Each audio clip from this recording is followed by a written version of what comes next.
Hello and welcome. I'm Leanne Gerrans and you're watching W News, broadcasting live from the Al Arabiya studios in Riyadh. These are our top stories. The Wall Street Journal reports the US and Iran have agreed to meet in principle. Israel trade strikes with Iran-backed Hezbollah just a day after direct talks with Lebanon in Washington. And a UN chief warns the world is failing Sudan as the conflict enters its fourth year.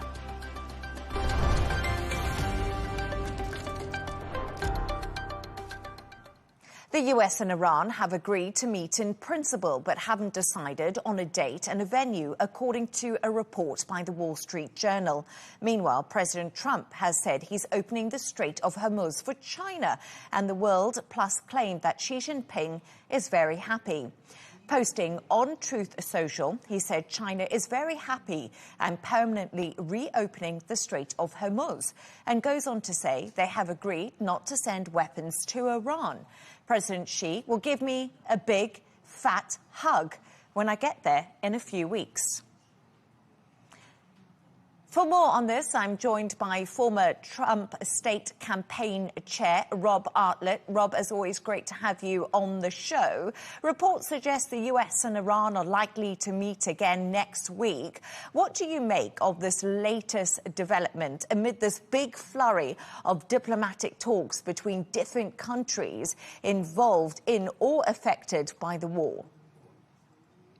Well, it's always a pleasure to be with you and your audience, and thank you for the opportunity. I think what this is telling us, quite simply, that both sides feel the pressure to come to a deal. I think both sides, meaning U.S.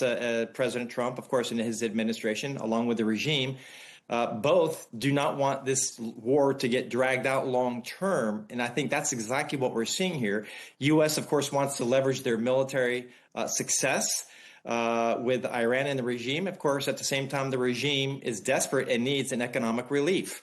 I think now that President Trump has kind of flipped the coin on the Strait of Hormuz with that U.S. Navy blockade, whereas, well, one could say that U.S. is now controlling certainly the Strait of Hormuz, and that's kind of flipping of the coin as it was just a few days ago when the regime had all of the leverage and really holding the worldwide economy hostage.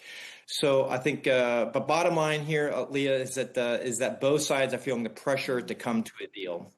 So as you said to me, bottom line, both sides under immense pressure at the moment. Trump has posted on his social media site saying, I'm opening the Strait of Hormuz for China, and they have agreed not to send weapons to Iran. Beijing has always denied sending any weapons to Tehran. Is China emerging from the shadows to help the US find an off-ramp that's so needed? Well, one could perceive that to be the case, but my analysis tells me that China is acting strictly on self-interest. China is always, well, about China, and that's not a bad thing, as no different than U.S., of course, Trump talking about America first. So, but at the end of the day, I see this more of a self-interest move because China is desperate and completely dependent on Middle Eastern oil for their supply line. Not to mention, therefore, it's a lifeline to their economy. So without Middle Eastern oil, well, they really have a really big problem economically speaking, they meaning China. So for me, it's all about self-interest versus them being, quote unquote, a worldwide peace broker, so to speak. Trump also struck a really positive tone in his interview with Fox Business earlier today on the Iran war, saying, I think it can be over very soon. It will end very soon, he said. But Iran is insisting that Tehran has the right to enrich uranium, and that is indisputable. The main sticking points, however, in these negotiations, no matter how they feel the pressure to make a deal, remain. There's still a lot of difficult obstacles to get through, Rob. Well, I would agree, and both statements are true, and both can exist at the same time. It really is going to come back down to what the regime is going to choose to do, because if the regime does not relinquish, if they do not release, if you would, any and all of the enriched uranium, that's a sticking point, and that is a red line for President Trump. because it's all about trust. At the end of the day, that's what we're seeing here, and that's what we're experiencing. It's all of a lack of trust of the regime because, well, historically speaking, they have stated they did not want enrichment for military purposes, but yet they exceeded the enrichment levels that were needed for civilian peaceful purposes. So they say one thing, but their actions were something very different. And I think it's all about trust. And this is the primary sticking point for this war, and that is all about the regime's capability or desire for a nuclear weapon. It's really that simple. And if they do not back down on that demand, well, President Trump also will not back down on that red line, and the war could instantly get re-engaged and exceed and past conflicts. So it's a big point. It is the key point in all of this. So we shall see what the regime chooses to do, whether they want to continue to say one thing yet do something different with regard to their enrichment levels. Rob, why is Israel not required to be transparent about its nuclear capabilities, unlike Iran, which has had intense scrutiny over its enrichment program for years? Well, it gets back down to my previous point. It's about trust. Yes, Israel has the nuclear capabilities, but at the same time, well, they're also an ally, a key ally of the U.S. And U.S. President Trump trusts Benjamin Netanyahu and trusts, of course, Israel with a nuclear weapon, as does really the entire West, as does even others in the Middle East. So it's not about that lack of trust for Israel, but it's a complete lack of trust when it comes to the regime. And I think that's all about transparency and it's all about trust, because we also know historically that the regime is also #1 state sponsor of terrorism, well, in the world. And they have killed thousands of Americans over the years, directly or indirectly through their proxies. And they have chanted many, many times and continue to do so, death to America. So do you think the administration here in America would ever allow for the regime to have access to nuclear weaponry when all they talk about is killing Americans? I don't think so. So it gets back down to the trust factor and the intent. I believe that the regime would use nuclear capabilities offensively, and at the same time, Israel would use them, well, defensively. Big difference between the two. And reports suggest the US is sending thousands of additional troops to the Middle East. And Trump has once again repeated that America could take out Iran's bridges and power plants in just 1 hour. If the ceasefire talks don't go President Donald Trump's way, is military escalation still likely and on the cards? Absolutely is part of the cards, because we all know President Trump would not place them there if he was not willing to use them. But President Trump is, I believe, still remains the president of peace. He desires peace. That's why he's demanding as a red line that the regime does not have any nuclear capabilities, because it's all about deterrent. It's all about, peace. And I think at the end of the day, yes, more military troops on the ground or in the theater, as we call it, militarily speaking, in the area. President Trump does not want to use them because it's all about strength through, or I should say peace through strength. He is showing strength. At the same time, President Trump is also a president of action. He's a president of resolve. And he's also willing to use any and all military capabilities to achieve the goal. That is his red lines. And again, it's all about extraction and ensuring that the regime never has any nuclear capabilities whatsoever. Rob Bartlett, I just have to push back on you. We don't have much time left, but if you could just answer this question for me very quickly. President Trump says he is the president of peace. You've just reiterated that to me. You talked about trust between the US and Iran, but while they have been in negotiations, the US and Israel have hit Iran twice. We've seen them in negotiations. They were hit during Midnight Hammer, Epic Fury. So my question to you is President Donald Trump the president of peace? Because he's hit Iran twice. Absolutely, because he also gave them plenty of opportunities and timelines to concede and comply with the demands.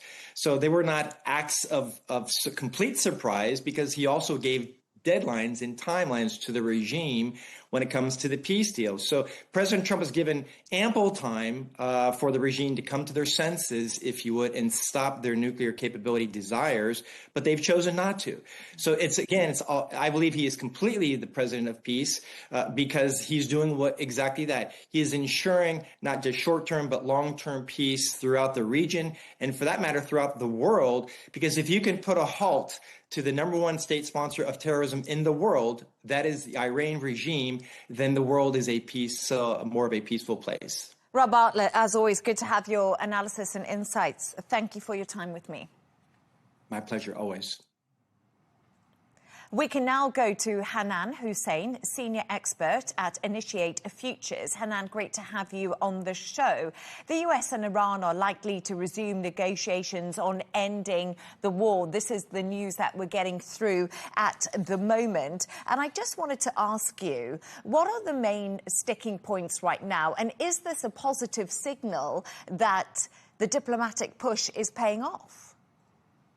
It is a positive signal. So first of all, when you look at the sticking points, there's been a lot of talk about uranium enrichment. I think the Iranians, low-key, behind closed doors, have shown flexibility on negotiating the extent of concession they're required to make. Now, this is a break from past, if you'd say, pre-negotiations phases as well, when the Iranians have kind of put that on a red line and tried to instead show their muscle posture in the Middle East to say that, they're not in a position to negotiate. So I think the uranium enrichment remains a sticking point, but as we see that the axis of change of pressure kind of shifts a little bit from Iran to the US, the Strait of Hormuz and the blockage being a key proof point, and the Iranians would then feel more compelled to come to negotiation with an attitude that could basically lead to greater longevity in the talks, which we will see. And I think that coming straight from the Iranian sources as well, there's been high-level talks between the UAE's foreign minister as well as the Iranian counterpart on these issues, tells you that the temperature within Iran is less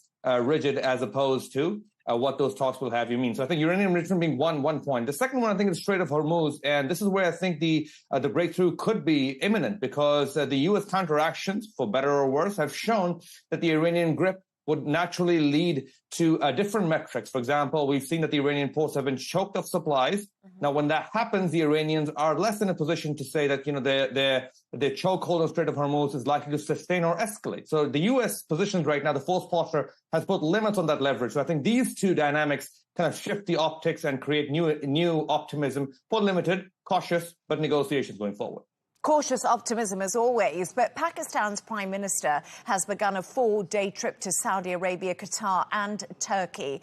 Will Gulf countries play a key role in bringing the US and Iran back to the negotiating table? How significant is these meetings by the Pakistan's Prime Minister?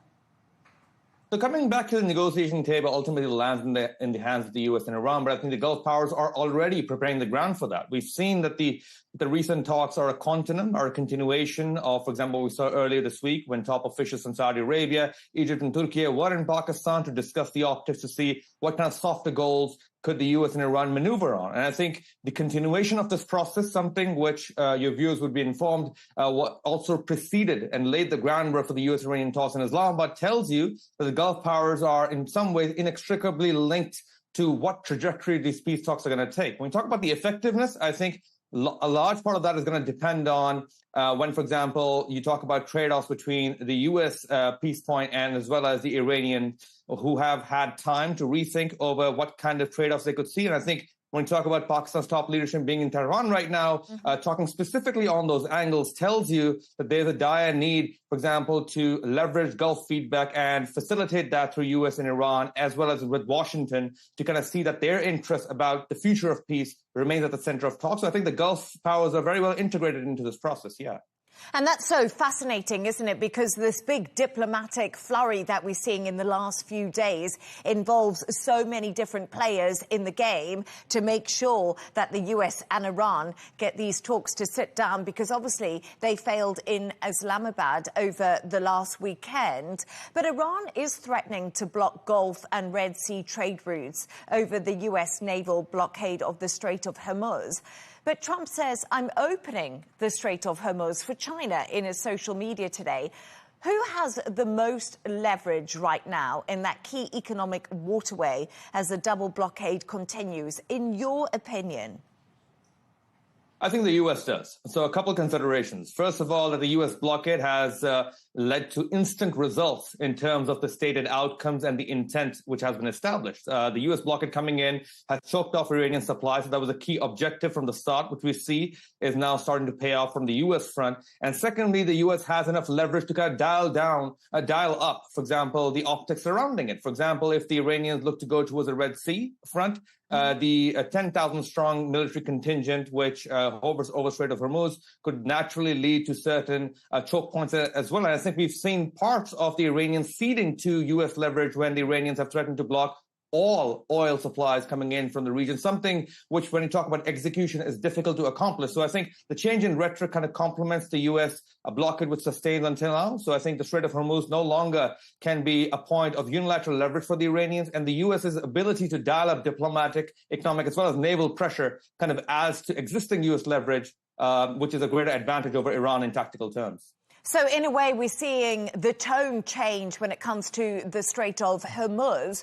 But one final question, it's a bit of a philosophical one, but what happens if the ceasefire talks break down like they did in Islamabad over the past weekend and we don't get to any form of deal? We right now know this fragile ceasefire is holding, but only until mid-next week. I think it's going to strain certain partnerships further. So from the U.S. point of view, I think it's going to lead to greater grievances from Gulf allies who would want the U.S. to, at least on the energy front, try to make concessions for a war that it did not start. And from the Iranian front, I think, there's going to be a resortment to bilateral tracks with Pakistan. That would lead to a limitation because Pakistan's leverage is pronounced as long as it serves as a credible mediator between both U.S. and Iran. And both sides tend to see the ceasefire as violated and compromised. I think that leaves limited space for Iran to go forward. So in short, without ceasefire, there is limited space to put a floor beneath these tensions. So I think greater military escalation could be on the cards, and regional, I'd say, patience with regard to stronger energy shocks could naturally tilt some of these costs to go forward for the U.S. and Iran on their domestic shores, leading them ultimately to some form of compromise, no matter how hard it seems. Absolutely fascinating to get your thoughts. Thank you so much, Hanan Hussein. Really good to speak to you.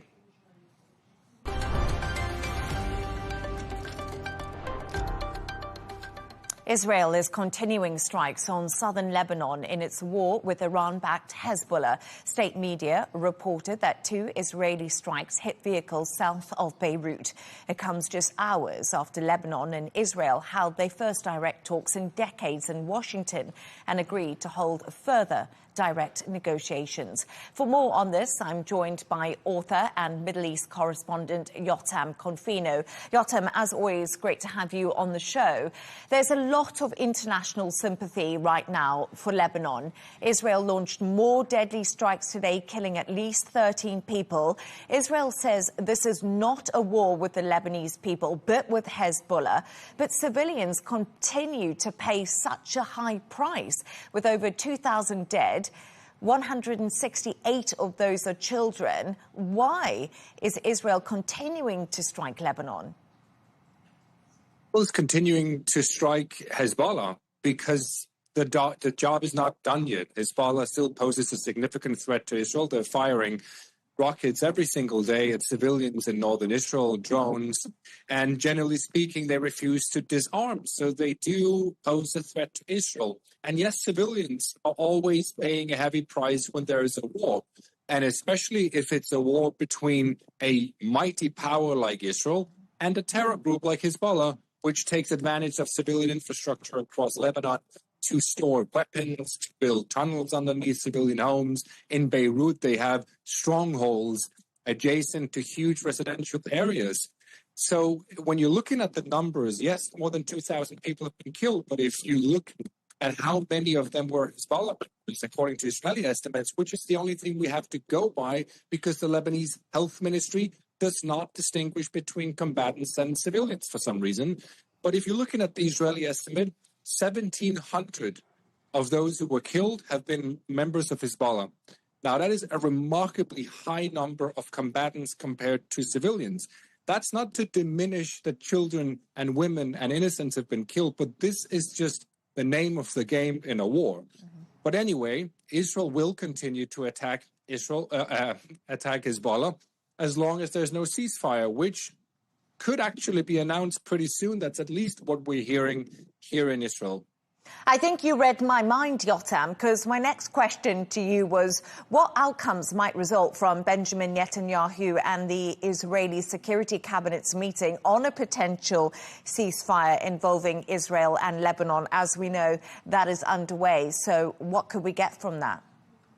Look, it's interesting to see what Netanyahu says publicly, almost on a daily basis. He puts out statements saying Israel is pounding Hezbollah, they're changing the region, and there's a level of truth to that. But at the very same time, you have Iran putting a lot of pressure on the United States to impose a ceasefire between Israel and Hezbollah, because Iran wants Hezbollah to maintain their military capabilities. It's a terror group that's been really severely battered in the past 2.5 years. Iran wants Hezbollah to continue to play a role in Lebanon. For every day that goes by, they suffer more and more. So Iran is putting pressure on the United States to impose a ceasefire.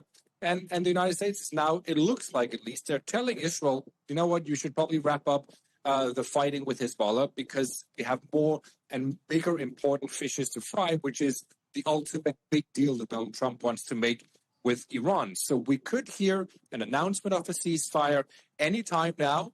Still nothing is certain, but it looks like that's the direction we're headed in. I'm sure many people will be happy to hear that news, both in Lebanon and in Israel, Yotam. But what impact could Iran's alleged use of pressure in the Strait of Hormuz have on negotiations for a ceasefire in Lebanon, especially given those statements from Hezbollah that we heard today about a ceasefire happening, something you've just reiterated to me? Look, they both have their ways of putting pressure on each other. So Iran is, of course, using Hezbollah in a way to try and pressure the United States. But at the same time, they have the Strait of Hormuz, which they're trying to still at least affect the shipping. And they also threaten now with blocking the Red Sea, shipping going in and out of there, which be probably done by the Houthis in Yemen. They would probably start acting on behalf of Iran, which they also did during the war with Israel and Hamas, where they fired at vessels and oil ships and whatnot. And this is one of the strong cards that Iran still has left. But at the very same time, you have the United States imposing a blockade on Iranian ports. Now, to what degree they've been successful is still an open question. You hear, of course, success stories coming out of the United States Central Command saying they've essentially turned all of the ships that came their way, they turned them around, they intercepted several Iranian vessels. But Iran is, of course, saying that they have other aces up their sleeve. So both are trying really to put pressure on each other by having these methods, these tools that they use in this game. But it does look like both parties actually want a deal. And it also looks like the ceasefire, which was only 2 weeks to begin with, it could actually be extended. At least that's what we're hearing being reported here in the region. Yes, of course. And as my first two guests did say, they made it clear that both sides are now under pressure for a ceasefire. But Yotam, after 2 years of Israel's efforts in Gaza to destroy Hamas, why does Israel think they're going to completely succeed in destroying Hezbollah now? I think this is a question many people are asking because Israel didn't destroy Hamas. It's a very good question, and it's a very fair and realistic conclusion of the situation. I don't think anyone in Israel really is that naive that they think that IDF could single-handedly disarm Hezbollah across Lebanon, which is obviously something that Prime Minister Netanyahu also knows. He might say all kinds of things about Israel being vastly superior, but again, he's telling half the truth, and that's exactly why he probably also agreed to enter into peace negotiations with Lebanon, because if there is a peace agreement to be made, there's also cooperation to be found between the two governments, unlikely as it seems right now, but that is the direction that they're headed in, because both the Lebanese government and the Israeli government have one common enemy. It's as simple as that. Hezbollah is not a friend of either Israel or the Lebanese government, and if those two governments unite, That's big trouble for Hezbollah. And that's, I think, why Israel is moving in this direction, because they know it's probably the only realistic way to disarm Hezbollah down the road. Yotam Confino, as always, thank you so much for your analysis. Good to have you on the show. Thank you.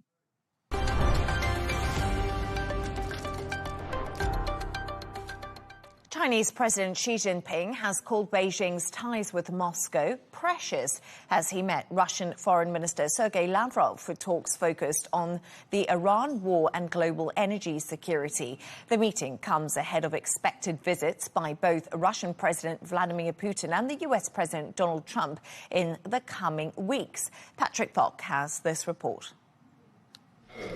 As the Iran war continues to disrupt energy markets, Beijing and Moscow are showing their partnership remains solid. Meeting Sergei Lavrov in Beijing, Chinese President Xi Jinping said the relationship's value stands out even more in what he called a world of change and chaos. The stability and certainty of China-Russia relations are especially precious in the current international environment of change and chaos. Xi also called for closer strategic coordination, underscoring how central Moscow remains to Beijing's diplomacy, even as it prepares for a visit by Donald Trump next month. The meeting also helps pave the way for an unexpected summit with Russian President Vladimir Putin later this spring. For Moscow, the focus was immediate: energy. With concern growing over supply disruptions from the Middle East, Lavrov said Russia was ready to fill any gap. Russia can certainly make up for the shortage in resources that has emerged in China, and another country is interested in working with us on an equal and mutually beneficial basis.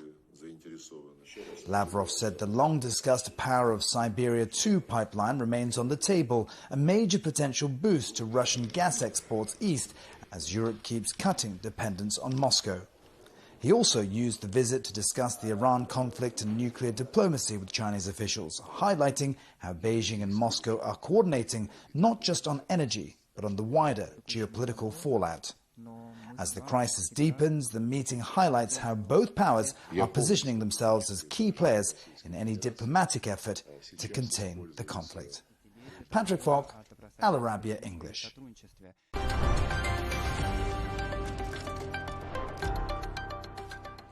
Let's take a look at some of the other stories making the headlines today. Buckingham Palace has confirmed that King Charles survivors of the late sex offender Jeffrey Epstein during his state visit to the US later this month.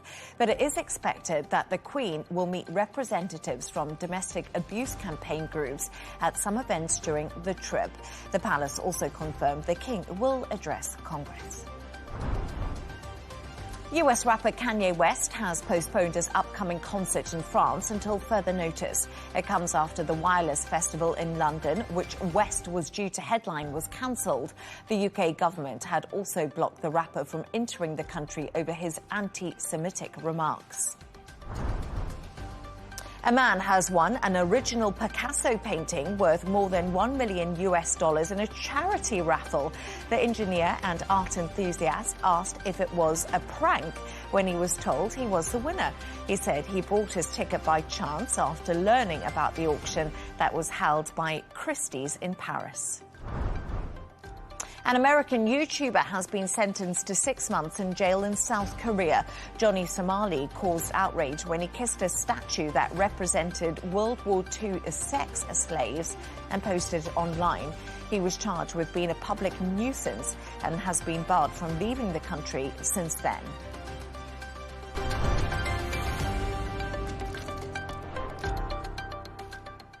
As the war in Sudan enters its 4th year, aid groups are warning it's facing a devastating humanitarian crisis.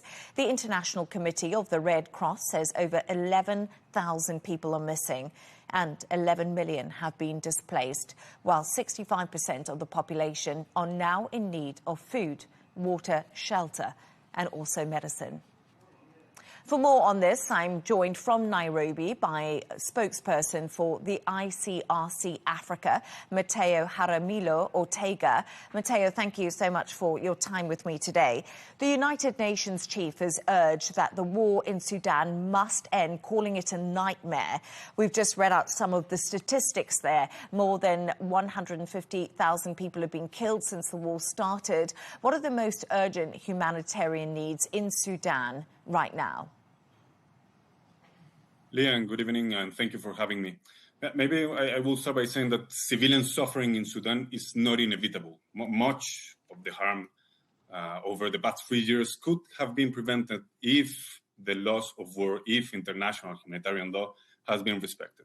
You were mentioning before, for the International Committee of the Red Cross, we handle over 11,000 cases of people who have been missed by their loved ones, and this is an increase of 40% with regard with the previous year when we were talking about 7,700.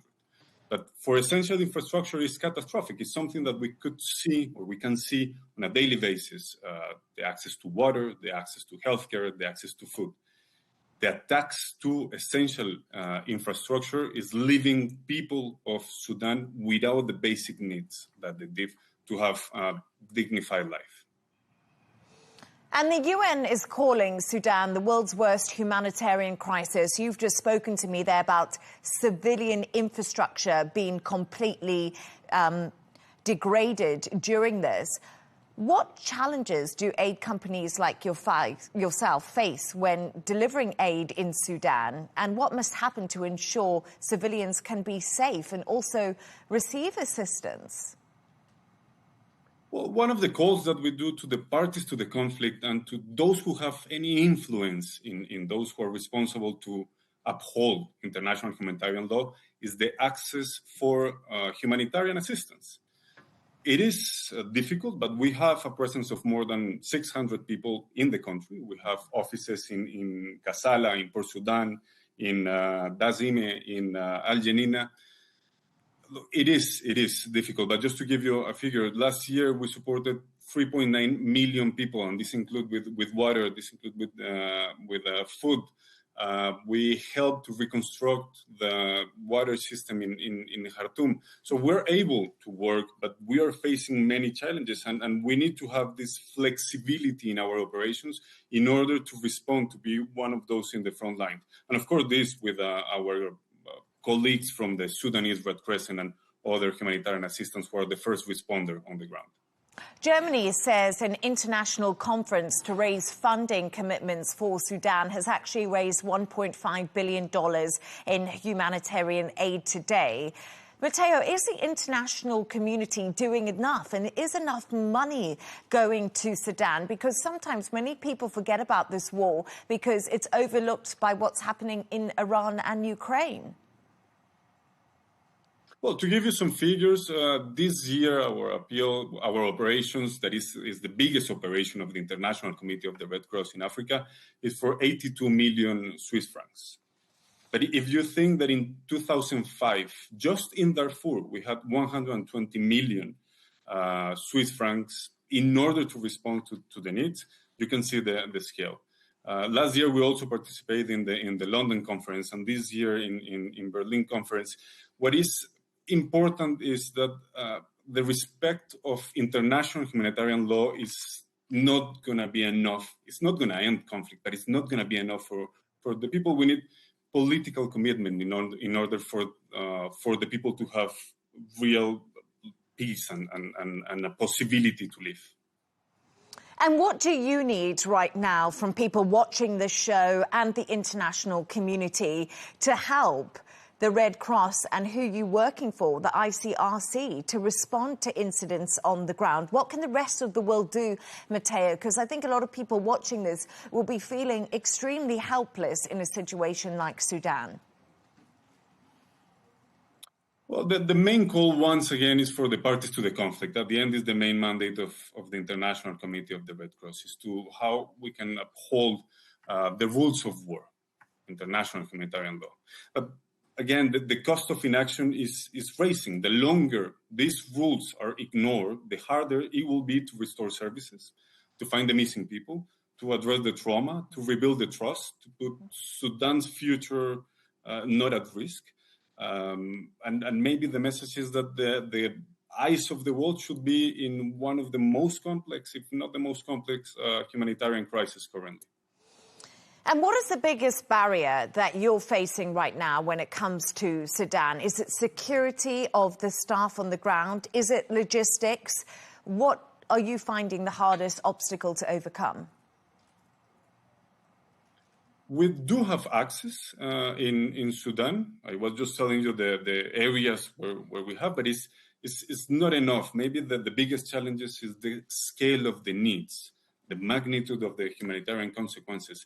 Our teams were last week in Khartoum, for instance, talking with the authorities, talking to the parties of the conflict, and looking at the needs right now. If the war ends tomorrow, we will still need years in order to recover of what is happening right now. So we do have the access, we do have the operations, we do have the support of other organizations, as I was mentioning, the Sudanese Red Crescent, for instance. But in order to achieve the minimum that we need, there is way more needs, way more action that is needed for the international community. Mateo, thank you so much for telling us your perspective on what's happening in Sudan. Such an important story, often overlooked. Thank you. Thank you, Liam, for having me.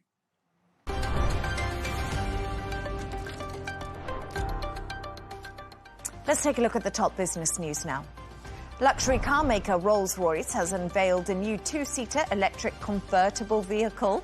The firm said it will create just 1,000 cars and hand-build the models in the UK. Project Nightingale, which measures over 5 meters. Rolls-Royce does not disclose the price of its cars, but it's predicted to cost up to $27 million. Amazon will invest over $11 billion in Globestar to build internet and mobile phone services. The deal aims to challenge dominant player Starlink, which currently has about 10,000 units of satellites in orbit. Amazon, which operates more than 200 satellites, plans to deploy about 3,200 in Earth's low orbit by 2029. Turning to all the sports news now, when Liverpool's Hugo Ekitike has suffered a suspected Achilles injury, and there are fears he could be off the pitch for at least 6 months. The striker, who has scored 19 goals for the team, is set to go for scans to determine the full extent of the setback. A lengthy period of time off for him could diminish his hopes of being part of France's squad at the World Cup. Real Madrid's great Jose Emilio Santamaria, a defender who won 4 European Cups with the club, has died at the age of 96. The Uruguay international joined Madrid in 1957 and went on to lift 1 Intercontinental Cup and made 337 appearances over 9 seasons. George Russell says the Mercedes are working hard to improve their race starts ahead of the return of the Formula One season in Miami in May. Mercedes had 4 front-row lockouts from 3 Grand Prix and sprints this season. Meanwhile, Ferrari have been the best starters so far this year due to their small turbo, which takes less time to spin up. Who knew?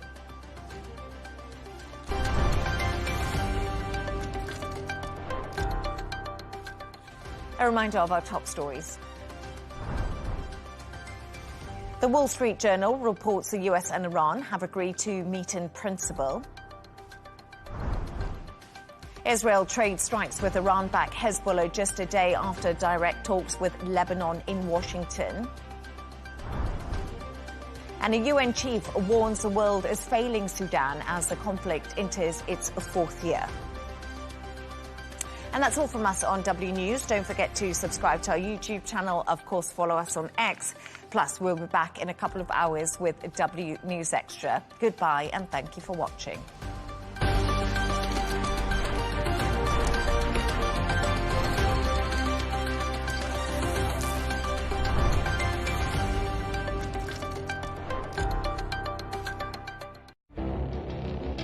feels like decades are passing by in a matter of weeks.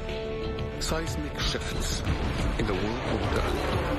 Never, ever will be part of America. With so much happening and then so much noise.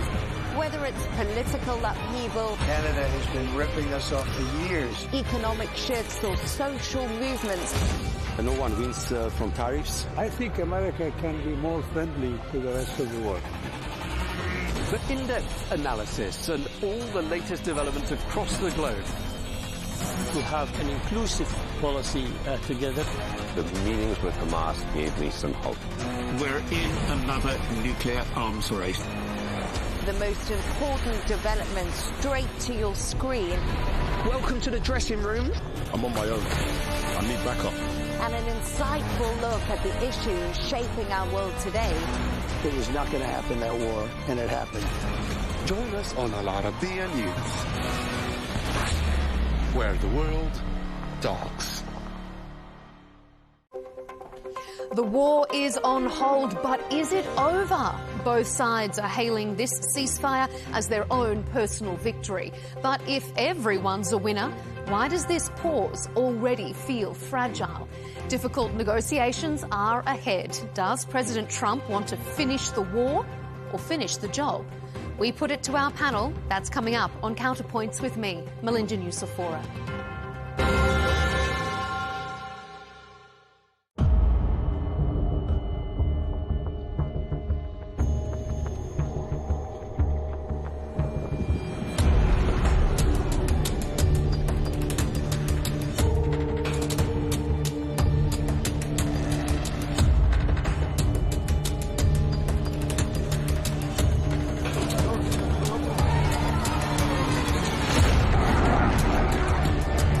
A short time ago, the U.S. military carried out massive precision strikes on the 3 key nuclear facilities in the Iranian regime: Fordow, Natanz, and Esfahan.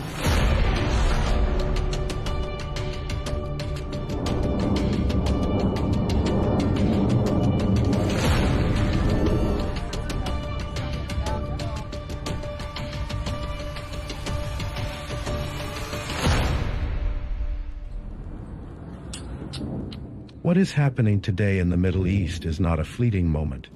It is a new chapter in a long conflict between the United States and Iran, a conflict whose chapters have extended for more than 4 decades, transcending traditional borders and fronts. A struggle for influence, fought through sanctions, covert operations, and proxy wars. An American-Iranian conflict that has redrawn the balances of the Middle East. Its repercussions are still being written to this day. To understand what is happening today and how we reached this escalation, we must go back to the history of the conflict between the two sides since the Khomeini revolution in 1979 until today. Following the fall of the Shah's regime, students loyal to Khomeini stormed the American embassy in Tehran and held 52 American diplomats for 444 days in a crisis that shook relations between the two countries. When negotiations failed, Washington tried to end the crisis militarily through a secret operation known as Operation Eagle Claw in April 1980. But a sandstorm in the Tabas Desert led to the failure of the operation and the death of 8 American soldiers, turning it into one of the most embarrassing American military operations in the 20th century.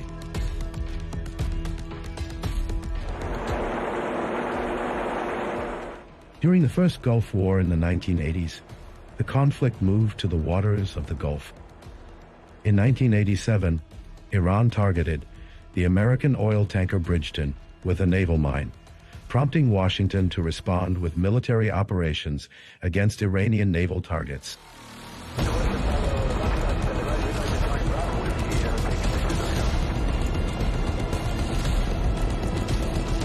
In April 1988, the United States launched Operation Praying Mantis, a direct naval confrontation between the two sides, after the American destroyer USS Samuel B. Roberts was hit by an Iranian mine in the Gulf.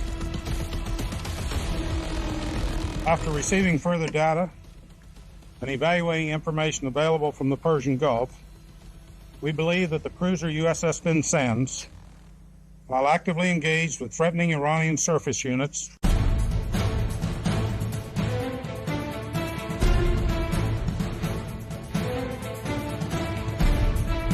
A few months later, the Strait of Hormuz witnessed one of the most tragic incidents in the history of this conflict, when the American destroyer USS Vincennes mistakenly shot down an Iranian passenger plane in 1988, killing 290 civilians.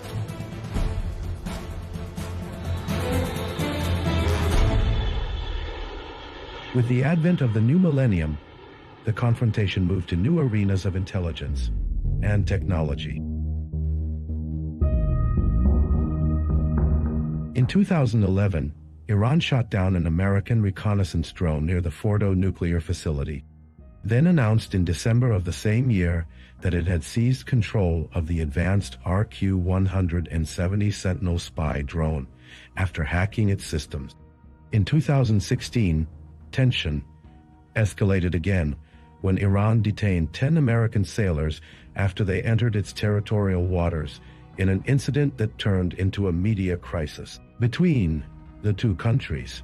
However, the confrontation reached an unprecedented level in June 2019, when Iran shot down the latest American reconnaissance drone over the Gulf in an incident that almost pushed Washington to launch a direct military strike before it was canceled at the last moment.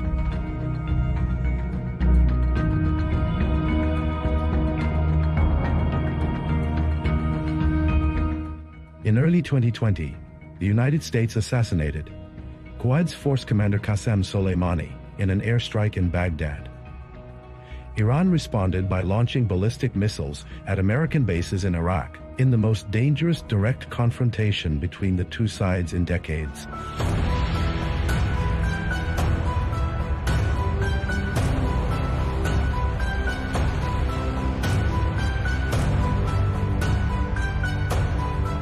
In the following years, the conflict took a broader and more complex form through proxy wars, with repeated attacks on oil tankers and commercial ships in the Gulf and the Red Sea, and increased attacks by Iranian-backed militias on American bases in Iraq and Syria, turning the region into an open battlefield between the two sides. With the outbreak of the Gaza War in 2023, the region entered a new phase of escalation. The scope of tension expanded to include Iraq, Syria, Lebanon, and the Red Sea, with mutual attacks and scattered military operations, turning the conflict into a wider confrontation in the region. In 2024, the region entered an unprecedented phase of escalation. Iran launched a direct missile attack on Israel. It moved the confrontation from shadow wars to direct strikes launched by Iran on Israel in response to the bombing of its consulate in Damascus and the assassination of leaders from the Revolutionary Guard, Hezbollah and Hamas.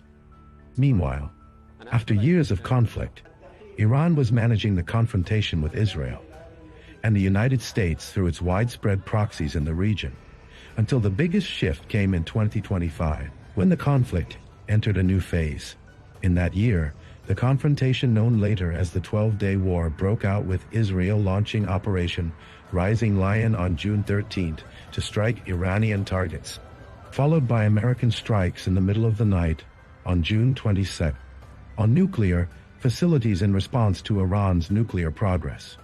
Iran responded by shelling American bases and Israeli sites, escalating the confrontations in a war that lasted 12 days. During which Iran directly targeted Israel with an unprecedented series of missile and drone attacks.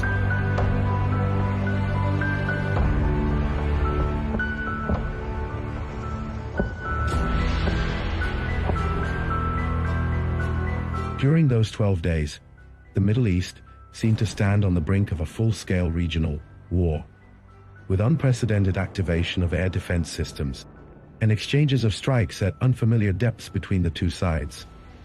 Although the open confrontation stopped afterward, the old balance had been broken.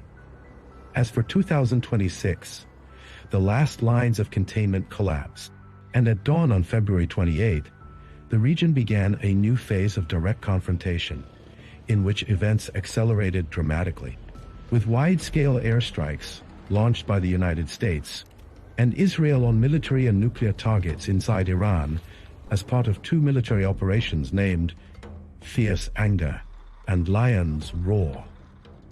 This escalation came after the collapse of nuclear negotiations between both countries, while Iran continued enriching uranium and refused to halt its nuclear program.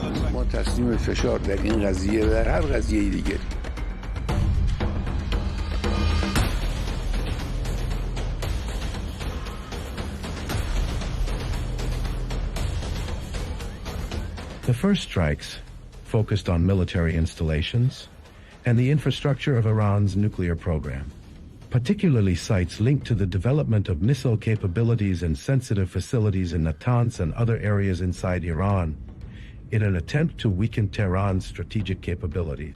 During the first hours of the attack, pivotal events shook the structure of Iranian leadership, as the strikes resulted in the killing of Iran's supreme leader, Ali Khamenei, along with a number of senior military commanders linked to the Revolutionary Guard, dealing a severe blow to Iran's political and military leadership. حرم جمهوری اسلامی ایران شهد شهید گوارای شهادت را نوشیدم. But the Iranian response was not delayed. Tehran announced the launch of Operation True Promise 3, beginning a wide wave of missile and drone attacks targeting Israel, in addition to civilian sites and oil facilities in the Arabian Gulf, Jordan, and Iraq. With the expansion of the strikes and counterstrikes, the confrontation quickly turned into an unprecedented direct war between Iran on one side and the United States and Israel on the other, with continuous Iranian targeting of Arabian Gulf countries and Erbil, pushing the Iranian regime to also deploy one of its most prominent arms in the region, Hezbollah, in Lebanon, to expand the scope of the confrontation and open a new front on the border with Israel, where it fired 6 rockets toward sites inside Israeli territory, a move considered a clear message that the war is no longer confined to one front. British bases in Cyprus were also attacked by drones. However, the Israeli response was not delayed. Israel launched a wide series of strikes targeting Hezbollah's military infrastructure in Lebanon, along with sites and field commanders linked to the party, as well as elements of the Iranian Revolutionary Guard, believed to be overseeing military coordination between Tehran and the party inside Lebanese territory. Tehran also used its allied militias in Iraq to target American bases and interests in an attempt to open an additional front in the confrontation. Tension expanded to reach Azerbaijan after Baku announced the foiling of attacks and intelligence operations attributed to the Iranian Revolutionary Guard. These included attempts to target sensitive sites and the Baku-Tbilisi-Ceyhan oil pipeline, which provoked Turkish and Gulf condemnations and fears of the conflict spreading to the South Caucasus. In conclusion, this conflict has been described by many concerned parties as an attempt to bring about structural change in the Iranian regime and to redraw the balance of power in the Middle East. Since that moment, the region has entered a new phase of escalation, where the confrontation is no longer limited to proxy wars, but has turned into an open multi-front confrontation that may change the shape of the region for many years to come.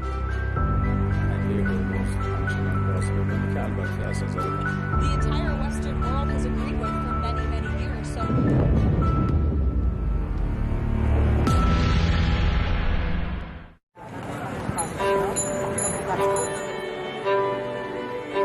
People think that we launder money, but actually we make money black. It's a weird law. They call it gedoogbeleid, like this. That is the law. So they say, okay, bye, but don't let us see you.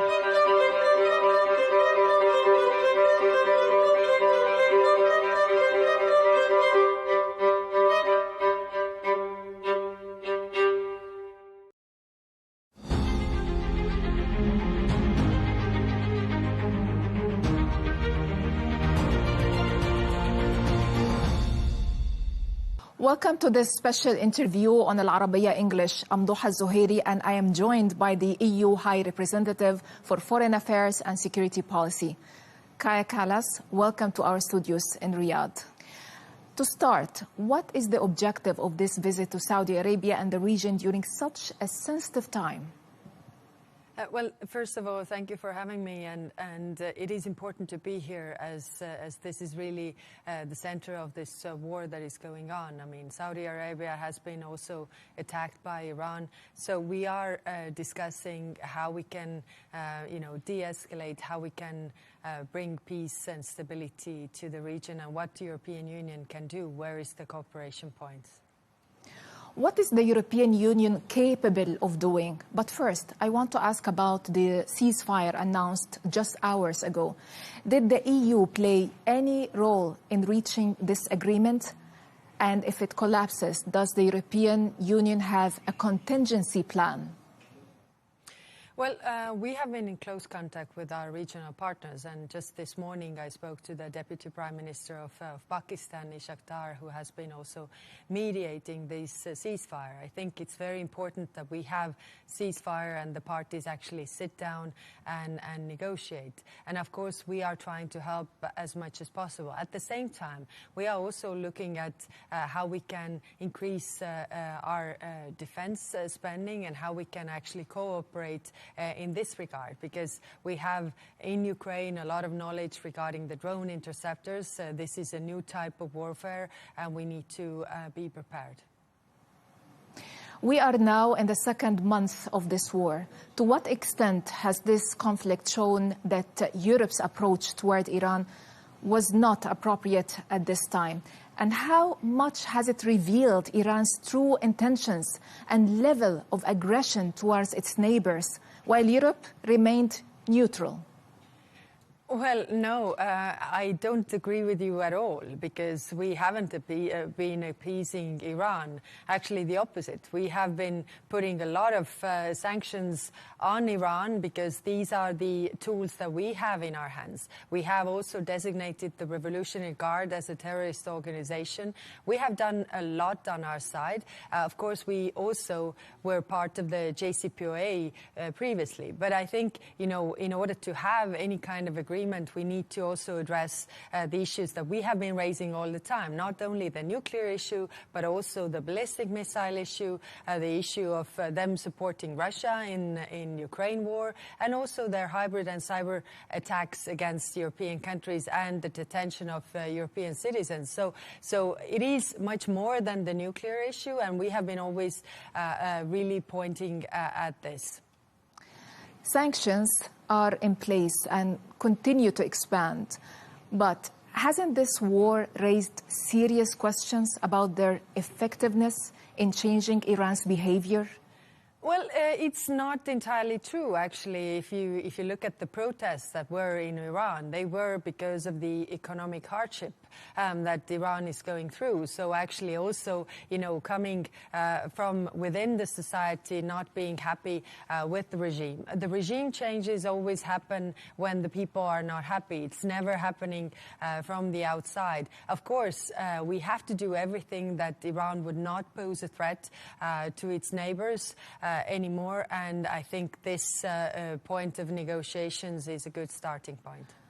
Iran remains a serious threat to the region, and we saw that just last night, even 1 hour after the ceasefire was announced, the region was targeted.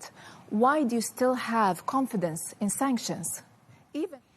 Well, this is clear that we have, threats here. Iran is posing a threat here. Russia is posing a threat in Europe. And these are very much interlinked. We see them also cooperating when it comes to, sharing intelligence, but also sharing information on the drones, how to best attack the neighboring countries. So that's why it's very important that we actually cooperate and stand up to these actors together.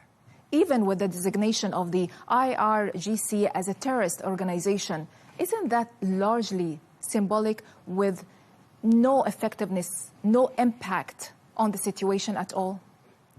No, it's not true. I mean, if we look at the European Union, we have the tools in our hands which are economic tools. That's why, we are also using the tools that we are as economic power. If all the neighboring countries here would also have the same sanctions on Iran, then, it would be a different approach because then it would have a different effect. It's clear that some of the neighboring countries are also helping Iran to circumvent the sanctions, and now you're also paying the price. You are one of the most affected by the closure of the Strait of Hormuz. What did you do when Iran shut it down? And what will you do now so Iran doesn't impose fees or pressure? You know that any agreement with Iran will require you to provide concessions from your end. What are these concessions that you're willing to pay? Well, regarding the Strait of Hormuz, the ones who are most affected are the Asians. I mean, 85% of the LNG that goes via the Strait of Hormuz goes to Asia, so they are extremely worried. Where European share is not that big, but it's clear that the food, the fertilizers that also go to Africa via the Strait of Hormuz will have an impact also on Europe. So we are very much interconnected, and that's why we have been always advocating that there has to be a freedom of navigation. Strait of Hormuz has to be open because it is also necessary for the global stability. What we have done and what we have Operation Aspides and Atalanta in the region.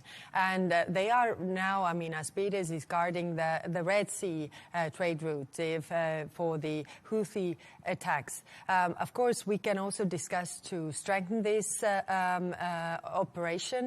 And the question has been also that we can be the ones who are, escorting the ships after the cessation of hostilities. And that is also what has been asked from us. When you talk about what you plan to do on behalf of the European Union, is the EU even unified in its decisions?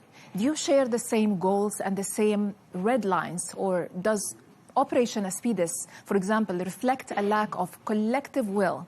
You said there is no appetite to change or expand the Aspides operation. Then you move towards a coalition.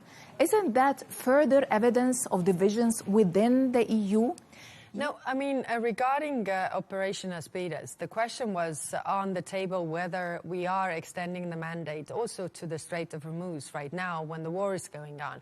And the member states did not want to do that. And at the same time, it's clear that even if there's cessation of hostilities, then this freedom of navigation needs to be guarded anyhow. Like I said, the Red Sea, but also from the south of Muscat line, where the mandate is. But of course, we are willing to also look into what more can we do in this regard. The coalitions of the willing, they can be also really additional to the operations that we already have. So I don't see the conflict there. I rather see that if it is easier and faster to move with the coalition of the willing, okay, fine, let's start with that, but then we can build on that also the operations that we already have.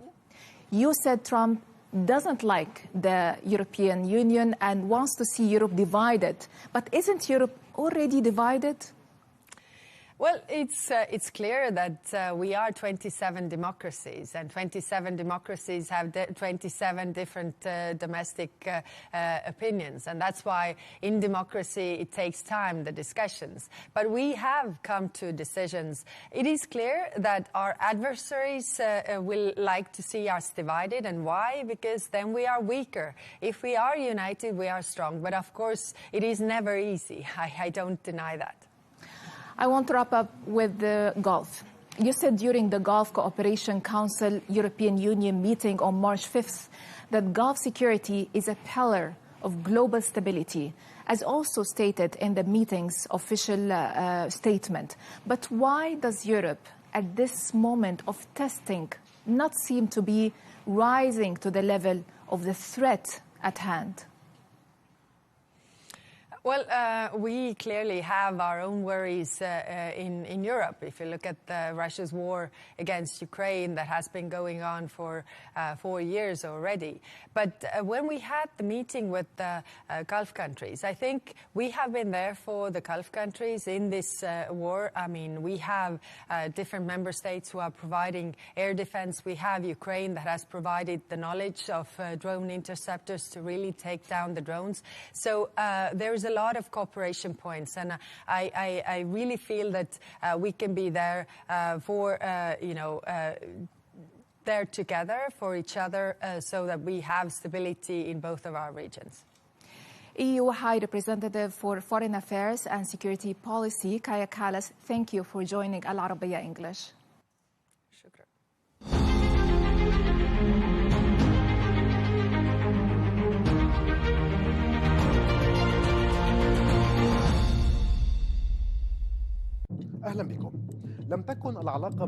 Welcome. The relationship between Moscow and the Arab world has never been a straight line. It has seen decades of rises and falls, from peaks of alliance during the Arab-Israeli wars to a sharp decline after the collapse of the Soviet Union, and then a notable return through the Syrian gateway, followed by Gulf caution amid the war in Ukraine. Today, with the Arab-Russian summit convening in Moscow, a central question is being asked. Is Russia seeking to restore its former glory in the region, or to build new partnerships that adapt to the transformations of the 21st century? Since the mid-20th century, the Soviet Union emerged in the Middle East as a pivotal player. As its early support for the independence of Egypt, Syria, Algeria, and South Yemen granted it special influence with Arab capitals, that influence soon turned into an active military and political presence, reaching its height during the wars of 1967 and 1973, when Moscow supplied Cairo and Damascus with weapons, experts, and pilots, becoming a principal partner in the Arabs' battles with Israel. In that period, the depth of the alliance with Cairo was embodied in a historic visit by Soviet leader Nikita Khrushchev to Egypt in 1964, where he joined President Gamal Abdel Nasser to celebrate the diversion of the Nile as part of the Aswan High Dam project. Those were highly symbolic moments that cemented Egypt as Moscow's closest Arab ally, and showed how development and weaponry, together with political positioning, became interlocking tools of the Soviet project in the region. At that time, Khrushchev delivered his famous line, "The High Dam is not just an engineering project. It is a symbol of friendship between the Egyptian and Soviet people." From there, a new phase began in which the Soviet Union became the primary patron of Arab nationalist and socialist regimes. But that alliance gradually began to crack through the 1970s, when President Anwar Sadat rose to power following the death of Nasser. Sadat sought to free his political and military decision-making from Soviet dominance and to pave the way for a rapprochement with the West. In 1972, he took a stunning step by ordering the expulsion of around 20,000 Soviet military experts and advisors from Egypt, a moment that marked the great rupture between Cairo and Moscow.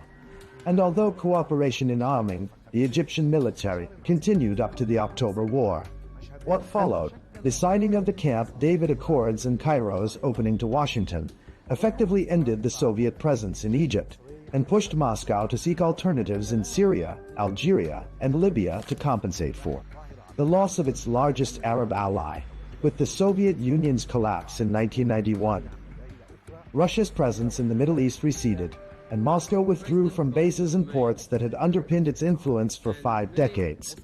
With the dawn of the 2000s, Vladimir Putin redrew the compass of Russian foreign policy, seeking to regain influence lost with the Soviet collapse. Military cooperation revived with Algeria, Egypt, and Syria, and economic channels opened with the Arab Gulf in energy and grain, restoring Moscow's bridges of interest with the region. But the major shift came with the Arab uprisings of 2011, when Moscow saw a chance to cement its presence.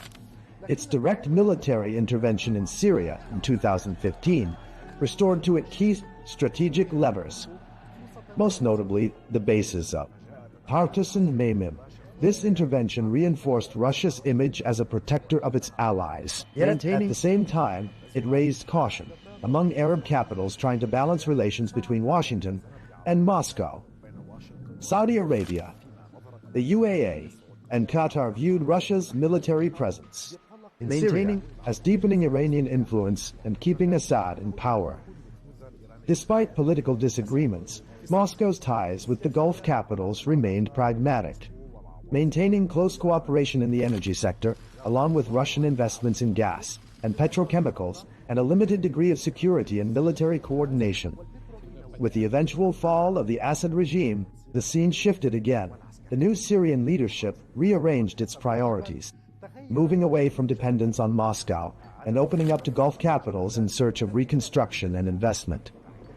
This shift cost Russia its Damascus card, the one that had given it prime influence in the Middle East equation, while the new Syrian leadership sought to redefine its relationship with the Kremlin on different terms, preserving security coordination and continued use of the Tartus and Memim bases in exchange for limited Russian support in infrastructure rehabilitation projects and the supply of wheat and fuel. Then came the outbreak of the Russia-Ukraine war in 2022, putting Russian and Arab relations to a severe test. Saudi Arabia, the UAE, and most Gulf states adopted a policy of neutrality, maintaining oil cooperation with Moscow, while on the other hand, Egypt and Algeria continued their economic and military partnerships with Russia despite Western pressure. But Western sanctions affected grain and fertilizer trade and energy prices, driving several Arab countries to seek a careful balance between their interests with Moscow and their need for Western partners. Despite the geopolitical complications, the last decade saw strengthened oil cooperation between Moscow and Riyadh through OPEC Plus agreements that helped stabilize the global energy market. Mutual investments also expanded in petrochemicals, agriculture, and religious tourism, with high-level visits between Russian and Gulf leaders keeping communication lines open even at the height of crises.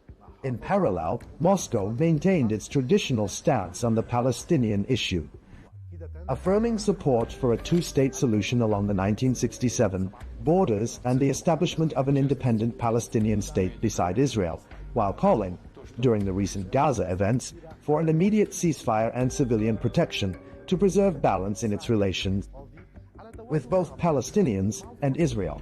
Russia's presence has not been limited to the Gulf, Syria, and Egypt. Algeria has been one of Moscow's oldest military partners and the largest importer of Russian weapons in Africa and the Arab world. Since 2019, Russia has played a prominent role in Libya through the Wagner Group supporting Haftar's eastern forces, giving it military and economic leverage in key regions.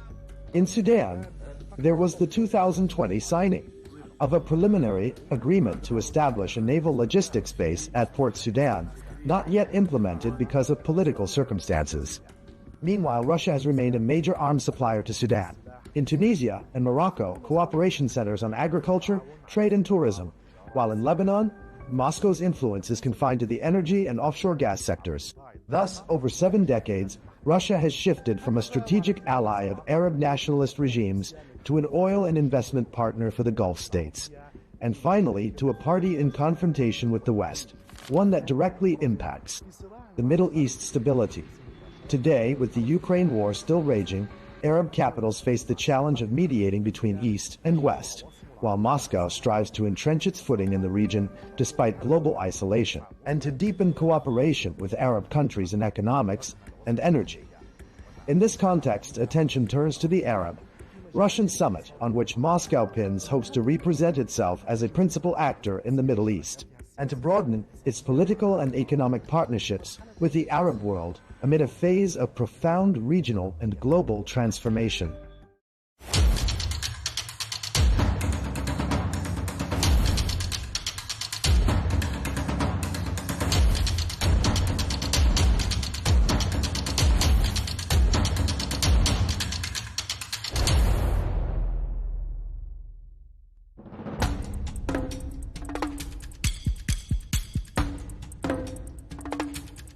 Here lies the homeland of the Kasi tribe.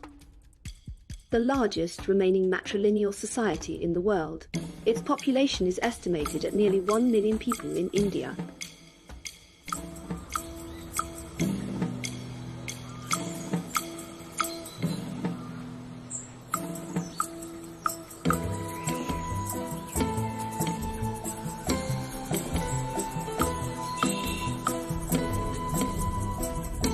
Our travel team set out on a long journey.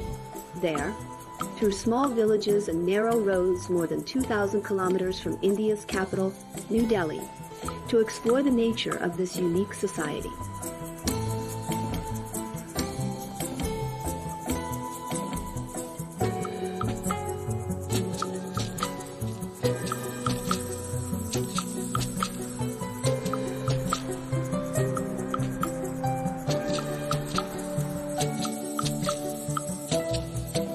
We've arrived at Matrilineal village, or as its people call it, God's own garden.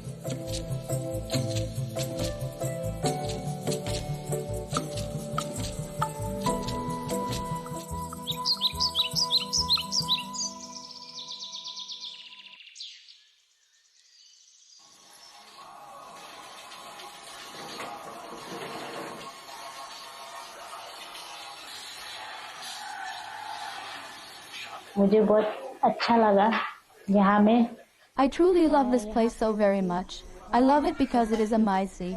In our community, everything, absolutely everything, is run by the women. For example, the household work and the farming, all of it is managed by the women.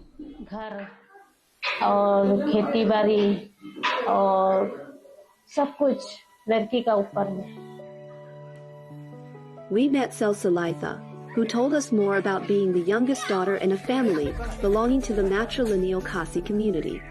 Being in a matrilineal society is a privilege for us women. It gives us inspiration to do more and to contribute more to society. Us girls, we inherited the property of our parents and the business that our parents work also, like the business that they are currently working also, like we get that. Being the youngest daughter or being the only girl, here we get the privilege of getting all the property of the parents. So eventually you're gonna be rich because you need to inherit the lands, gold and everything. So yeah, maybe finding a good husband also.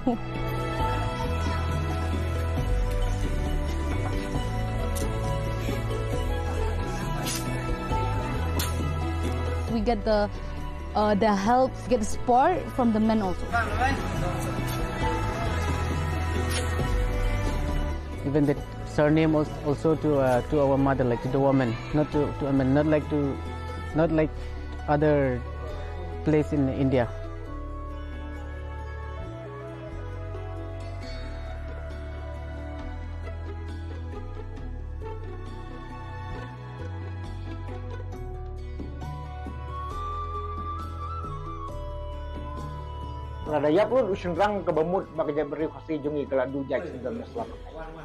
Long ago, titles were passed down from the men.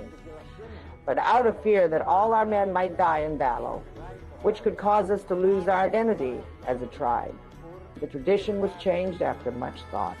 So the titles would pass through the women while the man would remain only the head of the household. After that, property also began to pass to the women.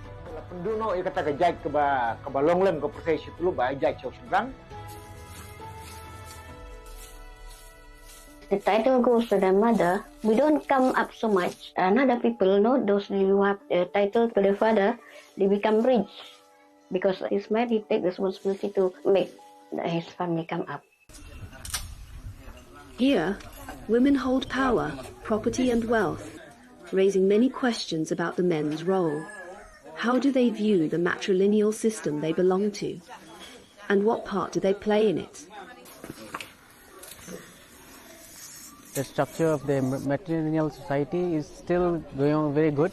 Actually, we support it. We have been following this system for a long time, in this, in Khasi system, and then in this village also. For me, it's we have been following this tradition, so it's okay for me. The Khasi believe that daughters are the continuation of the family.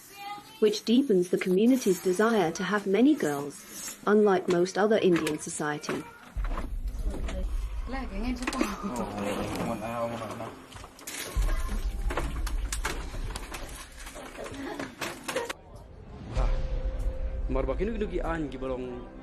Zum, like Suyai Tabor, challenge female dominance. He runs an organization calling for the return of men's traditional roles. Men are not really made or born to be like that. They're born to lead, they're born to control, they want to have authority on something. But he cannot be under authority of someone. So that itself hurts the ego of man. Till this date, as we have done some research, the lifespan of a general Khasi man is about 35 to 45 years age. Very low. Because most of them die of desperation. Most of them die of irresponsibility, we call. So his roles, his responsibility, his dedication is dispersed. For women here, choosing to remain unmarried carries no social stigma at all. Many do so proudly, taking comfort in their independence. And in this place, it is often the husbands who move in with them, joining their families and their homes, rather than the other way around. The Khasi community holds firmly to its historical roots and traditions deeply tied to nature. Some of its legends reflect this matrilineal spirit. On our journey, Cecilia takes us to the Matrilineal waterfalls. Legends tell of a widow named Kalikai who lived near one of the waterfalls in the Khasi region. She had a beautiful daughter. After her husband's death, people urged her to remarry, to ease her burdens. She did, to a selfish, cruel man. One day, while Kalikai was away from home, the husband killed her daughter and cooked part of her body. When Kalikai returned home and discovered the horrific crime, she collapsed in grief and ran to the edge of the cliff, leaping into the unknown. Her story became a symbol of women's independence in Khasi culture and their refusal to depend on men. There are many Khasi legends like it, yet they do not conflict with Christianity, which most of them follow today.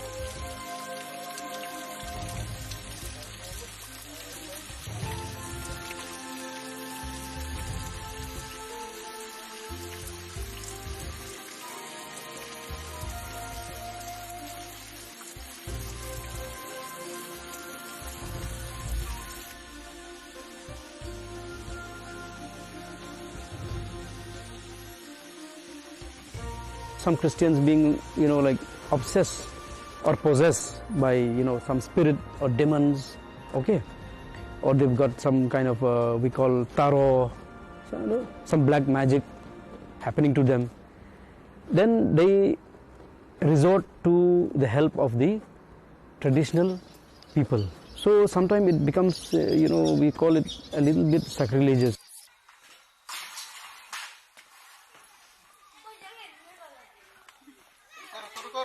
Now it's less that Christian will participate in all Khasi traditional rituals, very less now.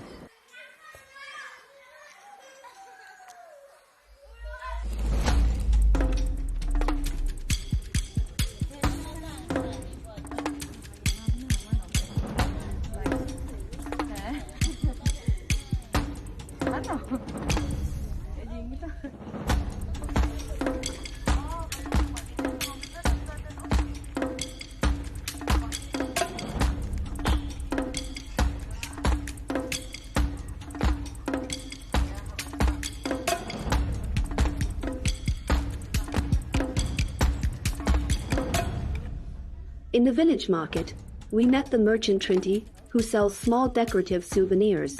She is the head of her household and fully supports her family, while her husband stays home and takes care of the children.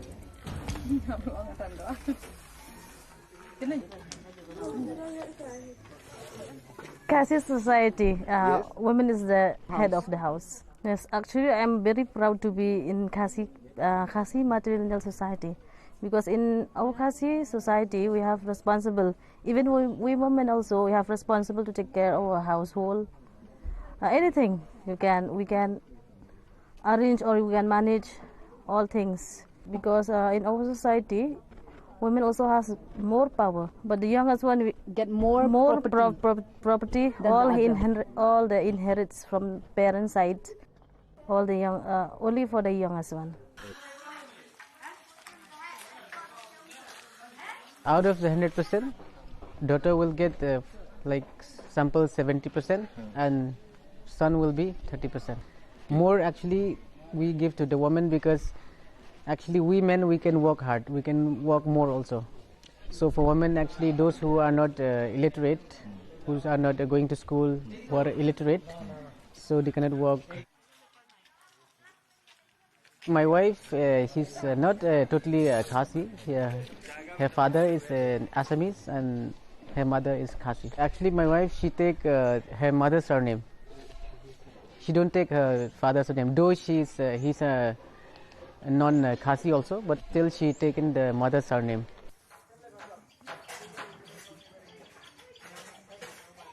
Those who marry our ladies, they enjoy, in fact, more than 200% of benefits. Property goes to the ladies, so whoever marry our ladies get the property. And the business they do in their wife's name. This trend is going through a dangerous phase, that I'm saying.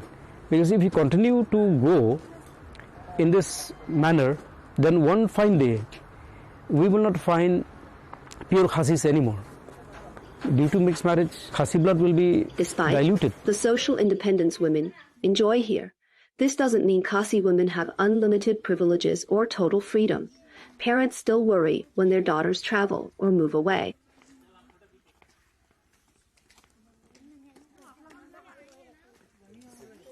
They allow us to study only in like the city, but then like for like the sons, like they will allow them to go abroad also. Like they do find it okay with it. But then us, like in the other hand, like us, like for the girls' child, they are more protective and also more, like, you know, more strict with them. So like, you know, most of the family here, like they don't allow their child to study abroad or to pursue the career like outside of Meghalaya or something like outside of India. Maybe because they're like little protective of their child. That's the main reason.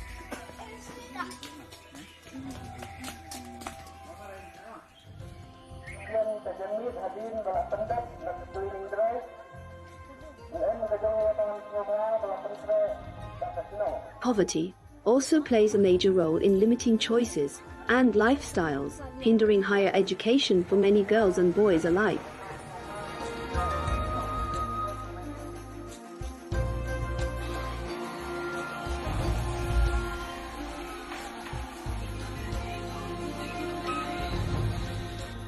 Here, young men and women do the same kinds of work. In earlier generations, the wife stayed at home and the husband earned a living.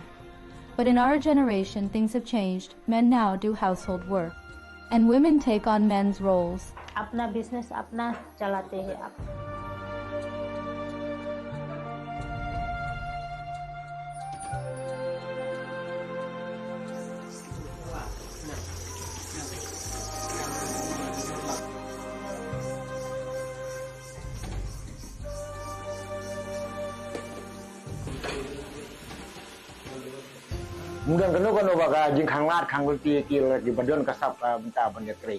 In our culture, women can take part in any job they want. There is no discrimination except for the local Khasi council, the Durbar. Although titles passed to the women, the Durbar, which sets the rules, fell under local men's authority.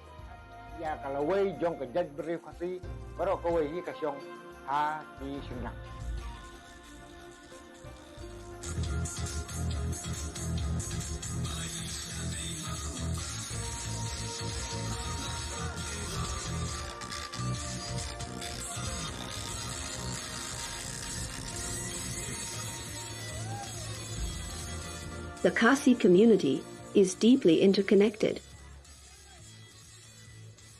Men and women participate together in all village activities, local celebrations, communal cooking, and sports that last from early morning until nightfall.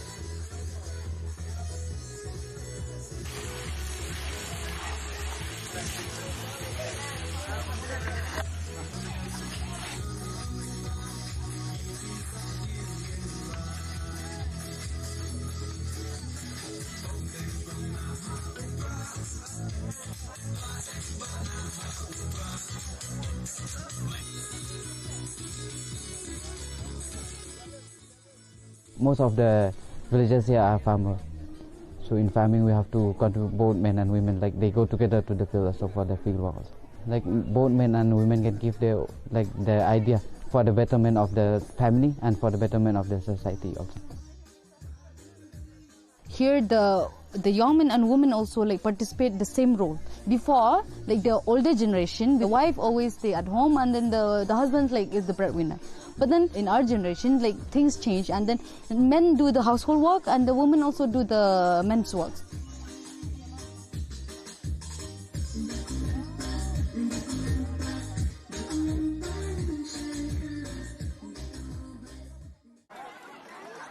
Everyone contributes and everyone shares the meal.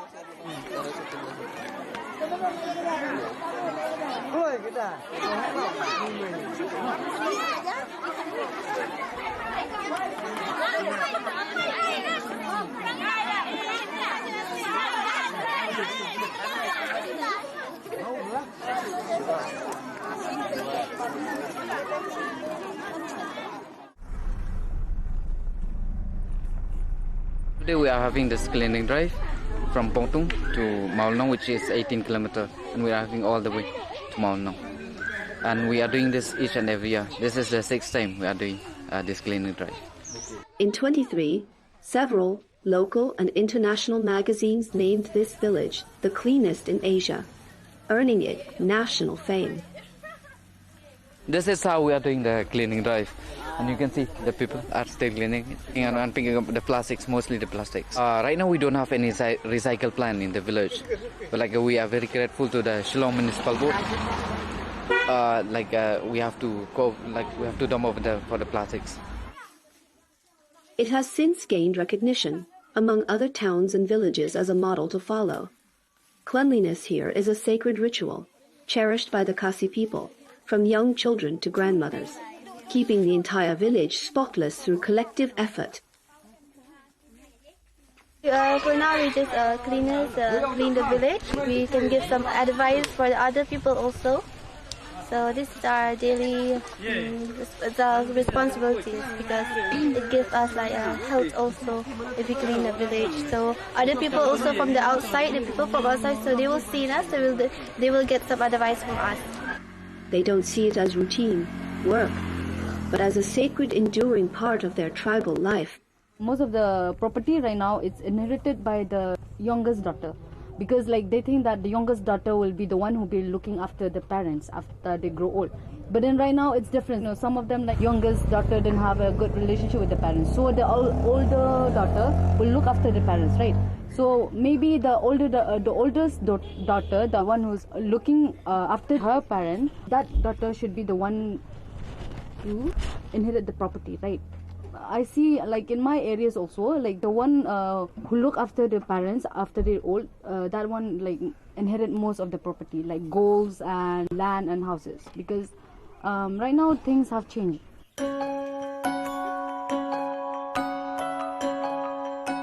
The art of weaving, living plant roots into bridges, is unique to the Khasi tribe. It was created to span rivers. The entire community works together to design, manage, and maintain each bridge. A process that takes more than a decade, shared across generations. The young people caring for these bridges today will walk across them in the future.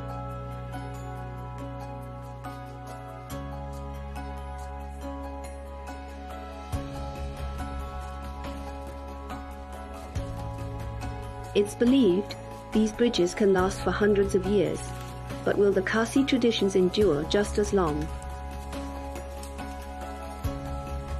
As the organization are trying our level best to fight this head on, so that we say, even if a foreigner, even if a male from another community marries a Khasi girl, they should not give the title of the Khasi. They should give the title of that Khasi male or that male from the other community. Matrilineal society, it will be different afterwards, but then matrilineal process will still go on. But then I think that some of them will also as I've seen now also, some of my friends inherited the father's title, their father's titles. But then I think that this will go on and on in our state. I think it will go on for ages, and There will be difference here and there. I mean, there will be difference in sharing property and in sharing like the power in the household and in the society.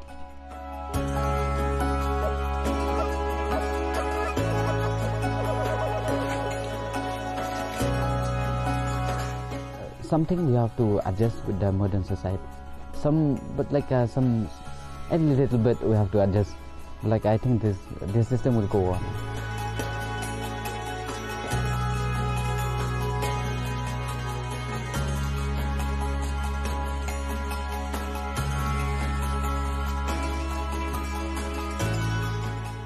Changes regarding to the culture and then the way of livelihood, the way of eating, the way of literacy. Actually, it's almost totally changed compared to like the old ages, like long time ago.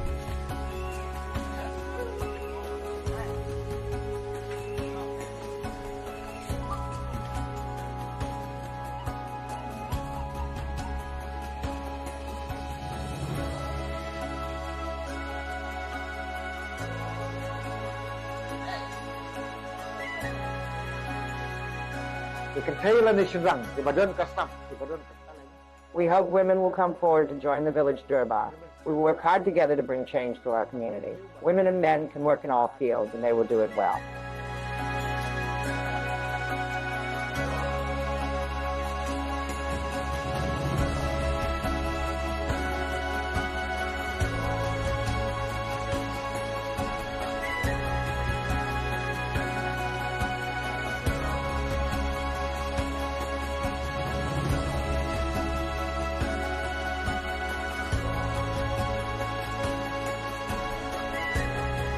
Everything will be changed because of these technologies also, no?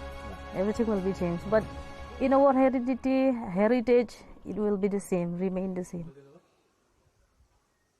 I think this society will stay forever. It will not change because every community, they have their own culture. It stays forever.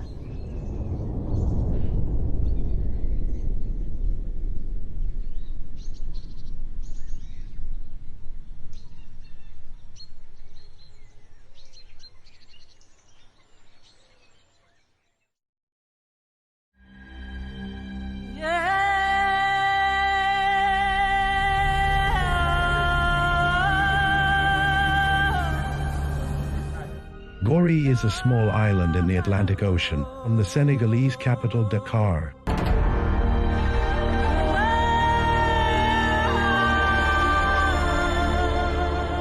For 4 centuries, it was one of the most prominent stations in the slave trade.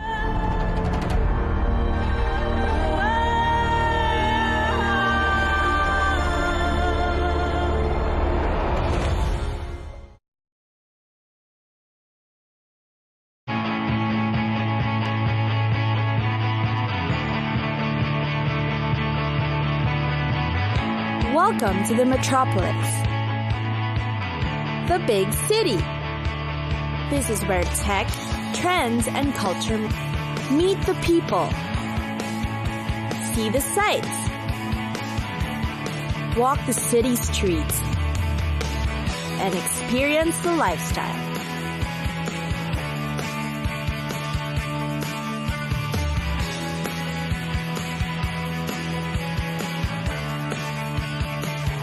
This is your first-class ticket to the cities of the world.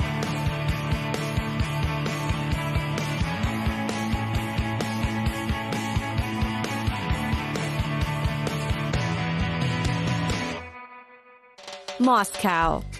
Time to visit Moscow, the heart of Russia. The city of Moscow represents both the Russia of the past and the present. It is known as a city that has inspired authors and poets for being the center of the Soviet mystery during the Cold War. Moscow has over 10 million residents, consisting of mainly ethnic Russians. It has been heralded as one of the world's most expensive cities, being an international business center. Many global corporations have set up corporate branches in Moscow. The closer to the center you stay, the more expensive accommodations in Moscow will be. If you're on a budget, it's recommended to stay outside of the city instead. The Moscow Kremlin is located in the heart of the city, making it the seat of Russia's government. Tourists in Moscow today have the privilege of seeing the architecture even back during the reign of Ivan the Terrible, such as St. Basil's Cathedral. These serve as signs of Russia's history, from how the Tsars once ruled over it as the president does today. Moscow is also home to the greatest writers of Russia. Many of them lived in the capital city, some born there, others died there. These legendary writers all left literary masterpieces to pay homage to. Many Russian author museums can be found in Moscow that tourists will definitely appreciate. In Moscow, you'll also find the Tretyakov Gallery, which is the city's cultural treasure. It is considered the world's most important museum of Russian art, featuring the masters Repin, Vrubel, and others. There's also the Armory Museum, which features a special collection of jewels, crowns, thrones, and carriages from royal Russia. The Armory State Diamond Fund preserves these important symbols of Russia as a tsardom and an empire. Moscow is also known for its intense winter season, lasting for until April. Summers can be very hot, but still bearable. Fall begins early, making May to September a good time for a visit. A tour around the city is also possible via commute. Moscow's metro system is fast and efficient, inexpensive and easy. The metro stations are in fact attractions in themselves. That way, you get around the city in convenience and style.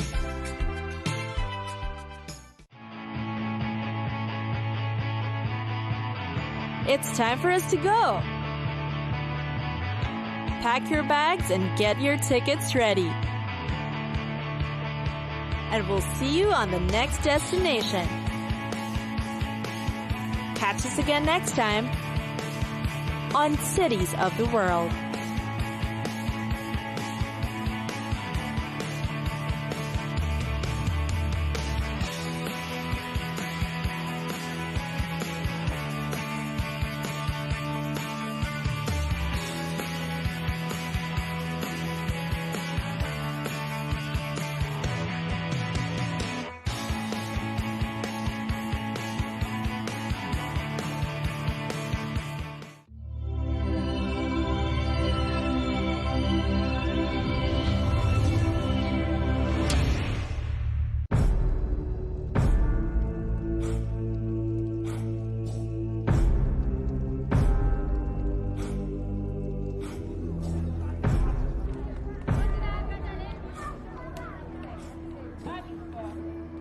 The people of Milana are distinguished by their light brown hair and eyes.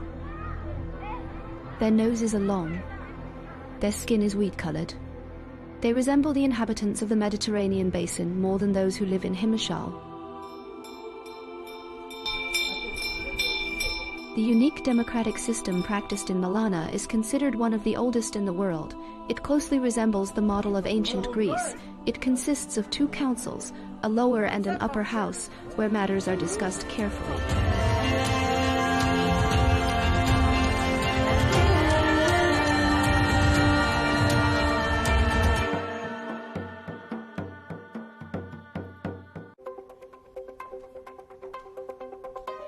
The war is on hold, but is it over? Both sides are hailing the ceasefire as their own personal victory. But if everyone's a winner, why does this pause already feel fragile? Difficult negotiations are ahead. Does President Trump want to finish the war or finish the job? We put it to our panel on Counterpoints with me, Melinda Nusafora.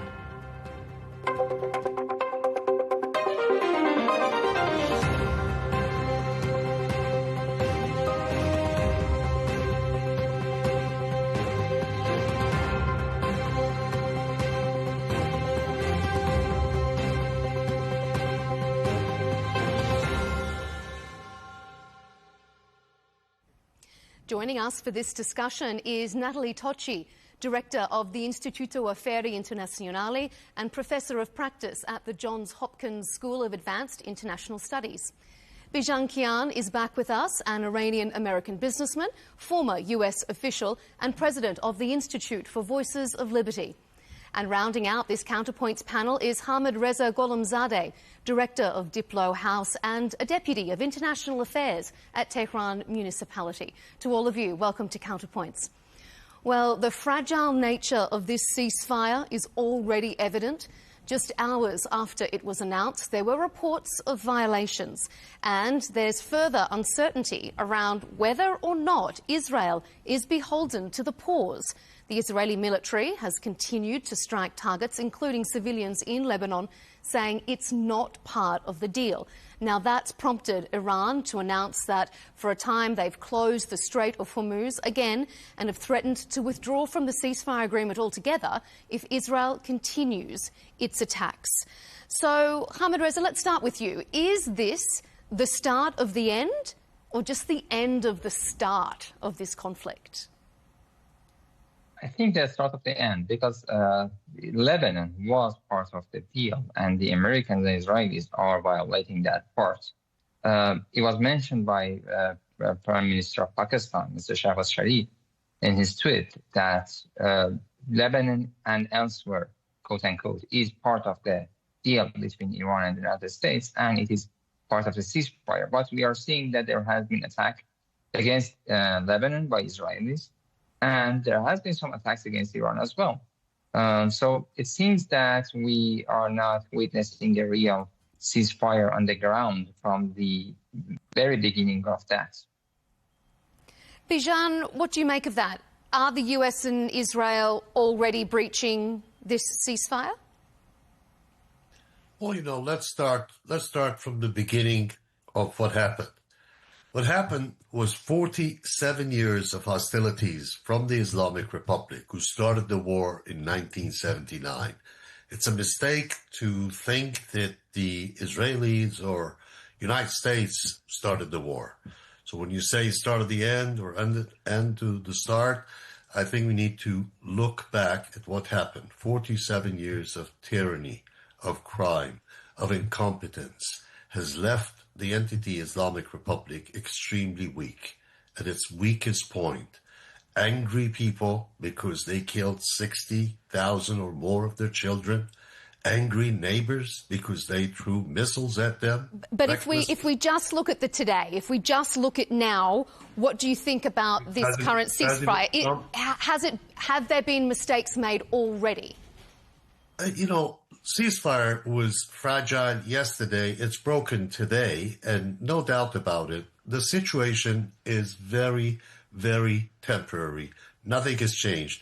I listened to Secretary Hegseth saying, we're staying around. We're not going anywhere. So don't celebrate. And for Islamic Republic in Iran to declare victory, it takes really over and above the intestinal fortitude they've shown for 47 years to claim victory when Trump issued a very rude threat, unconventional. We haven't had diplomatic language using expletives like that, which is the point of degradation. It's a point of insult. And the Islamic Republic, against that, showed amazing flexibility and caved. That's the short story. Nothing has changed. We'll see what happens. Today, I don't believe Islamic Republic has a way out. 60,000 grieving mothers are standing in front of this government and shouting, we don't want you. It is fake news. There is no 60,000. Everything is fake news for you. Of course, you get paid to lie, like your colleagues in the Islamic Republic. Thank you for your accusation, but there is no document for that. And President Trump admitted that they had armed mothers. Go talk to those mothers and tell them that you did not murder. President Trump admitted arming the protesters and the rioters. You can talk to President Trump. I don't expect you and of course, Netanyahu also. Okay, but Bijan, we have invited Ahmed Reza on to give his point of view, so we will respect it and give you a platform to express it. He interrupted me, and I had to respond. But I am willing to listen to him. Whatever he says, he has zero value for what he says. Okay. Maybe to you, but our audience may think differently on Counterpoints. We want to give all sides of the story. Natalie, I'm going to come to you in just a moment, but let me just ask Ahmed Reza very quickly. Bijan said Iran caved, and if Secretary of War / Defence Hegseth says the US isn't going anywhere, well, if the US was victorious, why do they need to stay? That's the point. If they were victorious, they did not need to explain their victory, and everyone would actually witness that. We are seeing many analysts, professors, politicians admitting that Iran has been the winner. So Americans announced regime change at the first goal. Then they moved the goalpost and they changed their objectives, and none of them has happened. From the day one, when they said that the regime change is the goal, everyone said that Iran's survival would be a winning for the country. And it has happened, but not only that has happened, the United States has accepted Iranian terms for the discussion and negotiation. So a winner, I doubt, would be accepting the loser's terms for negotiations. And that's what the Americans have accepted to discuss Iranians' 10 items for the negotiation. So I doubt that it would be correct to say that the Americans are the winners and Iran has been bowed down to the threats. We all know that they are running out of munitions for defensive equipment, and it was the Americans who asked for a ceasefire, not the Iranian side. So they can make their own narrative, but the reality on the ground is totally different. Okay, Natalie, let me bring you in here. So fragile, less than 24 hours in, is it doomed to fail? Well, I don't think it's doomed to fail, but I do think that there are different sets of incentives here, right? So it is fairly clear to me that regardless of what we think of the Islamic Republic of Iran, no matter what we and how much we may want to see it go or not go, that the truth of the matter is that it is true that it's the United States that wanted out, right? And the United States wanted out because it wasn't actually achieving its goals. I think there's this mistaken, this kind of confusion between, the show of military might and how many targets are hit and the fundamental strategic objectives of this war. And in this respect, I agree with what Ahmed Reza was saying. I mean, either whether you look at it from the angle of regime change, nuclear, missile, and on top of it, you had something that didn't exist before the war, i.e. the de facto control of the Strait of Hormuz. And you look at it from any perspective, and so far, it doesn't mean that this will be the end point, but so far, it has been a strategic failure for the United States. I really think that analytically, despite what we would like to see happen, analytically, it's very difficult to argue that this is not the situation today. Now, the question, though, is whether this is a steady state. And not only because, as you were rightly saying, as we've seen over the course of this day, extremely fragile, but also because there's another actor that actually may not want to see this war end. And that other actor we haven't talked about yet is Israel, right? And I think that there's almost sort of macabre play of is Lebanon part or not part of this deal is essentially aimed at Israel in the same way as Iran has basically tried to transform successfully this conflict in an asymmetric one, drawing in the Gulf. Israel is trying to do likewise when it comes to Lebanon. And given that Hezbollah did, quote unquote, stand up in this case for the Islamic Republic of Iran, it would probably feel that, and it would probably expect Iran to do likewise now, right? So now we basically, Israel that does not want to see an end of this war, essentially through the Lebanese route, trying to reignite war and therefore the breaking of the ceasefire. I'm going to come to Lebanon specifically in a moment, but Bijan, I want your response to some of Natalie's comments there. Did the US want out, and has this been a strategic failure? Who approached Pakistan, Professor, to ask for mediation? The United States or the Islamic Republic? I think your assumption that the United States wanted out, of course. Who wants to create a long war? United States doesn't want a long war, of course, without a doubt. But I ask you, Professor, this question. What I like to do is get away from Israel, which obviously you would like to condemn, and I like to get away from the United States for a moment and invite you to look at Iran. First of all, I like to correct your guest. Don't call it Iran. You represent Islamic Republic in Iran, not Iran. Iran is an old, ancient, glorious culture, and Islamic Republic, which you represent, is a 47-year-old delinquent juvenile. So, Professor, going back to Iran, do you believe that an Islamic Republic today is stronger in any way or weaker with killing its own people? Now, the number is disputed. Yes, you know, the distinguished guest says that this is a lie. It's fake news.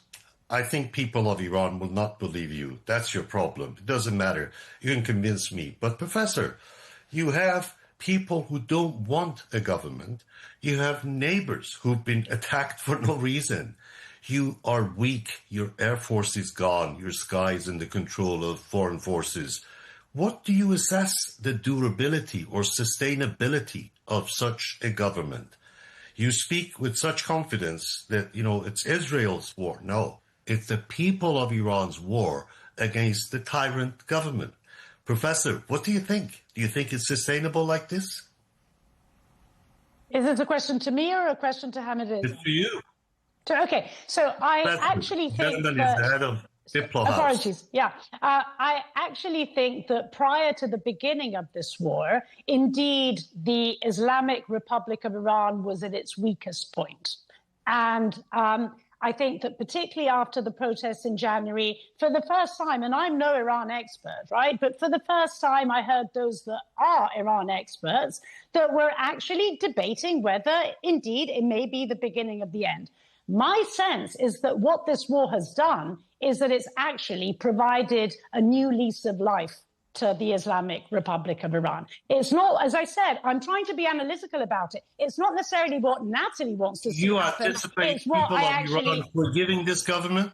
Do you anticipate? I anticipate the people of Iran at this point in time being singularly focused on who has been most recently committing crimes against them. And tragically, as opposed to January, where it was indeed the Islamic Republic of Iran, tragically, who has been committing crimes most recently against them is the United States and Israel. And I don't think that Iranian citizens your logic would not hold in your class, I'm afraid, to tell you. Your logic doesn't hold. You're ignoring the fact. Why not? Elaborate on that. Why doesn't it hold? Does not have legitimacy. You're ignoring that. And you're going to your own preferred status of the world, as you would like to define it. No, listen, I'm an Italian citizen. I don't have skin in this game, right? So I'm simply looking at the situation. Didn't you see the killing of the people, Professor? And this is why I'm saying that in January, I actually thought that maybe this was a regime that was just one push away from imploding. Nothing has changed. What this war has done, it's actually provided a new lease of life. Okay, yes, Hamid Reza, I wanted to put that to you. Focus on that. The regime killed its own people. Focus on that. What the gentleman is trying to do is what in academia they call it motivated reasoning and cognitive bias. He is so angry with the Islamic Republic that they are trying to detach it from the country of Iran. And he is ignoring the history that the American hostility against Iran. Iranian people have done that. I'm not doing it. They don't consider you. In 1950s, there was no Islamic Republic, and the Americans staged a coup against the democratically elected government of Mossadegh. And the Pahlavi regime that this gentleman supports against the Islamic Republic. We'll just let Hamid Reza finish his statement there. Iran is the Islamic Republic, is the government, the establishment who has improved the Iranian power. And if Iran is so weak, and it's at weakest point right now, and the Americans, who claim to be the strongest military in the world, have failed to achieve their goals against that, and have failed in their military objective against that. So let's see how strong Iran is. That would be telling enough, I guess, to the audience. Regarding the January unrest, I should say that, yes, there have been some people killed, unfortunately. More than 3,000 people have been killed.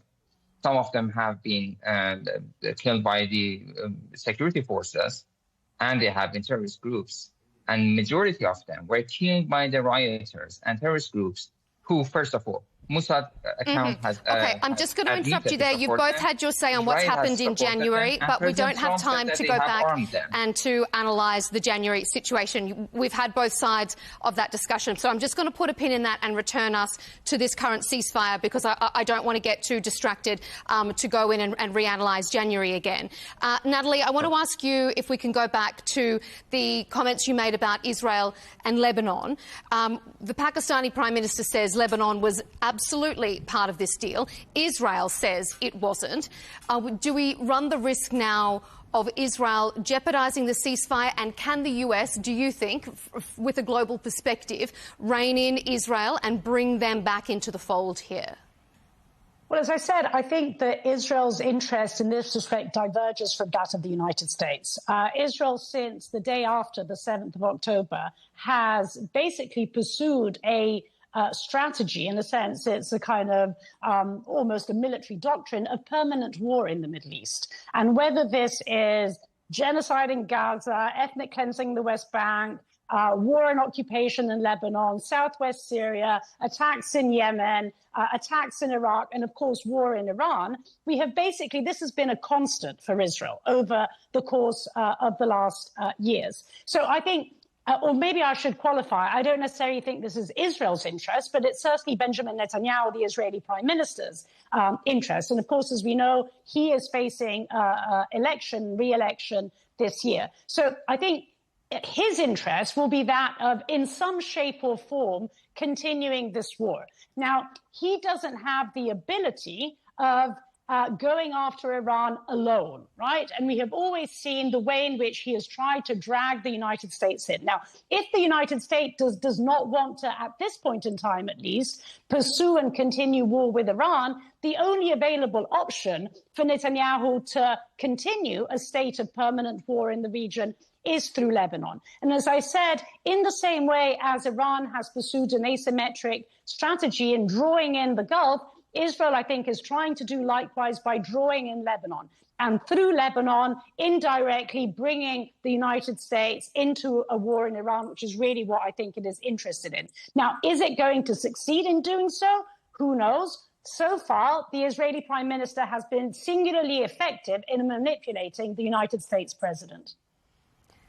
Bijan, is there a concern in your mind or in the US's mind that Israel could jeopardise the work that the US has done to return to the negotiating table here?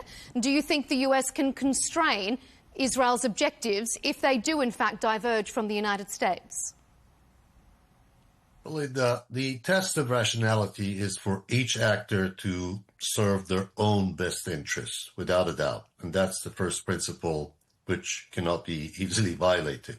Now, Israel would do what Israel needs to do to protect its people and its territory, without a doubt. Would Israel listen to the United States on what could serve that interest? Absolutely. I think Israel and the United States have the kind of relationship that I don't see a daylight at this moment. So when there is no daylight between Washington and Jerusalem, we see, not perfect harmony. Of course, not perfect harmony. There are disagreements, there are ups and downs. But I believe Israel would do what Israel needs to do, and the United States would do what the United States needs to do.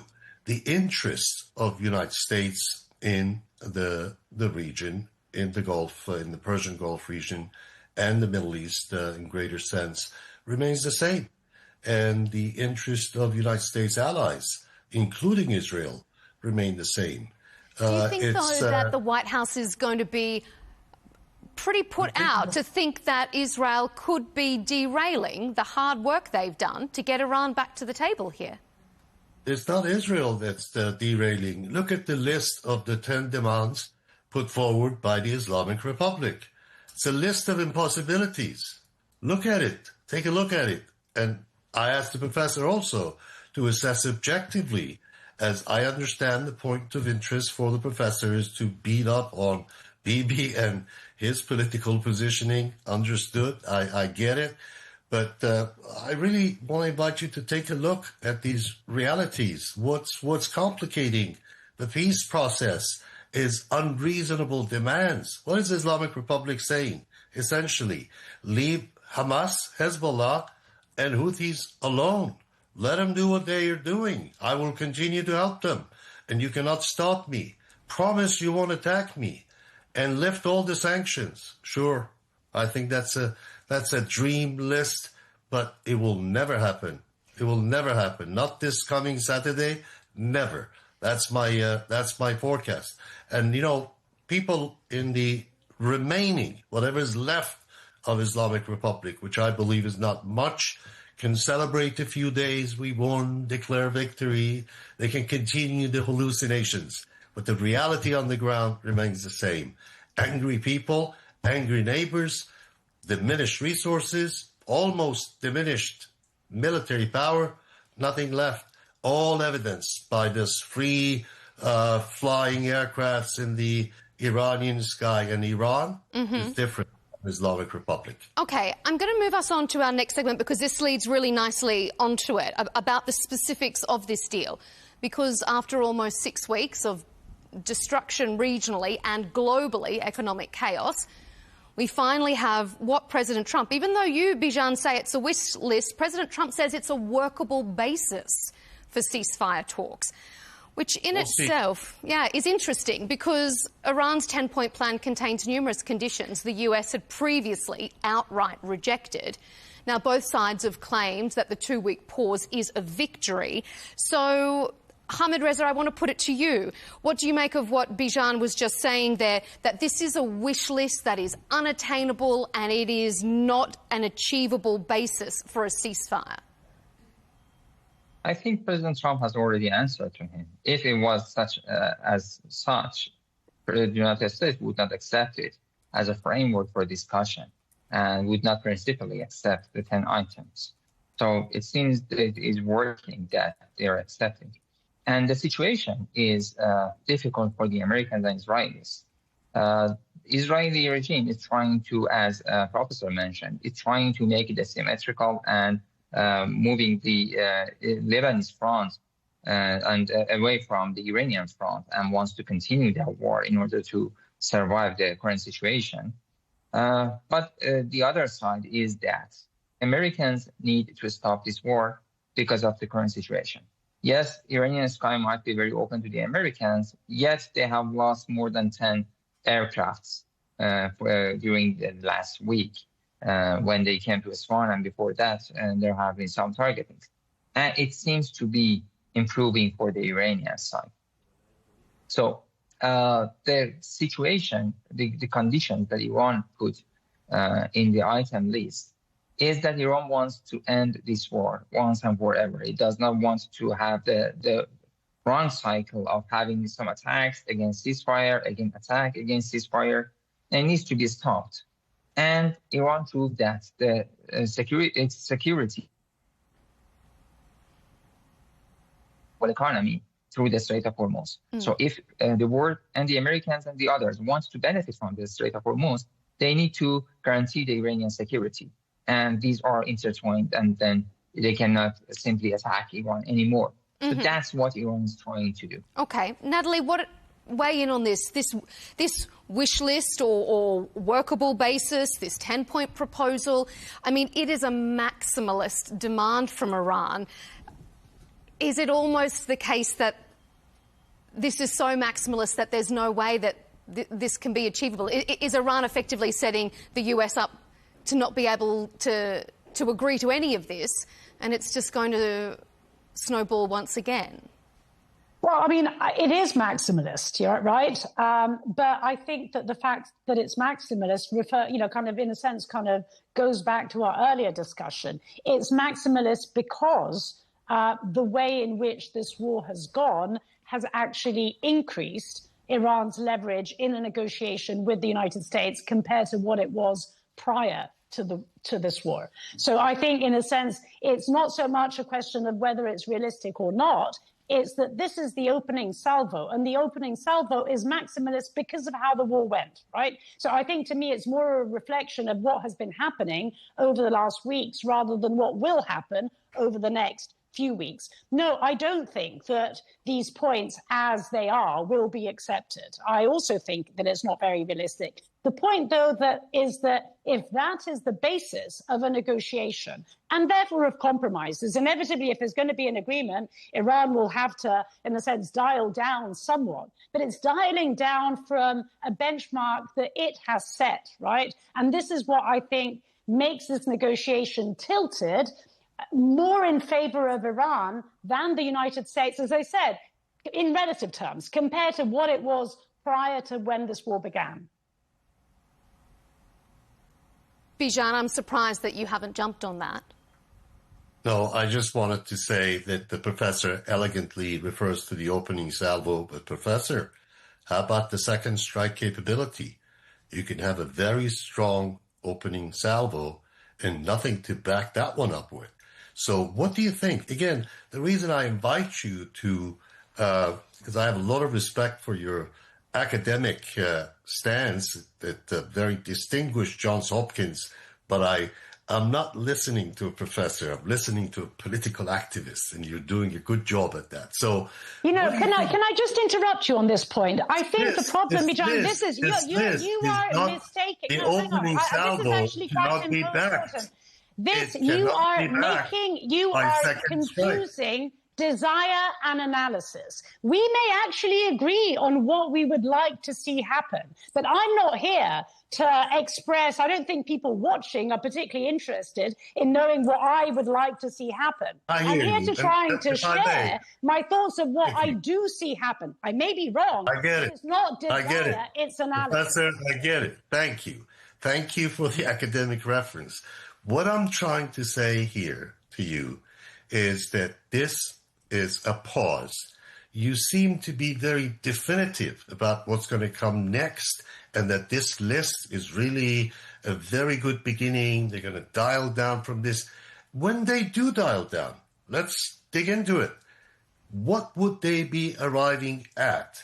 Which part of lift all the sanctions? Which part of let us continue supporting the 3H, Hamas, Hezbollah, and Houthis? Which part of that can be dialed down? To what level? I don't understand. I'm asking for clarification. I don't believe it can be dialed down. I believe this is a list of impossibilities. It will go nowhere. But Bijan, you've said on this program before that President Trump likes to go all in, ask for the world and more in his negotiating style, and then he works back from there. Has Iran not just learnt from the master? Of course, but the difference, Belinda, is in the ability to deliver on a promise. Islamic Republic has not been able to deliver on its threat. Look, President Trump issued a very rude, very undiplomatic, condescending message and threatened the Islamic Republic, open the Strait of Hormuz or else. What did the Islamic Republic do? Caved. Do not forget that. This is an indication of the false claim that the Islamic Republic is ahead and they're not. This is all. So why President Trump accepted Iranian terms? President Trump does what serves the best interest of the United States, and if he sees a pause being necessary at this point, for many reasons. If you want, I can tell you some of the reasons he may have done that. You may not going to like it, because, the President of the United States has power to engage a military operation for 60 days, and a pause resets the clock. That is not good news for you, and that is not good news for the Islamic Republic. But don't look for the reasons why, and don't read too much into it. He has not accepted the terms. The terms are not finalized. He has mentioned it in his post. Man, you're talking for him. He has written that.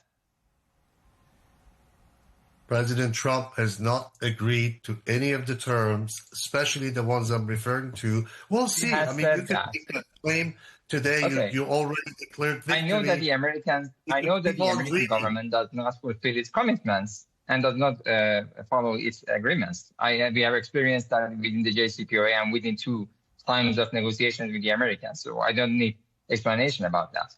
But he has written that it would be based, the negotiations would be based on Iranian terms. So if it was such, and if Iranians had caved, and if they had the upper hand, he would not accept this. You don't. And Iran has prepared itself for the meaning of this is a workable frame. You take workable frame for an agreement. I'm sorry, you need to correct yourself. Workable frame is not the same as I've agreed to these. That's a good point, Hamid Reza. I mean, he has said this is a workable basis. The president hasn't said we're going to take all of these on board. So this could be a very difficult and long, drawn-out, tense negotiation. It's very hard to negotiate successfully against President Trump. It is not, because Iran has a good experience about that. But the point is that... Mm-hmm. Am I supposed to answer, or? Yeah, go ahead, Hamid Reza. Go ahead. We'd like to hear from you. The point is that President Trump needed a ceasefire, and because of that, it accepted Iranian terms. And I'm quite sure, it is my analysis, I'm not telling as a fact, but I'm quite sure that the Americans would not adhere to their words, and they have already stepped back from that.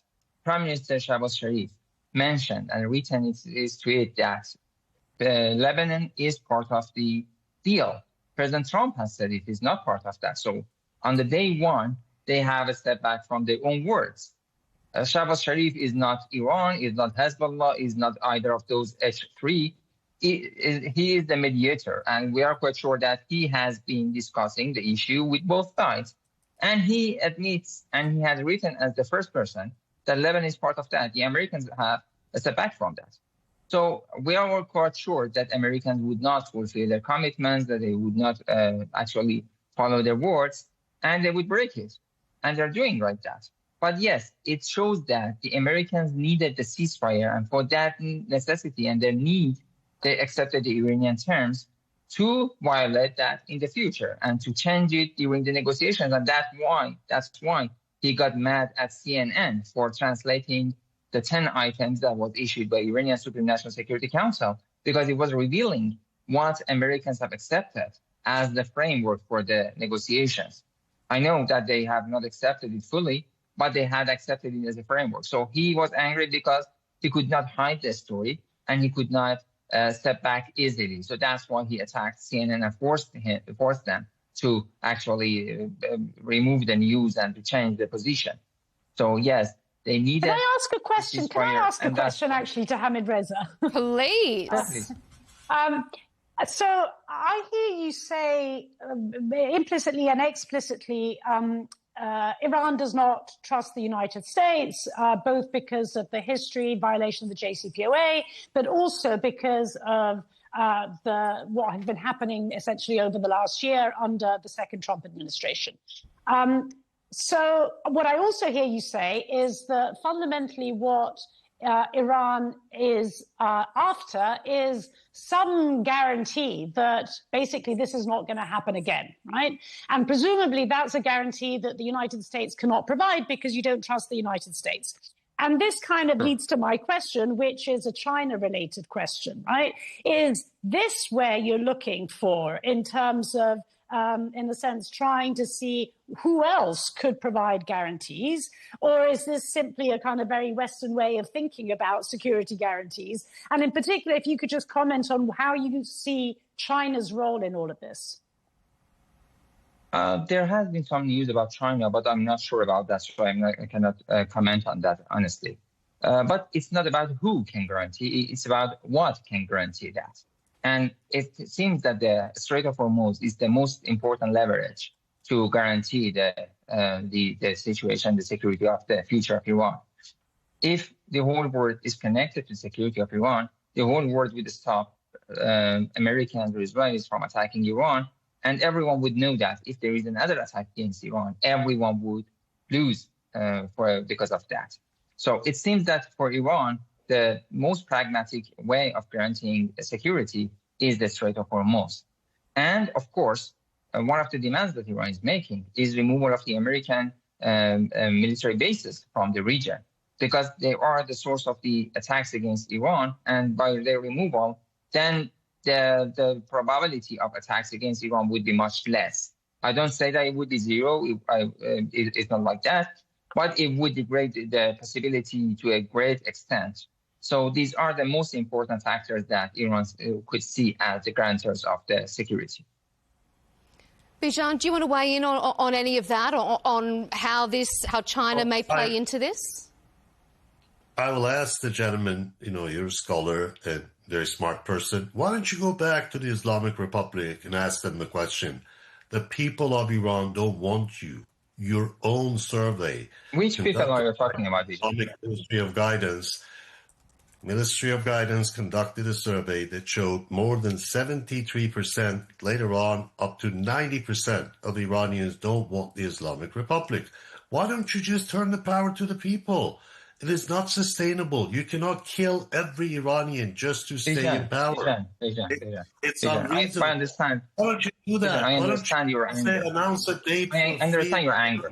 But which people are you talking about? Okay, let Ahmed Reza respond to that question there. Millions of people are on the streets supporting the government. Let me finish. Every night, millions of people are on the streets to support the government. Okay, all right. Bijan, finish your question, and then we'll let Ahmed Reza respond. There is a persistent problem. The persistent problem is a sea of blood between the Iranian people and the Islamic Republic. Islamic Republic's best choice is to test its own credibility and legitimacy. Turn it back to the people. Mm-hmm. That's the long-term solution. That's the best solution for the Iranians.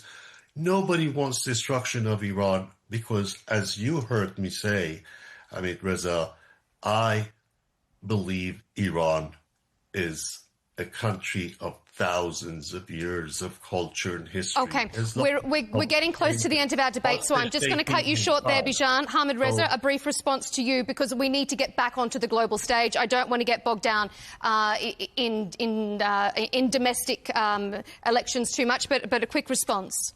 I just couldn't lose the opportunity. The response is that every night, hundreds of thousands of people and millions of people are on the streets of Iran, and they are supporting the government. They are people. He is ignoring that.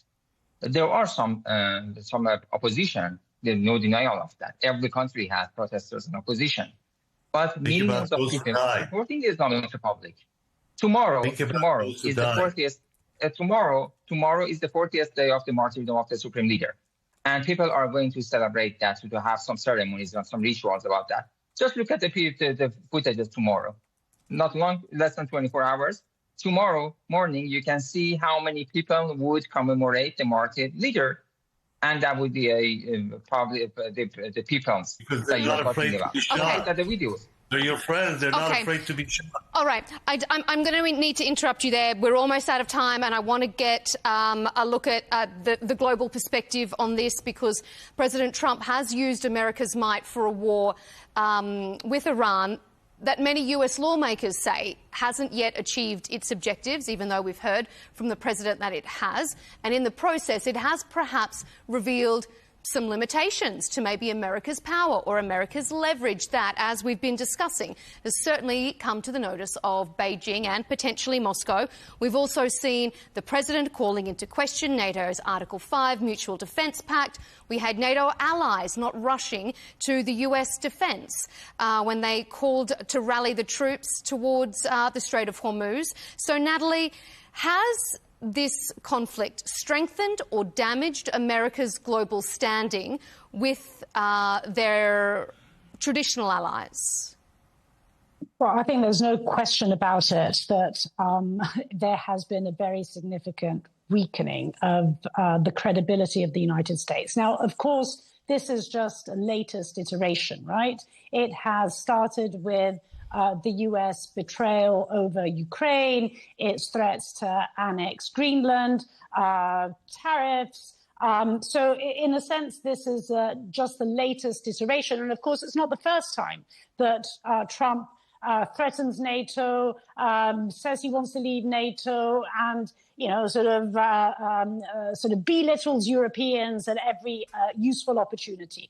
Now, I think what's interesting, though, in the context of this war, is that when the war began, actually, with the exception of a few countries, and in particular Spain, Norway, but I would say the mainstream of European countries tilted more in favor of the US. What you have ended up seeing is over the course of this war, as basically Trump's declarations, particularly those of the last few days, became particularly unhinged, as those threats to NATO came in, as the war has gone in the way in which we have been discussing, you see that sort of mainstream European consensus turning really rather radically against this war, right? I'm talking here about governments. Public opinion was always against the war, so that was never really an issue. So in a sense, in the journey, if you take two extremes, on one extreme you have, let's say, NATO Secretary General Mark Rutte, a kind of, sycophant in chief, and on the other end, you have, Pedro Sanchez, Spanish Prime Minister, in a sense, opposition in chief. You have that, European consensus shifting from, in a sense, seeing Trump as daddy, quote unquote, in the way in which Rutte had described him, to viewing him far more as baddie, in the way in which Sanchez would describe him. Bijan, have some of those recent comments, social media posts, turned a bit of the tide against the president, do you think? Has it damaged perhaps what some may have seen as important work? President Trump is a fighter. He's been fighting against a lot of things that a lot of people don't want to see. He's breaking the rules left and right, making many people angry, including some of his former supporters. So this is his way of governance. This is how he is ruling in his position, and he uses his authority within the law to be the way he is. And how do you think that's impacting his global standing? Do you think people look at and respect the strength, or do they look at it and are concerned maybe by the volatility?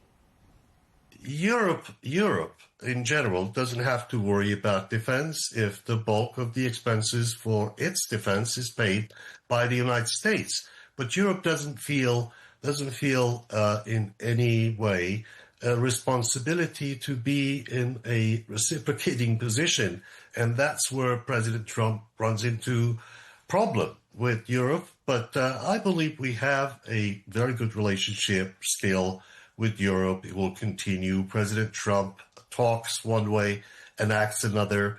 I think overall, President Trump is suffering from, declining popularity on many fronts.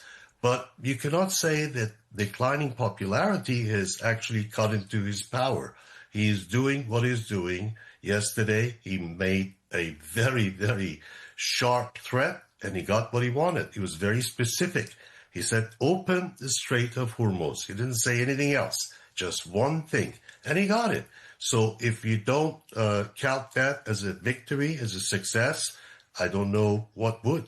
Mm-hmm. And but the best of my knowledge, the Strait of Hormuz is closed. To decide. Just wait. All right, Hamid Reza, wrap us up here. How do you see the president's actions and Iran's actions impacting the perspective of global leaders? I think Professor was to mention that Strait of Hormuz is not open and it is closed. I think that would be telling enough that the American threat, the President Trump's threat, did not work. And actually what his threat was a war crime. And many Americans, politicians, public people have condemned his threat. And it was a war crime, actually, the language he used. And so it is not something to brag about. I would say that Iran has gained some momentum in the global scene and changing to a world power, and the Americans are losing their power, and the decline of U.S. power has been clear to the whole world. The military power was the last battlefield for the Americans to claim that they have power, and they have lost that as well. So the myth of F-35s or the navies or the A-10s, such things have evaporated, and the whole world knows that they can be damaged and they can be defeated. So I would not believe that the Chinese would consider the Americans very strong anymore, or the Europeans would continue to rely on American power in their military power, actually. We're out of time, so we're going to have to leave it there. Nice elucidation. Nice elucidation. Oh, well, I was about to wrap us up because I know that Ahmed Reza's battery was about to die, and I wanted us to be able to say farewell to him before it did, but we seem to have just lost him.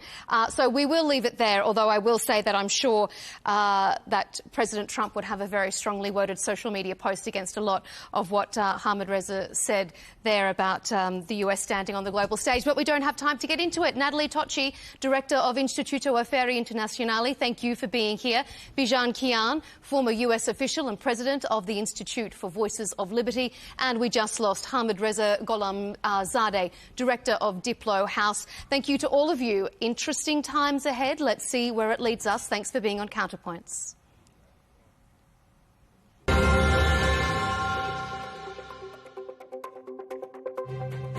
Thanks for tuning in to this episode of Counterpoints. Keep up to date with our latest debates and interviews. There are plenty there on the Al Arabiya English YouTube channel, and of course follow us on X and TikTok. We'll see you next time.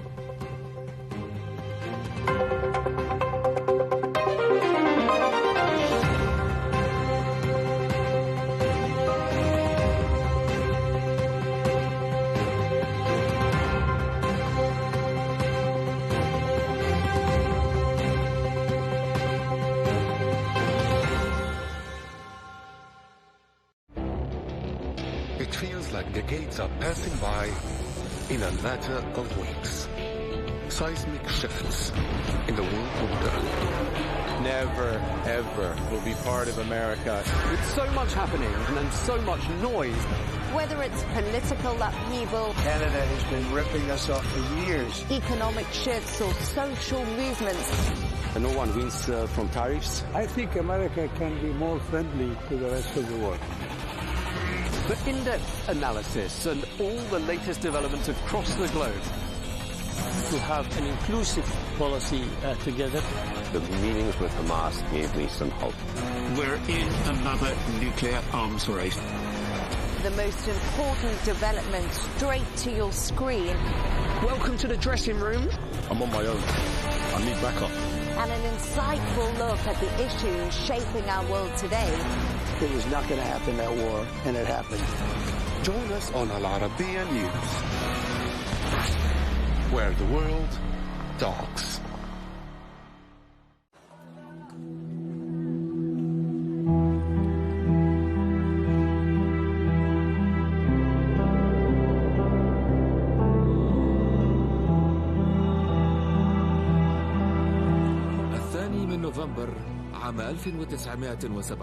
On November 2nd, 1917, Britain's Foreign Secretary, Arthur Balfour, wrote a brief letter promising his government's support for creating a national home for the Jewish people in Palestine.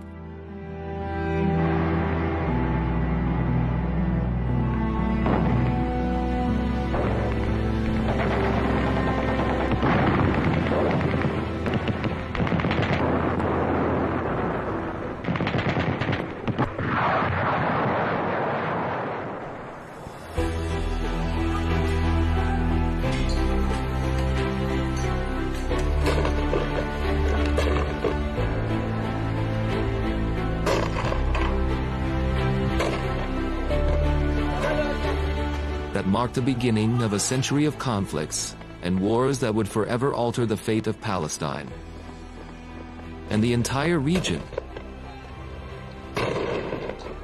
108 years later, Britain's Prime Minister Keir Starmer stood before the world. on September 20th, 2025, before the cameras, announcing his country's recognition of the State of Palestine. I state clearly, as Prime Minister of this great country, that the United Kingdom formally recognises the State of Palestine. As your chairman has reminded you, The British recognition carried special symbolism.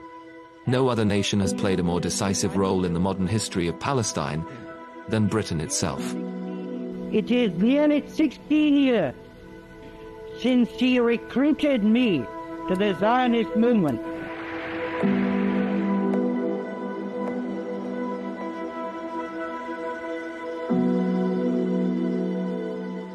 Under the 1916 Sykes-Picot Agreement between Britain and France, Britain took control of Palestine, placing it under military rule, just as it did with other parts of the Middle East.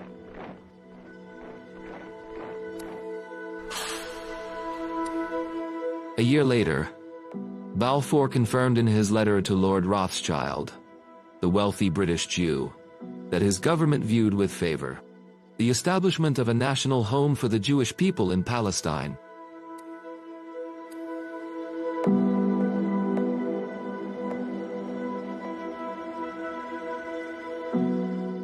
The Balfour Declaration was not just a letter, it reflected a clear colonial policy. Britain had also promised independence to the Arabs, in return for their support against the Ottomans, a promise that was never kept.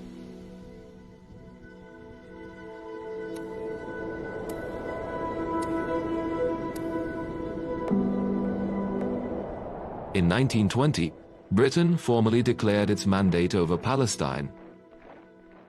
As the de facto authority, the British allowed waves of Jewish immigration into Palestinian lands. The resulting anger led to massive uprisings in cities like Jerusalem, Jaffa, and Haifa, culminating in a Palestinian revolt in 1936 that lasted 3 years before being brutally crushed by British forces.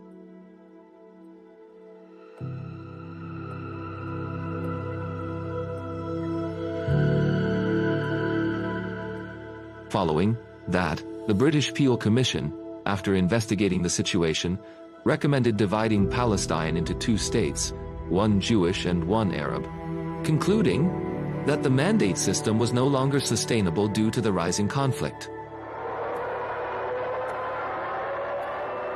On the eve of World War II in 1939, a British white paper sought to calm both sides. It announced the support for establishing an independent Palestinian state where Arabs and Jews would live together within 10 years. But both sides rejected the plan. It satisfied neither their ambitions nor their fears. Keinen Mut, die mehr zu zwingen vermag, dann wird unser Wille und unser Heil. The outbreak of the World War made Palestine even more volatile. As the Nazis tightened their grip on Europe's Jews, migration quickened, until Jews made up nearly 1/3 of Palestine's population. In 1947, Foreign Secretary Ernest Bevin handed the matter to the United Nations, announcing Britain's withdrawal from the mandate. The resolution of the Dutch Committee for Palestine was adopted by 33 votes, 13 against, 10 abstentions.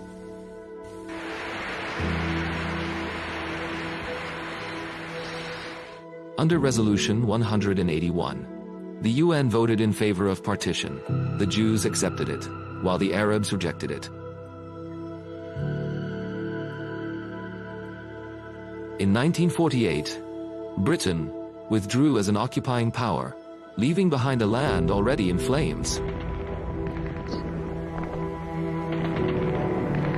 Soon after, on May 14, 1948, the State of Israel was declared. And the Nakba began.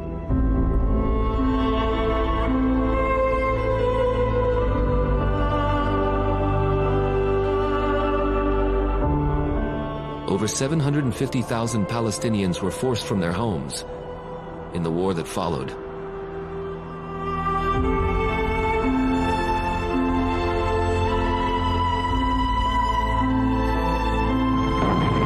During the Suez Crisis of 1956, Britain joined the tripartite aggression against Egypt, but its failure showed the world that Britain was no longer the dominant power controlling the region's destiny.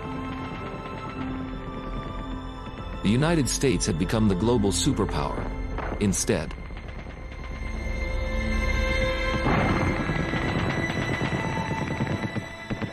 In June 1980,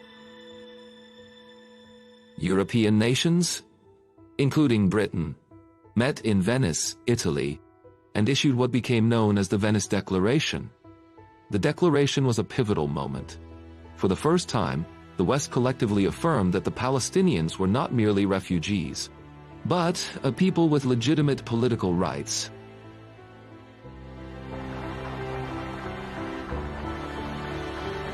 The Oslo Accords of 1993 revived hopes for peace in the region. Britain supported the negotiations and financed the emerging Palestinian Authority. It seemed the Palestinian state was finally near.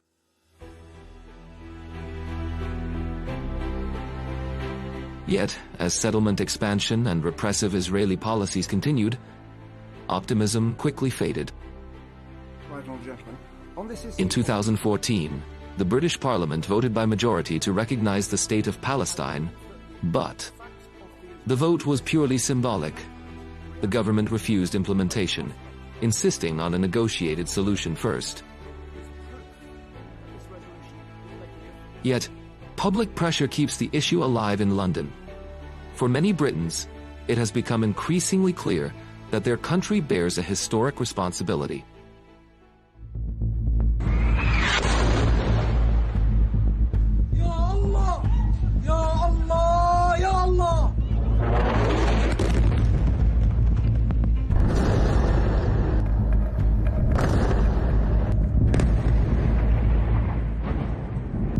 In 2023, Palestine faced another pivotal moment as Israel launched its ongoing assault on Gaza following the events of October 7.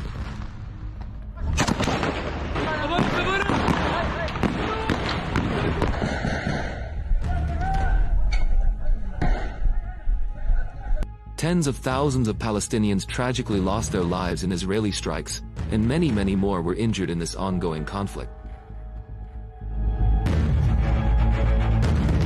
More than 80% of the Gaza Strip was destroyed.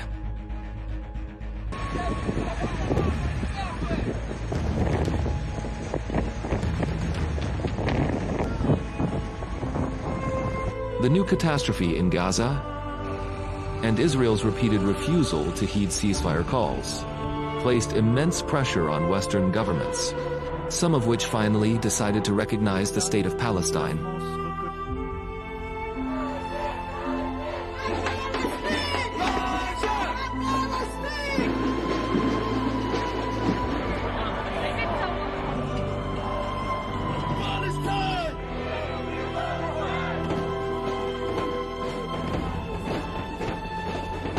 Britain was among the first, and its decision was seen as the most significant and symbolic.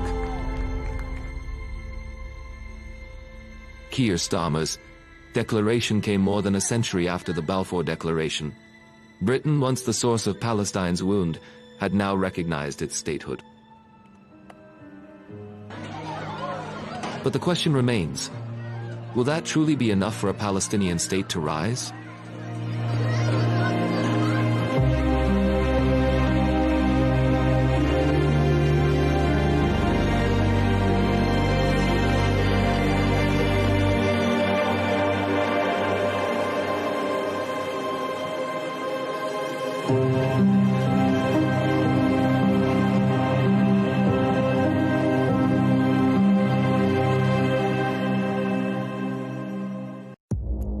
Our allies, in many cases, are worse than our enemies. Stay informed and connected with the latest international headlines. There obviously is a risk. From breaking news to in-depth analysis, it would appear that this war is coming to an end. Who buys the stuff? Investors, pension funds. We deliver the most important developments straight to your screen. Iran always wanted to deal with militia. Join us for compelling, expert-driven conversations. A curfew order has been established. And an insightful look at the issues shaping our world today. There are a lot of proposals about European architecture for security. I'm Leanne Gerrans, and this is W News. We dealt with this when I was Chief of Staff in the first term.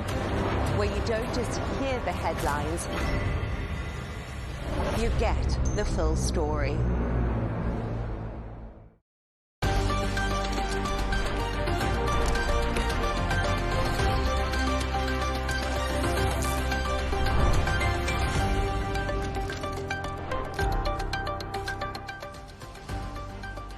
Hello and welcome. I'm Leanne Gerrans and you're watching W News Extra, broadcasting live from the Al Arabiya studios in Riyadh.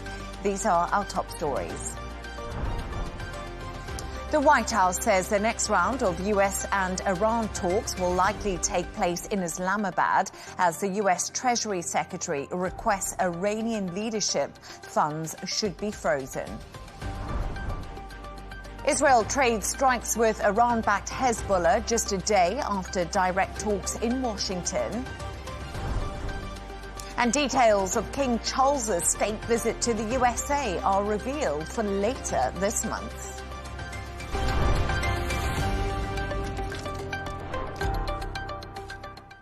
Now, the US and Iran have agreed to meet in principle, with talks likely to take place in Islamabad. Earlier, the White House denied reports of a 2-week extension to the ceasefire and said conversations with Iran were productive and ongoing. The US Treasury Secretary Scott Bessent told reporters that countries who buy Iranian oil could face secondary sanctions and requested freezing the funds of the Iranian leadership. Meanwhile, President Trump has said he's opening the Strait of Hormuz for China and for the world. Posting on Truth Social, he said China is very happy and permanently reopening the Strait of Hormuz, and goes on to say they have agreed not to send weapons to Iran. President Xi will give me a big fat hug when I get there in a few weeks. We are working together smartly and very well. To discuss this and all of today's stories, I'm joined by broadcaster John O'Hayes and Chair of the Department of Security and Strategic Studies at AUE, Dr. Eli Al-Hindi. Dr. Eli, let's begin with you, because we're getting lots of latest lines coming out of the White House. What do you make of what the White House is now saying? Well, I think the message is loud and clear. We want to go back to negotiations. We want to get out with a deal and end this conflict with a deal. However, it's going to be the deal that we decide that we have offered, which is practically almost a surrender deal. And that's why we see the White House raising up the pressure, increasing the pressure, trying to stop anybody from helping Iran, including China, threatening with secondary sanctions, and really giving it a big push towards, tightening the grip against the Iranian economy, any Iranian finances, and so on.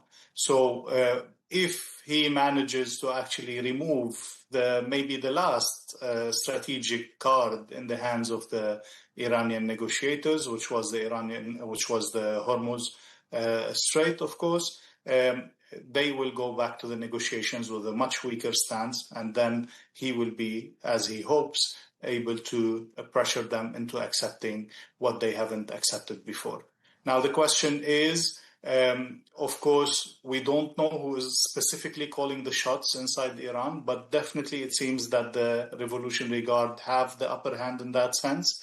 And once again, we say these are ideological people, radical people, who have said and who have proven that they are willing to go all the way, no matter what is the cost, no matter what is the price, and to fight up till the last bullet and the last man standing, and so on. The question today is, with all this American pressure, do we actually have someone in Iran that is strong enough and in control enough to take this decision and to be pragmatic enough to accept a deal with the US, although it is not favorable to them? This is the big question, and this is what could be seen in tomorrow's negotiation, and we will see where things are going. Yeah, and it's really interesting because I think, as you did just say there, Dr. Ellie, is the pressure from the US enough? Because Scott Besson, speaking earlier, also said the US has requested that IRGC funds and those of Iranian leadership be frozen. But, Jono, Iran's foreign ministry has insisted on its right to enrich uranium for civilian purposes. But they have said the level is actually negotiable. Is this something the US is likely to accept? Well, this is the issue, Leanne. This is the sticking point right now in this entire negotiation. This and the Strait of Hormuz have been the two things we've heard of since the get-go. And I think right now the answer to that is, in the way that Iran is framing it, no, the US are not going to accept it. They've been pretty clear about this from the get-go. They don't just want limits. They want this long-term halt. In fact, they actually want a total restriction on enrichment at all. So reports from Washington saying that they've pushed for a 20-year suspension, and Iran have rejected that, saying that it's too extreme. They've said 5 years, but I think we'll probably see something like a meet in the middle. This could be similar to the 2015 Obama deal, really. Iran said that it wants to hold on to what it says is a sovereign right to enrich uranium. I'm really hard-pressed to find online anywhere where it's a sovereign right for any country to enrich uranium, but it signals there's a bit of flexibility, and I think that's good. That's good music to put out there because of what level they'll actually get to as well. Now, we've talked about the enrichment of uranium in the past before, and we know that Iran had been at 60% enriched uranium.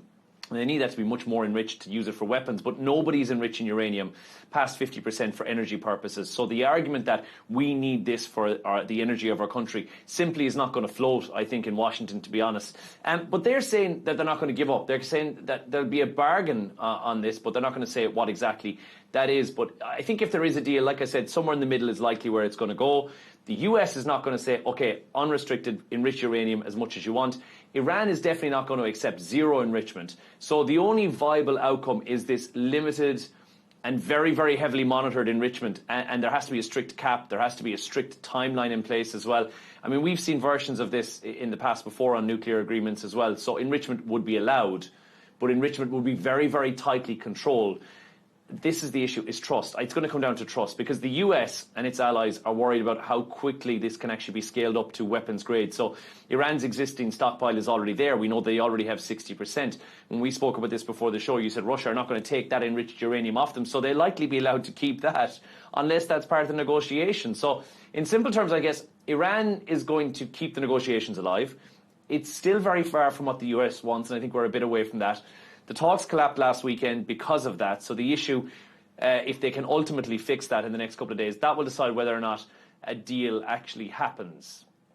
And Dr. Ellie, as Jono did mention there, the Kremlin says US has rejected its proposal that Russia takes Iranian uranium stocks, but also there has been mood music and rumours coming out of Tehran today that the Pakistani delegation there to hand over a letter from the US is all about the nuclear. What do you make of that? I want to pick up on what Jono said. Two things, actually. First thing is that if we go to a middle ground, that is the logical thing to have in a negotiation, it would be very similar to the Obama agreement, and this is exactly what Trump hates and doesn't want to happen. He never wants to be compared to Obama, and he definitely got out of that deal and did all of this and did all this war not to come back to something similar on one hand. On the other hand, I do believe that the nuclear, if we remember before the latest clashes, we were hearing from the news and from analysts that an agreement is very close to happen. I do believe there could be some creativity around the nuclear agreement. There could be a role for Russia to send limited enriched uranium under control towards Iran. There could be so many different things that keep the trust that everybody had lost. Even the Europeans have expressed how much they've lost the trust in the Iranian regime. However, I don't believe this is the key, the breaking point of the negotiations. I think the insistence that we still hear from the White House about a comprehensive deal, this is where the whole effort lies, and this is where we're going to see if it's going to be happening or not. Trump wants in the deal not only the nuclear, but also the militias, also the ballistic, also the Hormuz Strait, and all of this in one package. And this is the biggest challenge in that sense. Yes, indeed. Let's see what happens if those talks do get underway in the next few days or next week. Dr. Eli Jono, thank you so much. Stay right there as we move on to another story now. And Israel is continuing strikes on southern Lebanon in its war with Iran-backed Hezbollah. State media reported that 2 Israeli strikes hit vehicles south of Beirut. It comes just hours after Lebanon and Israel held their first direct talks in decades in Washington and agreed to hold further direct negotiations. Jono, so these historic talks wrapped up yesterday, positive mood music when they ended. But let's just ask the one main question. What progress has actually been made the day after? Look, in real terms, Leanne, it's been limited. It's not insignificant, but it's limited. The biggest breakthrough is simply that these talks even happened in the first place, realistically. The first meaningful diplomatic contact between Israel and Lebanon since 1983. So that in itself is it's good news for those negotiations for the future. But beyond that, I mean, there is no tangible outcome yet. We've seen no ceasefire agreement, no roadmap, no de-escalation mechanism has been put in place. So, and most crucially, I think with this, Hezbollah, who are driving the military activity at the moment, let's talk about that for a second. They're not actually directly part of the discussion as such. They've already indicated they won't be bound by anything that's been agreed here as well. So that's a bit of a limitation here as well. Israel will have that in as a red line for sure. So what we're seeing is, I get there's a disconnect between the diplomacy that's going on and that we're seeing and the reality that's on the ground. So politically, there's this effort to open these channels and create a framework, and that is a move in the right direction. But from a military standpoint, at least anyway, it is business as usual for everyday people in Lebanon right now. Rocket strikes and escalation is continuing. So although these talks are happening, you have to align both tracks, I guess, have to be completely aligned, because otherwise these talks will be symbolic. They won't be substantive. There will be nothing behind here. That's unfortunate. And as I say, for the everyday people, and we're seeing these horrific scenes coming out of Lebanon right now, and people whose lives have been destroyed by this means very, very little. I'm optimistic that they're even sitting down at the table together. That's a good move. But again, right now, what we're seeing is symbolic and not actual real diplomacy taking place. Dr. Eli, meanwhile, Netanyahu's Security Council are meeting today, and we are hearing that a ceasefire could be called as soon as that meeting wraps up. Where do we stand with that? Well, I do believe that the Lebanese government, in taking this bold step, as Jono said, not since decades, have any Lebanese government agreed to sit on the same table as Israelis. So it's a huge step. It's a huge gift between brackets. It's a huge sign of goodwill of the Lebanese government. However, the Lebanese government insisted, and the international community insisted, that negotiations do not happen under continuous bombing, and they requested and they pressured Israel into at least limiting its aggressions and going towards some kind of a ceasefire while negotiations take place. It's glad to see that the US have decided to put this, even symbolically, under Secretary Rubio. So they leveled up, brought it up a level towards the level of Rubio himself. And this, I think, was a good sign that the US is on the same wave of wanting these negotiations to go ahead. And these negotiations can only go ahead when Israel announces a ceasefire. I do believe that it is likely that they will give some sign in return, some sign of goodwill in return, whether it's going to be a full ceasefire or a partial ceasefire or a regional ceasefire, like limiting the campaign to the south and stopping any attacks in the rest of Lebanon. These are the details that we wait from Israel tonight. But definitely, I do believe this is a huge step forward. Now, on the fact that Hezbollah, who is calling the shots on the ground, practically speaking, is not on the negotiation table, and whether they are going to be abiding by any decision that comes from that negotiation table, this is a very big question.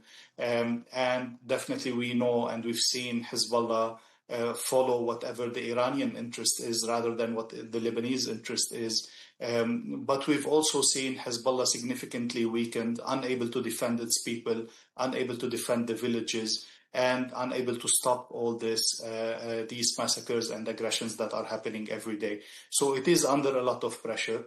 It is still part of the Lebanese government.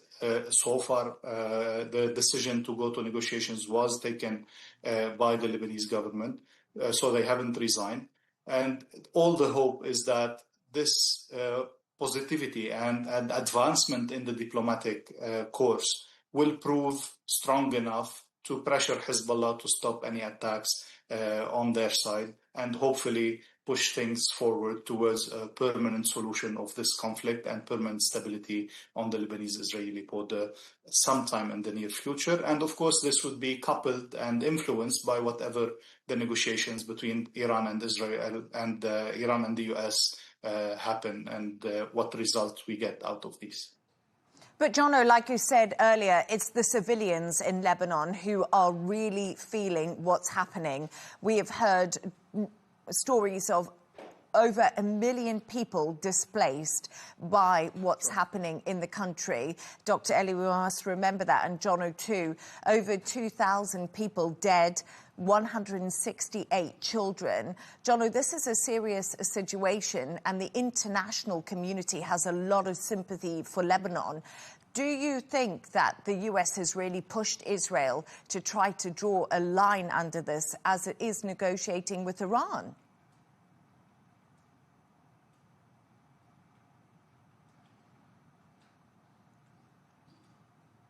Jono, we seem to have some technical problems. I'm not sure if you're on mute or if you're not, or we've lost your connection. So, Jono, can we get you back? If not, I'll give... Yeah, you got us. I think. Oh, there we are. You're there. So I think the issue with this is, and again, since the 8th of April, we haven't had any target in Beirut, and I think that's a real positive sign. So behind the scenes, I think there has been some conversations that have been going on, positive, in order to try and, because that's what's getting the international attention. It's been those attacks in Beirut, and not to take away from the fact that there's been those targets in Hezbollah locations, which is what Israel said, in other parts of Lebanon right now. I think that is positive, and I think that's probably what the US had influence to say, saying, listen, all right, this is something that needs to stop happening. The attacks in Beirut are what are getting those international headlines and getting the international attention. So I think what we'll see timeline-wise is more of that back-channel indirect talks in the next couple of days. And for that formal second round that we were mentioning there, I think if the violence doesn't spiral over the weekend, which I think promising signs at the moment at least, the talks will continue. But it's really difficult to get diplomacy across the board when it's mid-conflict. And I think that's going to be one of the challenging things that the US is, that Israel is going to face right now in these negotiations, which are normally only held at a time when a ceasefire takes place. Thank you so much for your thoughts on that. Let's move on now. And Chinese President Xi Jinping has called Beijing's ties with Moscow precious as he met Foreign Minister Sergei Lavrov for talks focused on the Iran war and global energy security. The meeting comes ahead of expected visits by both a Russian President Vladimir Putin and the US President Donald Trump in the coming weeks. Dr. Eli, China and Russia must trust and support each other, deepen cooperation and defend each other's interests. What do you make of President Xi Jinping's words today? Well, as we say, the more you need to say it and the more you need to repeat it, the less it is true. So I don't believe that the two countries actually trust each other. I don't think they even like each other.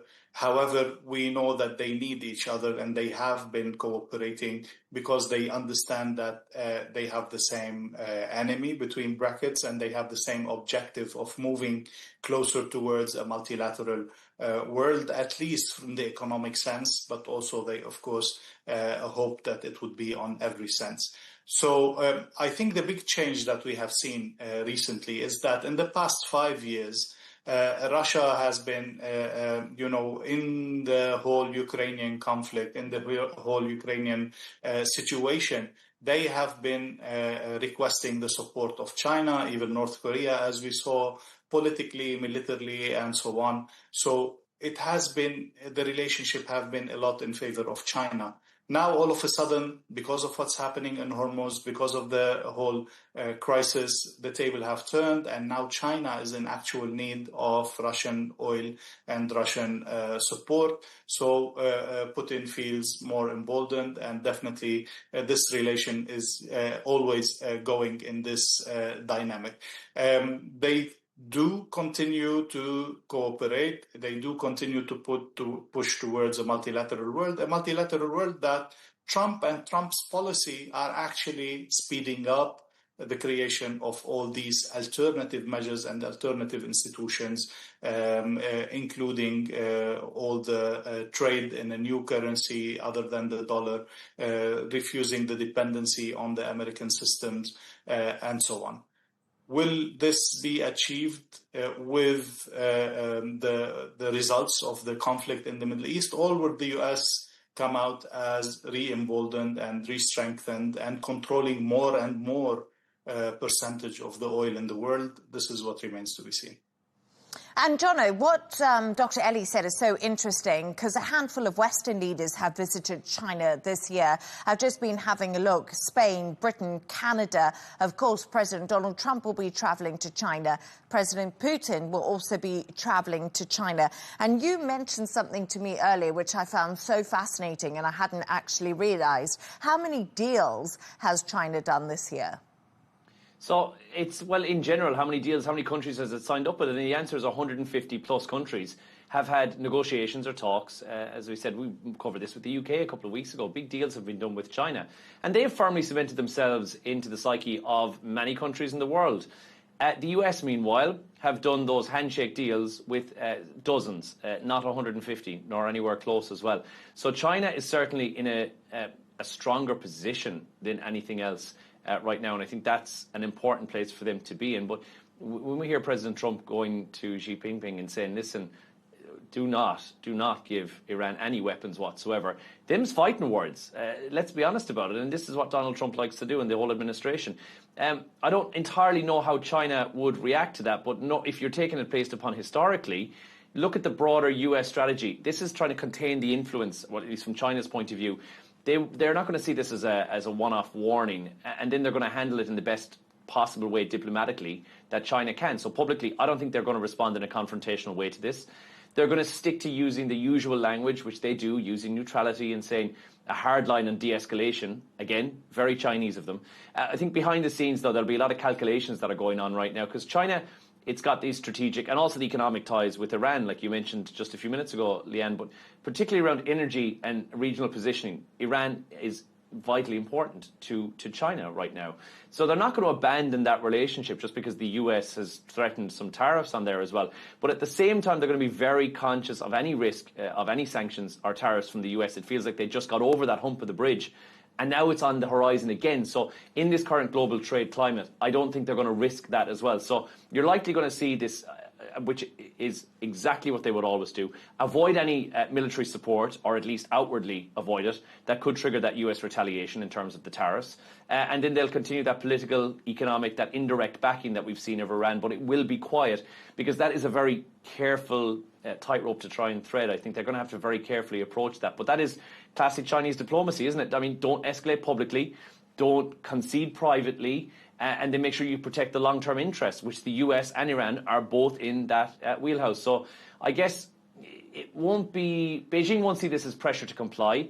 It'll be something that they need to manage, something that they need to navigate. And I think that's what they'll do very well. If based upon history is anything to go by, they will do that and manage that very, very amicably. And we saw them do that, didn't we, in President Donald Trump's first term, when he went on about China and the tariffs. Of course, he's done it again in his second term. But Dr. Eli, we also must remember Pakistan, who's the main mediator between the US and Iran right now, also has close links to China. And that's something that is also on the table. Definitely. I think it's been played very carefully, exactly as Jono said, by Trump, by Iran, but also by China. And now we have the main mediator between Iran and the US being Pakistan, a very close ally to China that has very good relations with China. So I guess all of this setup, also what we heard from Donald Trump, that he's opening the Hormuz Channel for China, for all the world, for free economy, etc. All of this are messages of reassurance towards China, trying to keep it at bay, trying to not involve it in any way. Pakistan being the main mediator is a big, big factor in reassuring China. And definitely we know that Pakistani responsibles have visited China and came up with 5 points of principle on which they also built a part of the negotiation. So they are satisfied with that process, and I don't think, as Jono said, they will not be involved further in any escalating way. And we must also remember, in that Truth Social post, Donald Trump said President Xi will give me a big fat hug when I get there in a few weeks' time. So he's hyping up his relationship, Jono, with President Xi Jinping. And just to touch, Jono, on that Strait of Hormuz, he says I'm opening it up for China and the world. But many people have said, well, there's a double blockade right now, so that doesn't quite make sense. It doesn't, but I think when the double blockade, when you look at what the blockade is actually doing, it's stopping things from getting into Iranian ports as opposed to getting through the Strait of Hormuz itself. And I think that's what Donald Trump wants to do. When we discussed this on Monday, we said that the idea is to kneecap Iran kind of at the core and say, if you guys cannot receive anything into the country, very, very quickly things will start to crumble. So although that double blockade is in place, we don't know what's going on with relation to the safe passage of ships that are not going to Iranian ports. So there is the possibility that the strait is open in certain parts. It's so clandestine, it's so cloak and dagger right now that we don't entirely know what's getting through and what's not. But that those ships are simply just not making it into Iranian ports, which of course, as we said earlier on, is hugely strategically important for China in terms of trade as well. So they do need to go to those Iranian ports. But those ships might be making their way through to the rest of the GCC region without any impediment whatsoever. So it really depends on what's going on at that level. And of course, the Strait of Hormuz takes a back seat to the peace negotiations taking place. So we don't actually know what the ins and outs are of what's happening in the Strait of Hormuz. And shipping traffic has been virtually at a zero because transponders have been switched off on those ships to keep them out of harm's way. So it's very difficult to gauge what is and what is not passing through that Strait of Hormuz right now. Yeah, absolutely. Shadow shipping is a big issue. Thank you so much for your thoughts on that. Stay right there as we move on now. And Buckingham Palace have revealed the latest plans for King Charles's state visit to the US later this month. The British monarch and Queen Camilla will not meet survivors of the late sex offender Jeffrey Epstein, but the Queen is expected to meet domestic abuse campaigners during the trip.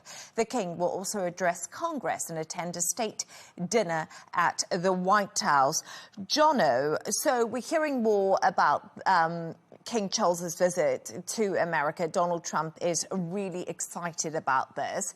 But when it comes to the Epstein survivors, it was pretty much predictable this was going to be the scenario. Well, I think Donald Trump loves a royal visit as well, and he's always had that great level of, I guess it's respect for the monarchy, and he's kind of been in awe of it all the time. And I guess he sees himself, and he's said that in the past, he refers to himself at times as a king. So I think that's where that comes from, and that level of respect that you mentioned. But I don't think meeting the Epstein survivors was going to be on the cards for a simple reason. These visits are at the highest level you can imagine. For King Charles, this is not a ceremonial visit. It is a high-stakes mission. It's diplomatic more than anything else. There's a lot of tensions right now with the US over things like Iran. And every single engagement, every single public appearance, that will all be designed to support those UK-US relationship as well, or to try and at least mend it or get it back to somewhere after his very famous and very public fallout with Keir Starmer. I think they'll be looking to mend that and put a band-aid over the bullet hole that is the relationship with Donald Trump right now. So a meeting with the Epstein survivors will have done a few different things. First of all, that becomes the dominant headline. That becomes the thing globally that everyone's talking about, and that shifts the focus away from everything else, which is diplomacy. That makes it controversial. That makes it about the historical allegations that are in there. That brings it very, very close to home for King Charles because, of course, his brother is involved in the allegations that are there, which, of course, he still to this day denies. And it risks pulling the monarch into something that they don't like to be pulled into.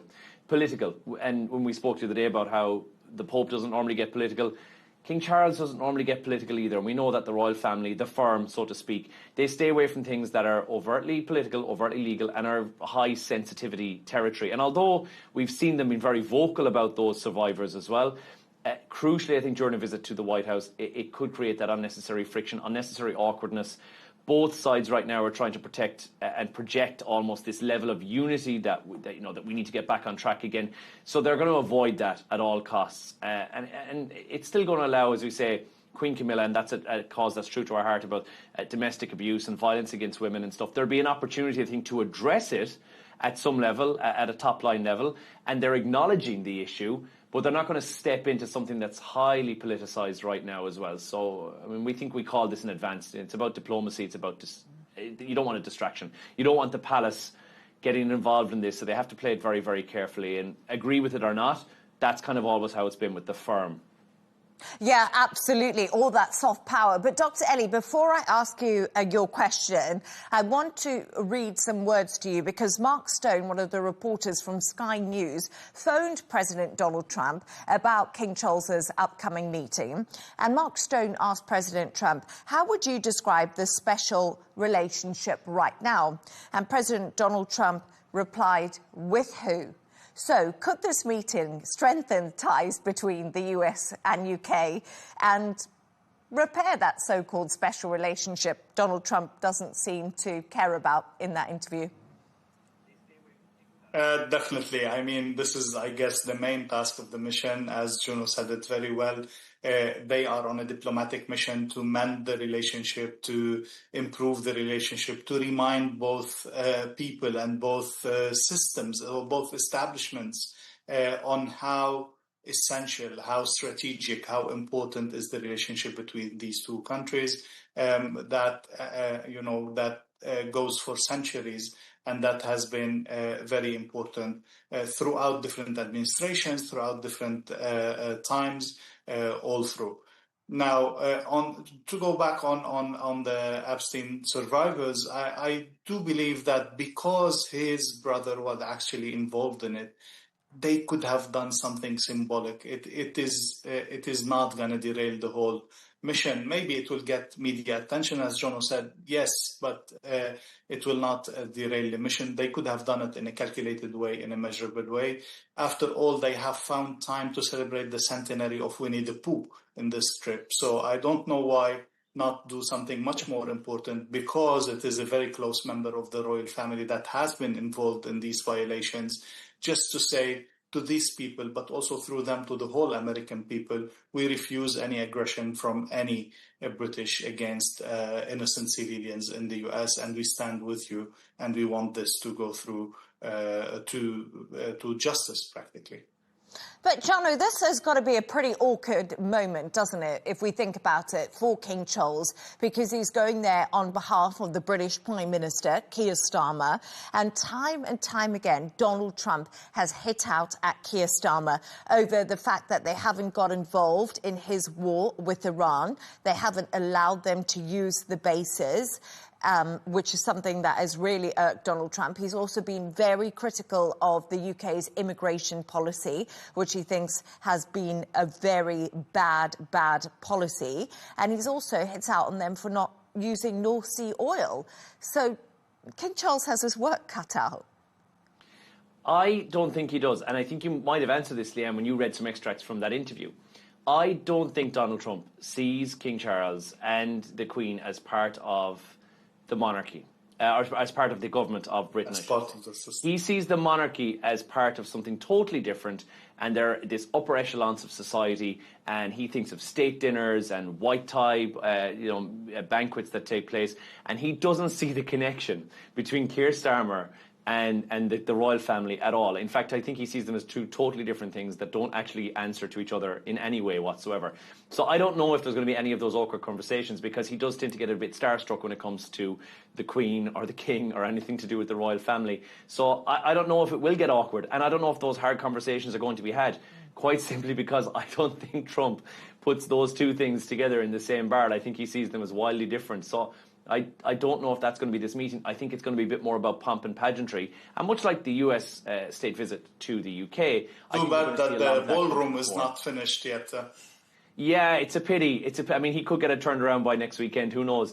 But I think that's what he wants to do. It's a show-off. He wants the same level of opulence and grandeur that he had on his UK trip, but he wants it in the US. So I don't know if those hard questions are going to be asked. I don't think that's going to be dinner time chat at all for them.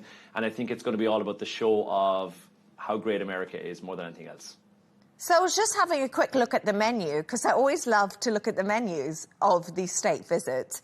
And I just want to say the menu for the state banquet will feature a tribute to the US, including 4 options served by royal chefs. Apparently, some of the dishes are Hampshire watercress panna cotta with parmesan shortbread and quail egg salad. I'm not sure what you all make of that. Whatever that is. Whatever that is. To be honest with you, I would read more of the menu, but I don't actually know what it is because it's a little bit too highbrow for me, I must admit something. Apparently, there'll also be vanilla ice cream, sorbet, or maybe McDonald's, actually, because you remember we saw he had McDonald's delivered to the White House, but it appears that Donald Trump will be off the McDonald's diet for a menu that I don't even understand. Let's see what protocols will he break in this visit. Yeah. You remember he held the Queen's hand last time. But we're going to move on now, because I feel like we could go on about this forever. And it's that time of the show where Jono and Dr. Ellie have chosen 2 of their quirkiest stories of the day. Dr. Ellie, actually, this is a story that's fascinated me for a really long time. Can you tell us about Colombia's hippo population? Because this story is pretty remarkable. Well, Colombia is in South America, as we all know, and there is no hippos in South America. And it is actually the only country in the world that has a population of wild hippos. The funny part of the story is where these hippos came from. And the answer to that is Pablo Escobar, and who is still influencing the public scene in Colombia even today. So it seems that he got these hippos from Africa to his private zoo that he created in his castle. And he kept them there. Some rumors of why he kept them there, but let's not go into that. Eventually, these hippos that were 4, now today are more than 180 hippos, going to a whole region that is as far as 100 miles away from Escobar's old residence. And they are wreaking havoc. They are destroying plants, they are attacking farmers, they are annoying villagers, until the government had to take the decision to actually cull many of them and euthanize a big number of them just to keep the population under control. So even many years after his death, Escobar's traces and influence in Colombian public life is still visible, and he is still forcing the government into uncomfortable decisions, with many, of course, rights groups, animal rights groups, opposing the tendency to kill them or in a way that they don't approve of. But, Jono, I was just having a look at hippos because I come from Zimbabwe. Of course, we're always warned about hippos, and people might not realise this watching how beautiful and how serene they look in the water on the screen. But hippos are estimated to kill between 500 and 1,000 people each year in Africa, making them one of the most deadly animals on the continent. These animals are highly dangerous. So now you know why Escobar wanted them.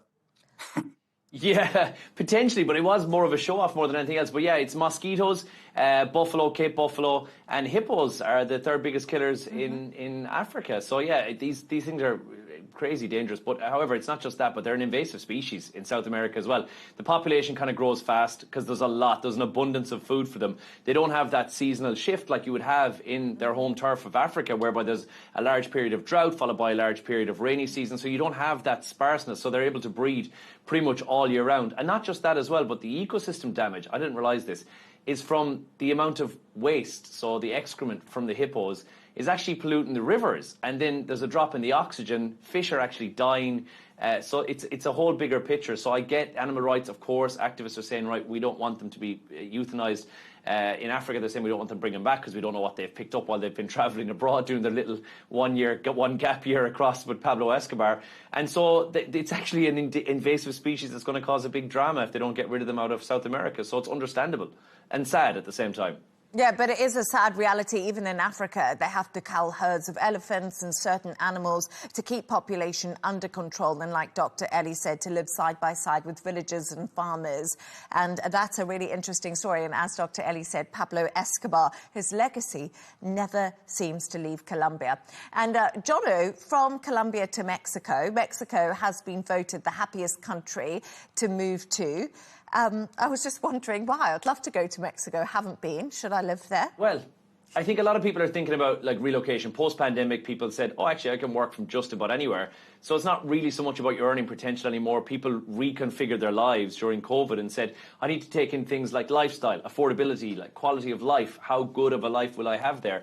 And with the living cost in Mexico, the reason why it's gone so astronomically popular right now is because on $1,000 a month, you can have an incredible experience living there, which is, of course, a lot lower than most Western countries.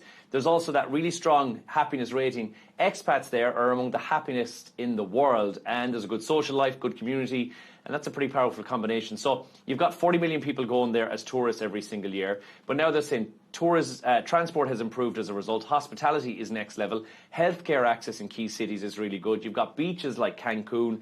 The city life in Mexico City is apparently very multicultural, very diverse as well.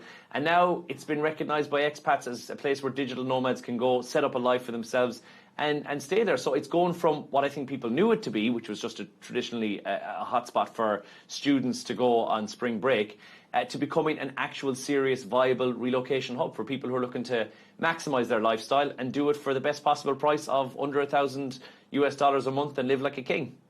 And also, there's sunshine all year round, Dr. Ellie, apparently 2,529 hours of it. I mean, the food alone is enough reason to move people there.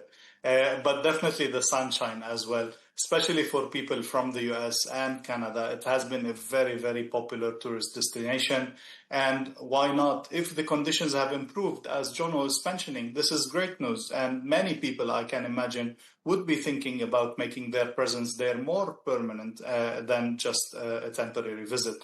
Now, the question is, how much would you make? And would it be easy to make the $1,000? Of course, expats are going to be happier since usually they are on the upper scale of income. So they would enjoy all the benefits of being in Mexico. I'm not sure if your work is in Mexico and you're getting paid as a Mexican, would that be the same situation? But still, it is great news for Mexico. And I guess most people around the world would love to be part of that in some way or the other. I think we need a next trip all the way to Mexico, thanks to our guests, broadcaster John O'Hayes and also chair of the Department of Security and Strategic Studies at AUE. That's Dr. Ellie Al-Hindi. And that's all from us on W News Extra. Don't forget to subscribe to our YouTube channel. Of course, follow us on X, GNT. That's coming up next. Goodbye and thank you.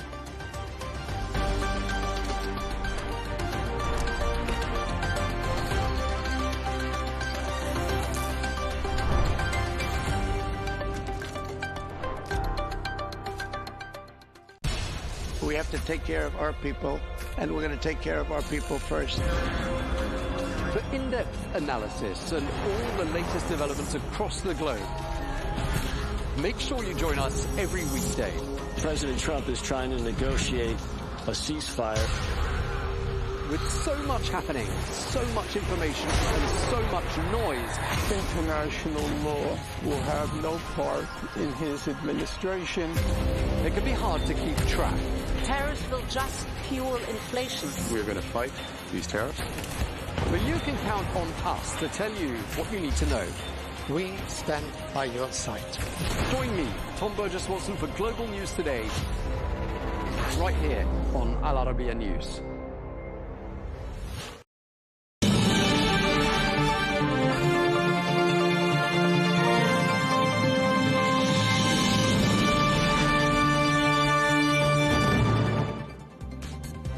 Hello and welcome to Global News Today, bringing you exclusive interviews with leading experts every weekday here on Al Arabiya English. From our headquarters in Riyadh, I'm Tom Burgess-Watson. Coming up today, fresh hope for diplomacy as President Trump hints at a second round of Iran talks in Pakistan, saying that the war is very close to ending.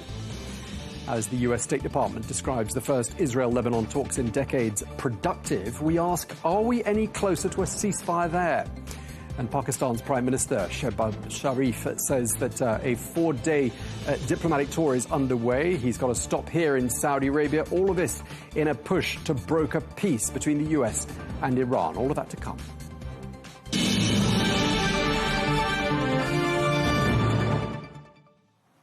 Hello and welcome to the programme. We begin with the latest on the Iran conflict. And the US President Donald Trump is praising the global reaction to the US blockade on the Strait of Hormuz. Well, speaking to Fox Business, the president said the response has been, quote, pretty amazing. Meanwhile, Iran is raising the stakes, threatening to disrupt shipping in the Red Sea if the blockade continues. Well, CENTCOM says that commercial vessels are still moving through the Strait of Hormuz as the blockade doesn't target the waterway itself and that non-Iranian ships are still able to pass. Well, let's take a listen now to what President Trump has been saying. You've had a real reaction to the blockade. Are you happy with the reaction since you put this blockade in place in the Strait of Hormuz? Well, it's been pretty amazing, actually. I thought that was going to happen. They reacted to this even, I think, we've obliterated them. And this almost seems to be more of a reaction than we had before. So we'll see. I mean, look, it only matters the end result. And we're doing very well. Well, we're joined now by Vice Admiral Robert Harwood, who's a former Deputy Commander of U.S. Central Command and a retired Navy SEAL, who was also a member of President George W. Bush's National Security Council. He joins us from Dallas in Texas. Admiral Harwood, thank you very much indeed for joining us. I want to start by talking to you about this U.S. naval blockade on Iranian ports, a blockade that is ongoing. U.S. Central Command saying that American forces have completely halted economic trade going in and out of Iran by sea. But I want to ask you a very basic question. What does a naval blockade actually involve? Well, ships both inside and outside of the Straits of Hormuz. They've got them inside the Arabian Gulf. They've got them in the Sea of Oman, who can stop, challenge, and if necessary, board any maritime vessel going in or out of the Straits of Hormuz. So that's what it accomplishes, and that's an economic choking of Iran. And boarding vessels is reportedly a very dangerous thing to do. Why is it so dangerous? Well, first off, you don't want to have to board it. The ship complies, and you know who they are. And they are turning around, you don't need to board them. But if they're not going to comply or you're uncertain and want to verify what's on the ship, you got to put people on that ship. And there are a lot of methods to do that, but all of them are inherently dangerous. You can bring another boat, a small boat up alongside, and people can climb onto the ship, or you could take a helicopter and guys can come onto the ship from those helicopters. Both of those are inherently dangerous. We had one of those operations going on several years ago when a non-compliant ship and two Navy SEALs who were boarding the ship ended up falling into the water and were lost at sea, drowned. So that illustrates both the methods and the danger in doing boarding of ships. And Admiral Harwood, I'm assuming such operations require very intense training. How much experience does the United States have with this kind of operation? Well, we've been doing it my entire career in the Navy, so we've been doing this for at least 50 years.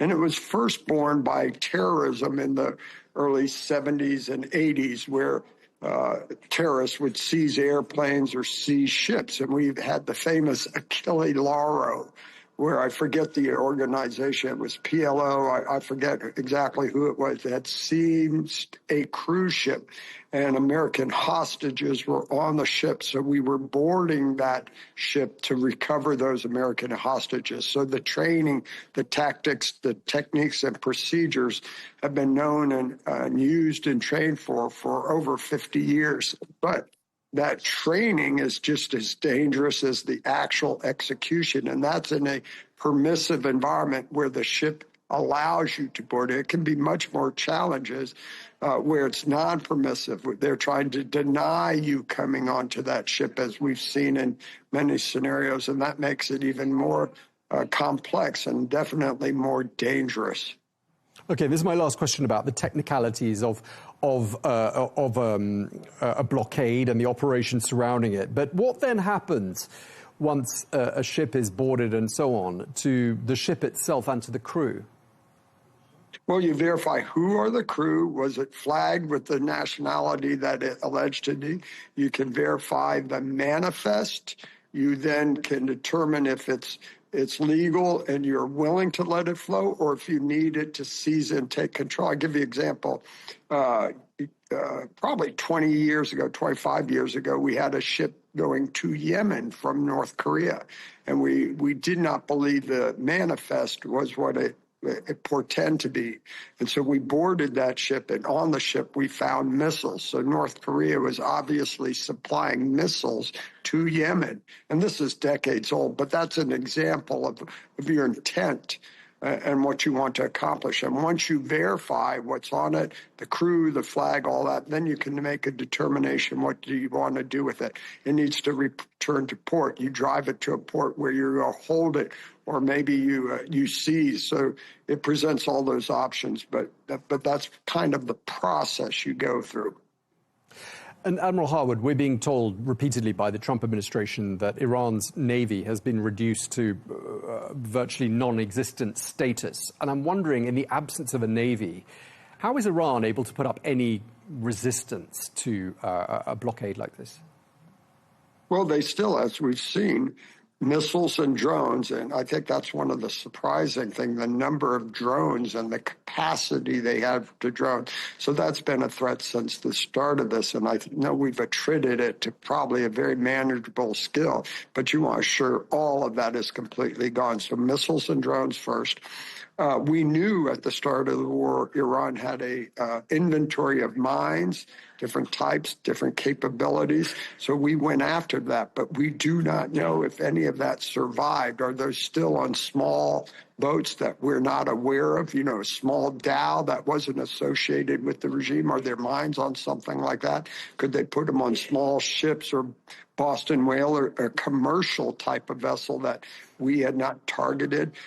So that threat is out there. But again, we have not seen a mine in the water yet, and we don't know the threat. So everyone has to take the missiles, the drones, the mines into consideration as they estimate the risk it poses to commercial shipping, much less military forces. So those are all the tools that Iran had the start of the war. We're just not sure where they are in their capacity, location, and what's left to present a threat to these ships. Admiral Howard, let's look at the other side of the Arabian Peninsula, because Iran is threatening that it could block trade through the Red Sea. And in the face of that threat, what do you think the United States can do to preempt it? Are there any resources it can position in order to prevent that from happening? Well, there have always been forces present to do that. So again, the same thing, monitoring traffic, intelligence to determine if the Houthis have any of that capability. Do they have the same drone inventory? Do they have the same missile inventory? Do they have mines? If they didn't, they're sure not going to get them now with the blockade on board. And I don't think they prepared for that scenario either. We prepared, so we have good intelligence, but would be much more challenging for them to do. And of course, Yemen presents a much easier target than Iran does. So I think all of those factors illustrate that it may not be a real capability they have. So everyone's discussed the threat, but I think the real ability to present it, shut it down, or challenge it is very difficult for Iran or the Houthis, and I think we're prepared for those contingencies. And in this context, do you see the ceasefire between the United States and Iran holding? Because Iran would say, wouldn't they, that a blockade of the Strait of Hormuz is a violation of the ceasefire deal? Sure, but what can they do about it? You know, they've played a lot of their cards. They shot a lot of their drones. They shot their stuff. They've galvanized their surrogates, be it the Houthis, Hezbollahs, and others. They really don't have much left in their kit.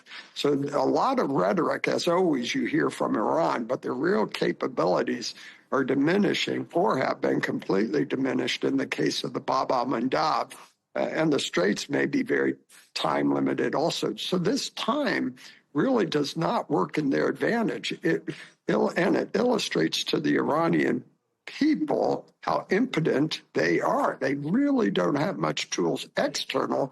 Their most powerful tools are the ones they use to suppress their people, to murder the people come out on the streets, the 30,000 they've killed in the last month or so.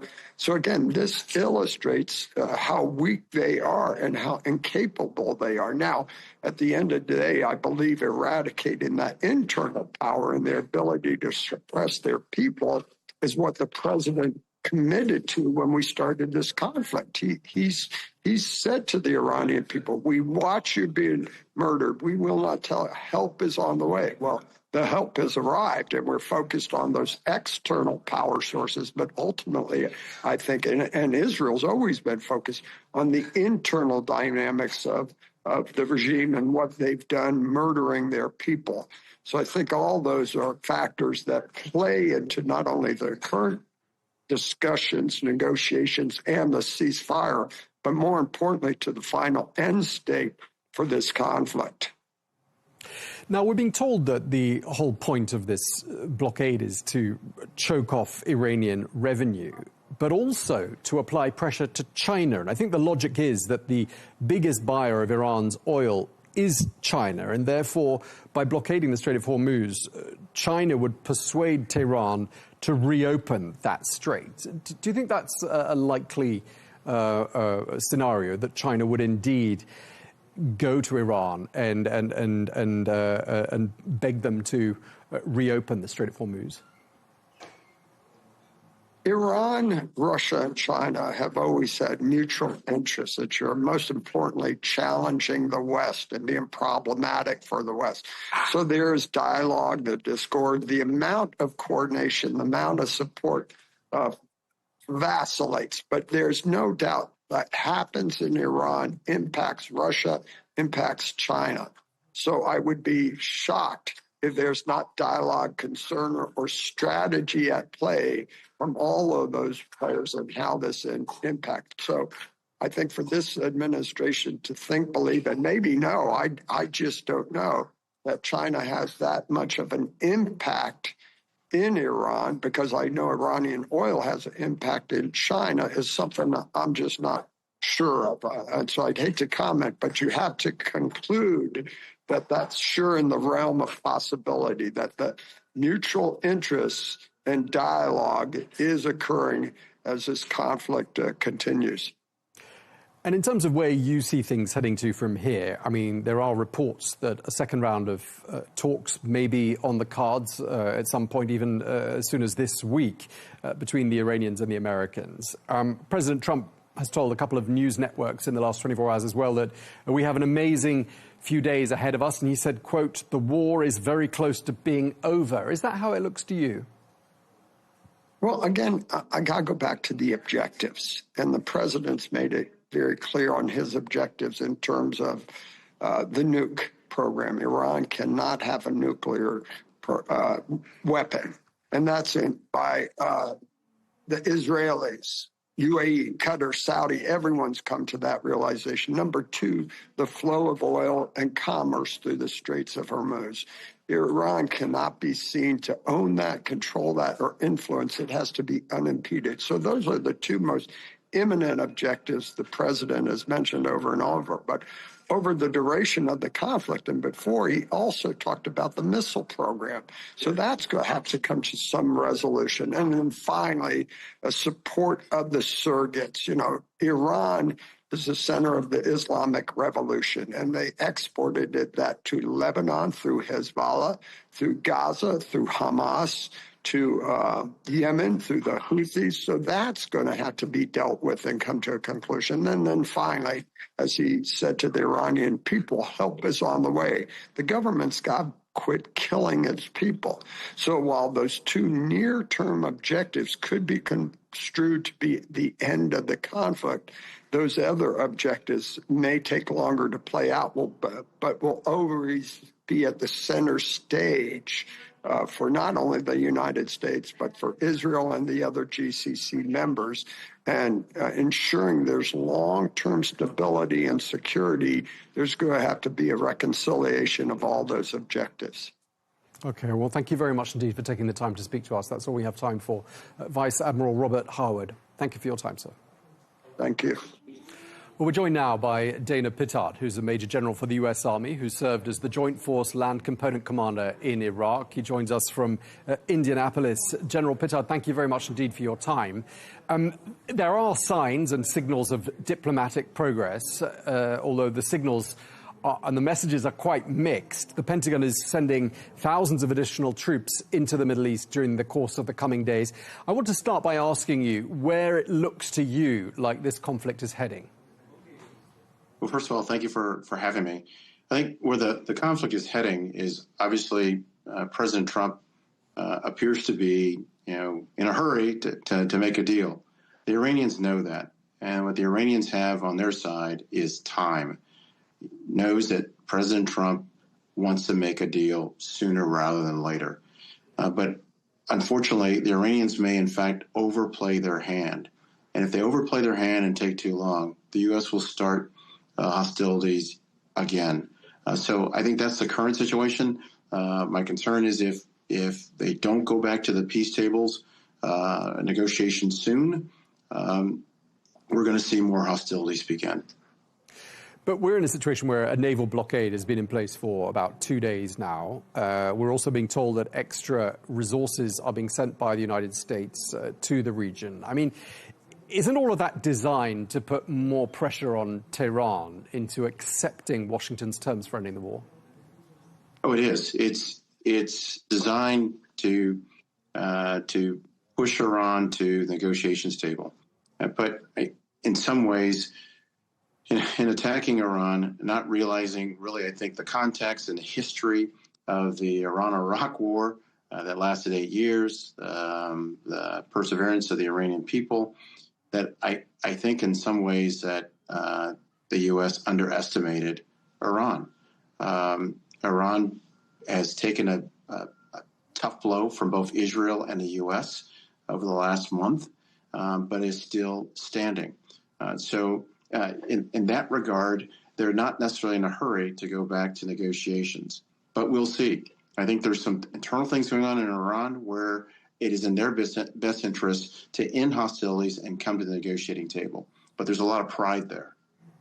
Right, and it's become increasingly difficult to predict the next steps of the Trump administration in Washington as well. And we're being told that additional military assets are being sent to the region, although they won't get there until the end of this month. And I wonder whether this does look to you like more diplomacy on the horizon, or could this also be an exercise in buying time before an escalation? I think it's both in some ways, in that diplomacy without force backing you up is sometimes meaningless. And so the Trump administration must show, in fact, that they are prepared to continue hostilities. And in fact, the time is probably being well spent as far as making sure that the munitions are there, that troops, ships, planes are refit and ready to go for the next phase if necessary. But diplomacy and force go hand in hand. And ideally, Iran will understand that and come to the negotiating table. Right, and all of this gives the US a more diverse range of options. And I'm wondering what looks likely to you. Ground operations, could that still be on the table, do you think? I think limited ground operations could still be on the table, and that would be, how do you, in fact, secure the Strait of Hormuz and take that away from Iran, which would be a huge enterprise. But that's a possibility. You know, the three major islands that are controlling the Strait of Hormuz from the Iranian side.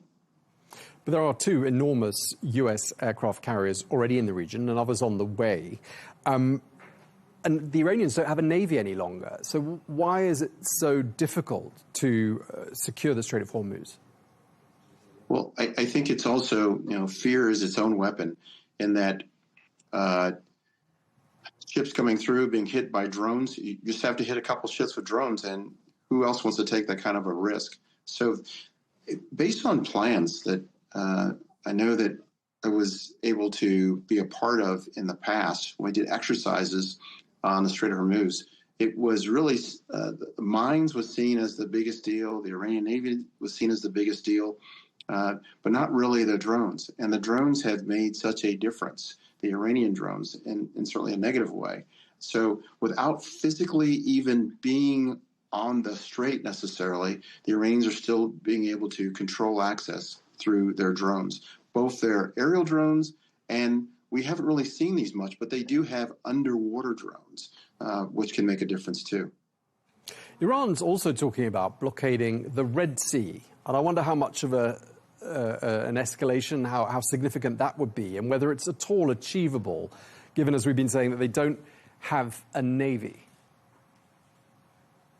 I think that is, in fact, achievable through their proxies, the Houthis, who can also fire on ships. But the Houthis would pay an enormous price from both Israel and the U.S. If they were to do that. But that is still a possibility. Okay, and the USS George H.W. Bush, which we're being told is being positioned close to the Horn of Africa, do we read its positioning as being perhaps linked to that threat of taking control of the Red Sea? Oh, sure. It gives the U.S. options, both for the Red Sea or reinforcing what's happening in the Strait of Hormuz. Okay. Let's talk a little bit about NATO. President Trump has once again been questioning U.S. spending on NATO. He's said in the last couple of days, if they're not going to be with us on Iran, they're not going to be with us on much bigger subjects than Iran. A lot of experts that we've spoken to have said this is not a NATO conflict, and they've said that President Trump has perhaps misunderstood what NATO is all about. What's your understanding? Well, it's not a NATO conflict. In fact, what the U.S. did not do this time, in which the U.S. did for Desert Storm, for the invasion of Iraq in 2003, both former President Bushes, they got a coalition together of allies, some from certainly NATO, some from the Middle East, but they had a coalition of allies of at least 30 nations apiece. If you know, it was greater than that for Desert Storm. We didn't do that this time, and by not consulting with our NATO allies beforehand and now expecting them to now jump in is ridiculous. So this isn't a NATO fight. The only time that NATO has really fought is when they came to the U.S.'s aid following 9/11 in Afghanistan. So it's not fair to say that NATO is not standing up for the U.S. on this, because it's not NATO's fight. We didn't even make the attempt from the U.S. side to get NATO involved from the very, very beginning.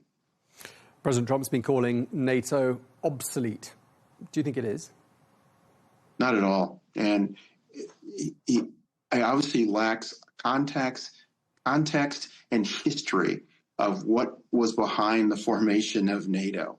And President Trump has talked about not being a part of NATO for many, many years. But the U.S. will be part of NATO, regardless of what President Trump says. It would take more than President Trump for the U.S. to be removed from NATO. Right. I mean, President Trump would need congressional approval to take the US out of NATO, and that doesn't look like it's likely. But there are other ways, aren't there, that President Trump can pressure the alliance, particularly when it comes to the purse strings? And he has. He's pushed NATO to NATO nations to do at least 2% GDP. And now that NATO is talking about upping that to 5%. He also pressed NATO when he wanted to acquire Greenland from Denmark. That was a key moment for NATO. And NATO nations stood up for Denmark. President Trump will be the president for 3 more years. NATO's got to endure that, but NATO will remain and NATO will continue beyond President Trump's tenure. Indeed, it's been around for 77 years already. Just lastly, I mean, we've heard from the White House in the last 24 hours saying the following: President Trump has restored America's standing on the world stage and strengthened relationships abroad, it says. And yet, we've just been talking there about NATO. He's been taking fire at the EU. There's been the spat over Greenland. The Pope has come under fire this week. Viktor Orban, his friend in Hungary, has been ousted. Canada, Mexico, also riled by the United States. I mean, isn't America starting to look a bit short of friends? Absolutely. I mean, you count on your friends when you need help. And that started with our next-door neighbors in Canada and Mexico, who have always been great allies and trading partners. And, of course, you take that to a next step to Europe, the UK, and others. We've managed to alienate ourselves from so many of our traditional allies, and that's not a good thing. It will take years to repair that damage. All right, we really appreciate you taking the time to speak to us. Major General Dana Pittard, always a pleasure talking to you. Thank you.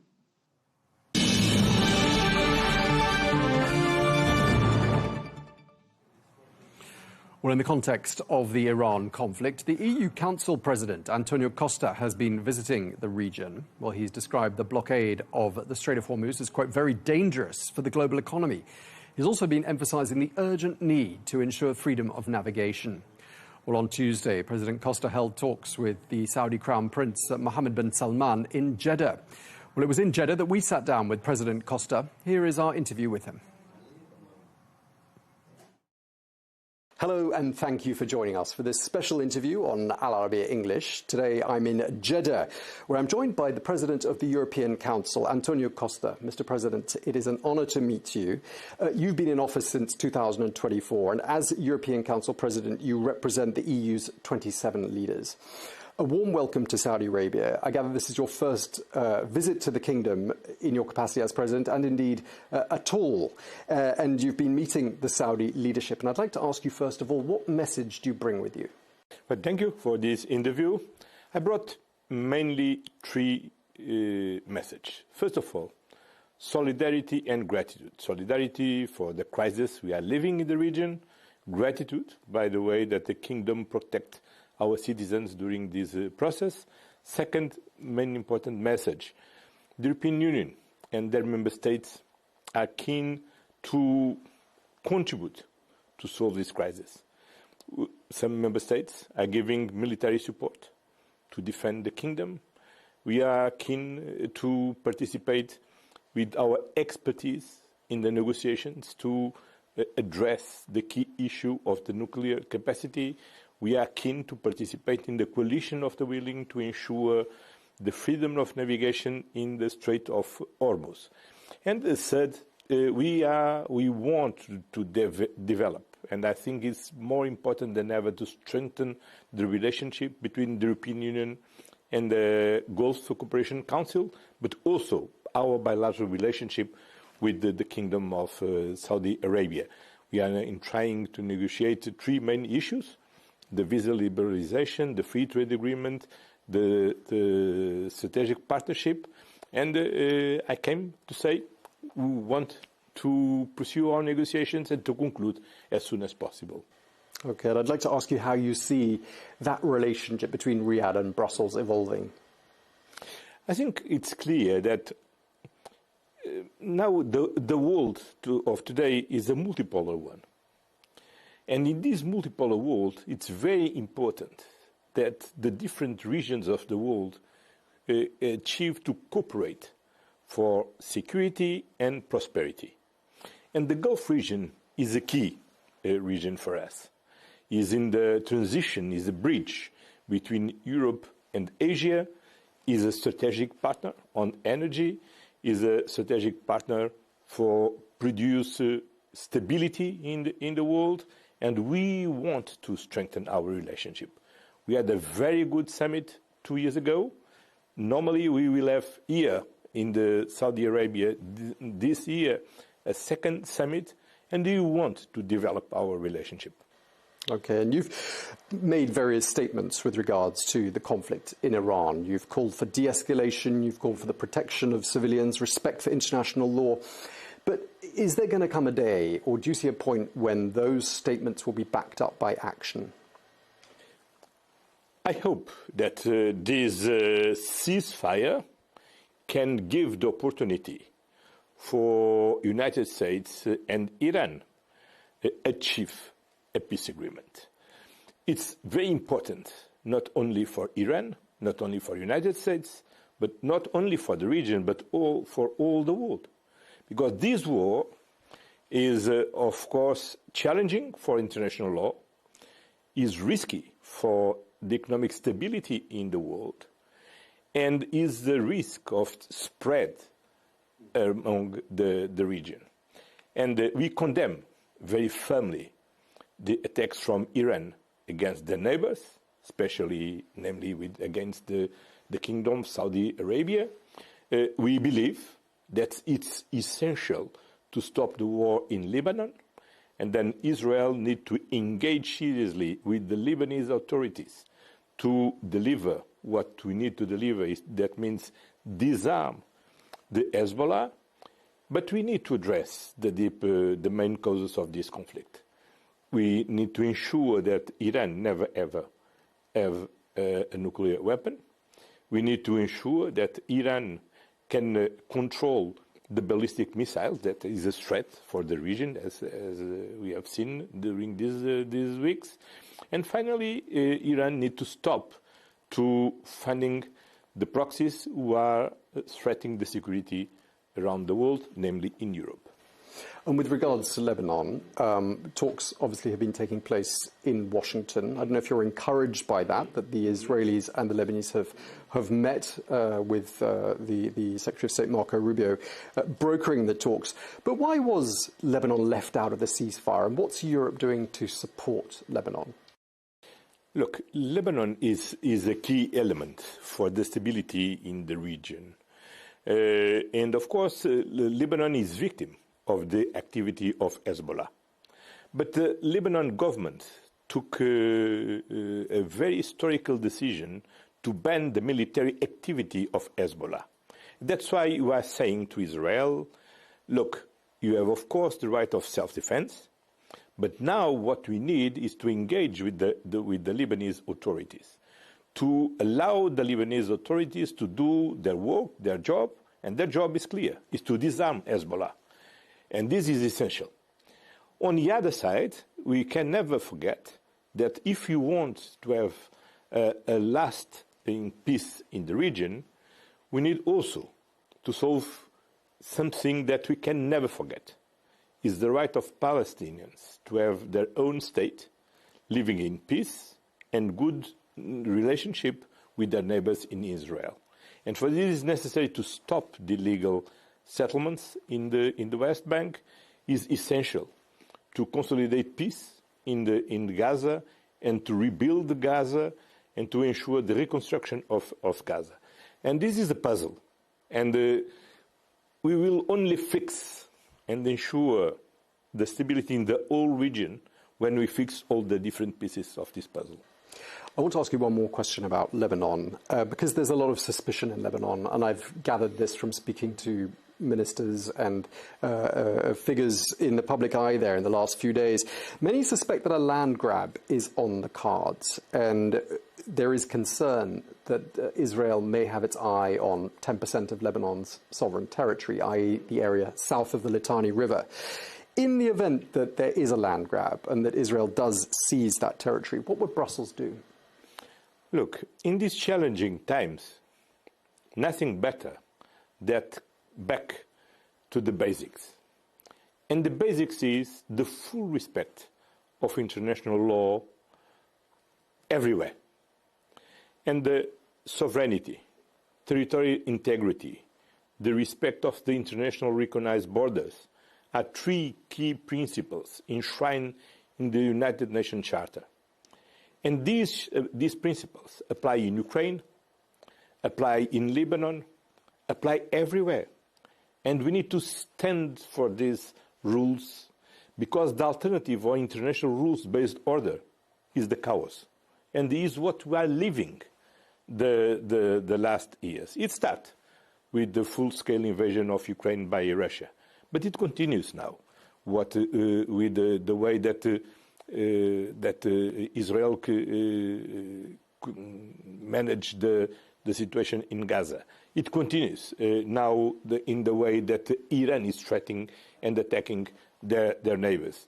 It continues the way that there exists a blockade of the Strait of Hormuz. Then, if we don't want all this chaos, we need to come back to the basics. And the basics is to uphold the international law, to protect the multilateral system, and in the core of the multilateral system, the United Nations. Okay, going back to the situation closer to where we are now, what's happening in the Strait of Hormuz? This blockade has been in place since Monday, and I gather very few ships got in and out of the Strait of Hormuz in the last 24 hours. What's your view of that blockade? Do you see it as being something productive or something counterproductive? Counterproductive. Everything who disrespect the law, the international law, is not productive. That's why we are supporting the initiative led by United Kingdom and France to build a huge coalition of the willing, already mobilizing 80 countries in the world to protect the freedom of navigation in the Strait of Hormuz and the other straits in the region. Then this is essential for the trade stability, for the economic prosperity, but the only way to ensure this is with a large coalition and in the full respect of international law. And yet President Trump says that European nations have been, quote, very unhelpful. And I'm wondering why he's saying that. Have you been unhelpful? Look, we don't want to enter in this debate with a friend, with a partner, and with a main ally, like United States. But the United States decided to take initiative without any previous information to their allies. And then what we said is stop this war. We need to give a room to diplomacy. We need to de-escalate. And now we need to give all the support to United States and Iran in these talks brokered by Pakistan. Wish all the best. And this is the first step to fix this situation, stop this war, and to open the space to address what we need to address, to avoid that Iran ever any nuclear capacity, to stop them and to manage the use of the ballistic missiles from Iran, and to stop the support of their proxies who are spreading terrorism around the world. And there is a very European aspect to this whole conflict in that parts of Europe are running very low on oil. There's even talk of jet fuel running out altogether within the next couple of weeks in parts of Europe. I mean, is that a real likelihood? Is that what you're hearing? What would that mean for the continent? Unfortunately, it's not only about Europe. We are talking about the world, because a large part of the world is dependent of the oil and gas coming from the region. The Asian countries are not only suffering the rise of prices, but they have the physical lack of a supply.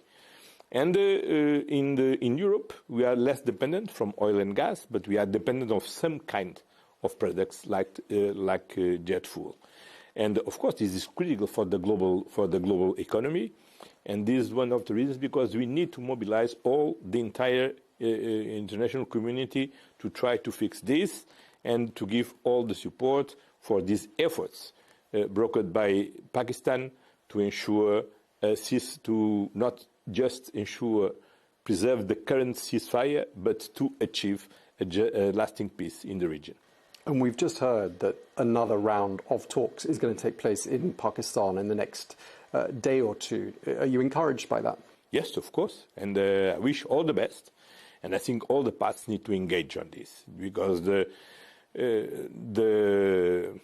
from the military point of view, the humanitarian point of view, the economic point of view, this war must stop, and we need to solve the real thing that we need to solve.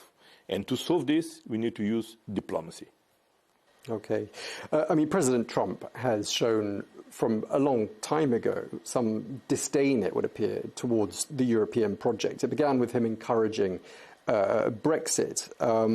And I just wonder whether there is something you have been able to do to, really get President Trump to see Europe in a different way. Have you had any efforts? Have you been making outreach to Washington to change his perception of Europe? Our main priority during the last year in our relationship with the United States was stabilize our relationship. 23 out of 27 member states of the European Union are allies of the United States in NATO, and they work a lot to stabilize and make an agreement to try to find a new burden share in NATO responsibilities. We engage with the United States to try to keep the United States engaged in supporting Ukraine. And for the time being, the United States and Special President Trump is personally engaged to try to find a solution to put an end of this invasion from Russia. And finally, we negotiate a trade agreement to stabilize our trade relationship. But of course, it's clear that not only the South are plural, but also the North is plural, and we have different point of views about different things. And this is not a drama, but is a reality. Okay, and we saw President Trump obviously championing Viktor Orban in Hungary, who has not been victorious in his bid to be re-elected as Prime Minister. What's your reaction to the change of guard in Budapest, and what do you think that's going to mean for Ukraine and its funding? Oh, look, nothing better than the citizens to judge and to choose who should govern their country. And the Hungarians vote in freedom, and they took a very clear decision. Okay, and just lastly, how and when do you see this war that we've been talking about coming to an end?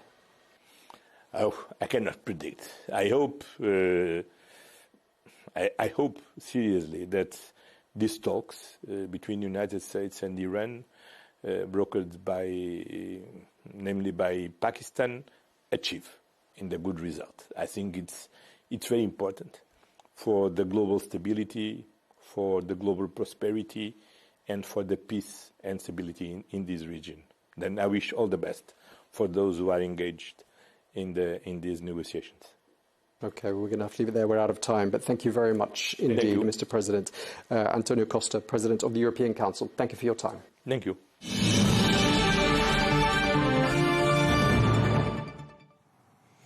Well, we're joined now by Dr. Sajan Gohel, who is the International Security Director at the London-based think tank, the Asia Pacific Foundation. He joins us from the British capital. Dr. Gohel, thank you very much for joining us once again here on Al Arabiya English.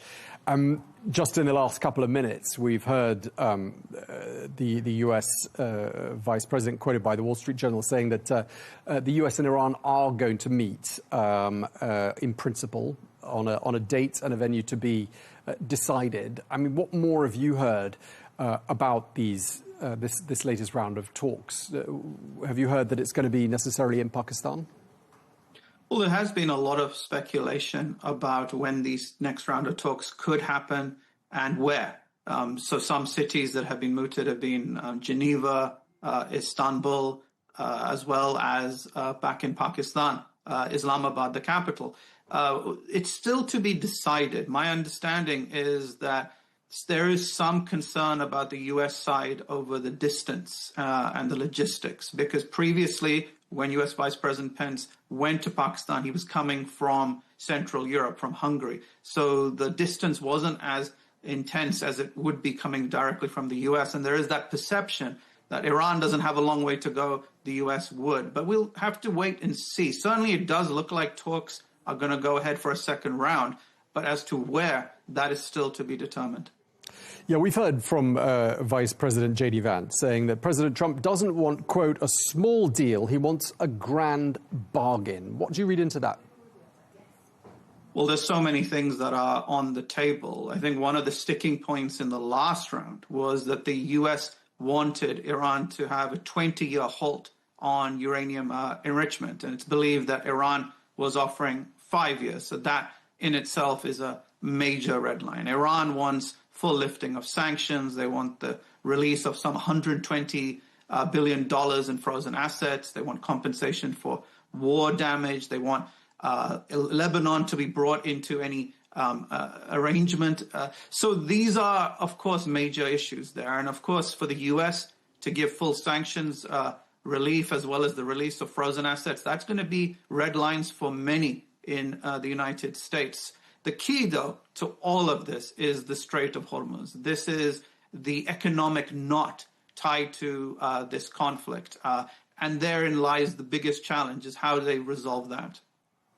Yeah, I mean, it seems like that same old stumbling block in the first round of talks, that 21-hour marathon set of talks in Islamabad, produced that same old stumbling block, i.e. the moratorium on uranium enrichment. And the US said a 20-year suspension of all nuclear activity by Iran. Tehran suggested a halt of between 3 and 5 years. I mean, do you see them... I mean, the fact they're talking about different timeframes is encouraging, isn't it? That, you know, there is the scope, you'd have thought, of them perhaps meeting halfway. I think for the Trump administration, they would have to have a pretty large cap as to when that uranium enrichment would end. So 20 years for them is their position. Could they come down? The problem is the Trump administration has long spoken about that Iran must never have the ability to create a nuclear weapons program. And it's not just the United States. Keep in mind, a lot of countries in the Persian Gulf, including Saudi Arabia, the United Arab Emirates, are very concerned about the potential of Iran having that weapon that they could then potentially utilize. We've seen what happens when countries like Pakistan, like the North Koreans, have a nuclear weapon, and then they kind of use that as a way to threaten. So if Iran was to be in possession of that, that would be a concern. And I think any U.S. administration, going from George W. Bush to the Obama administration, to Trump's first term, to Biden's term, and then Trump back again, none of them are necessarily going to be able to make concessions on that. Yeah, and as you mentioned, there is the Strait of Hormuz at the center of all of this. There's now a blockade on the Strait of Hormuz that's been in place since Monday. And at the same time, President Trump is talking about what he said was going to be an amazing 2 days ahead of us. That's what he told one US TV channel. I mean, do you think it's fair to say we're getting quite mixed messages on where things might be heading to at this point? I think in the case of the U.S. administration, nothing is ever sedate. It is definitely something where we're always kept on our toes as to what the outcomes and the results could potentially be. So we'll have to see how this develops, because keep in mind, it is not just the U.S. and Iran. There are so many other actors, those in the region, especially Saudi Arabia. You have the European Union. You have China. All of them have a stake as to what transpires. And ideally, one wants to find a way to de-escalate the situation, to find the off-ramp that can end this problem, because it has metastasized from being a conflict against the United States and Iran and Israel to turning into a massive geoeconomic crisis. Yeah, and it's a crisis as well for, it would appear, the hosts of these talks, and I'm talking about Pakistan, although we can't be sure that's where the next round of talks will take place, because we're being told that electricity in Pakistan is increasingly a scarce commodity. They have these enforced power cuts for a couple of hours a day. I mean, it looks, doesn't it, like Pakistan has got a vested interest in this conflict coming to a prompt conclusion. Pakistan has been badly hit by this crisis. As you very rightly mentioned, the electricity shortages, power cuts, the fact that they've had to reduce the working week. They've tried to stop vehicles from traveling in the major cities to try and reduce the burden that is there. So Pakistan is going through a lot of economic challenges, and that was happening even prior to the Strait of Hormuz problem. Keep in mind that Pakistan is also needing yet again another IMF bailout. So this, on top of that, creates further hemorrhaging for Pakistan's already fragile economy. Pakistan, of course, has close ties with the country I'm in now, Saudi Arabia. The two countries have a mutual defense pact. I wanted to ask you what your understanding is of the purpose of the Pakistani Prime Minister Shehbaz Sharif's visit to Saudi Arabia today. So that defense pact, in many ways, has come into play to do with this conflict with Iran. We've seen Iran firing at the Gulf Arab nations, including the United Arab Emirates, Qatar, Bahrain, Oman, and especially also Saudi Arabia. Saudi Arabia has shown considerable restraint in not reacting. The problem, though, is that this then puts pressure on Pakistan itself, because should Saudi Arabia feel the need to take action, that will force Pakistan to be involved too, because of that defense pact that you mentioned. And in many ways, we're potentially seeing the limitations of that defense pact from Pakistan's perspective, which is why they are keen for this conflict to end, primarily for the economic reasons that we've been discussing, but also because they themselves seem to be reluctant to get involved in an actual conflict, potentially, if this was to escalate with Iran. I mean, Pakistan has emerged in the last couple of weeks as being a regional peacemaker. I mean, its credentials appear to have been bolstered by events of the last few days. Perceptions of the country in the region appear to have been improved. Would you agree with that? I think the optics are definitely there. What we have seen is the fact that Pakistan has enhanced its relationship with the Trump administration through economic means, such as offering the U.S. access off the coast of Balochistan to potential oil deposits, although there are some questions as to whether those are actually there, as well as the rare earth minerals that might be in the tribal areas. But again, a lot of question marks over whether there's any substance to that. So Pakistan has also enhanced its relationship with the United States through various cryptocurrency investments as well. That has resulted in Pakistan being in a strategic position, and of course, being the neighbor to Iran, that's also important. But there is also some ironies here, because keep in mind that prior to Pakistan hosting the first round of talks with the United States and Iran, a few weeks prior to that, they carried out airstrikes on a drug rehabilitation center in Afghanistan, killing over 150 civilians. So there are still these paradoxes when it comes to Pakistan's role. On the one hand, it can be framed as a peacemaker. On the other hand, it seems to have that problem with some of its neighbors like Afghanistan. Just to wrap up this conversation, I mean, when we look at the broader picture, obviously a war is still rumbling on, although there's a ceasefire between Iran and the US. There isn't a ceasefire in Lebanon. However, Washington and Tehran have held one round of talks, pretty unprecedented face-to-face talks. The same can be said of Lebanon and Israel, who've been holding face-to-face talks, also pretty unprecedented there. I mean, are you encouraged when you look at these developments that out of all of this could be some long-lasting results?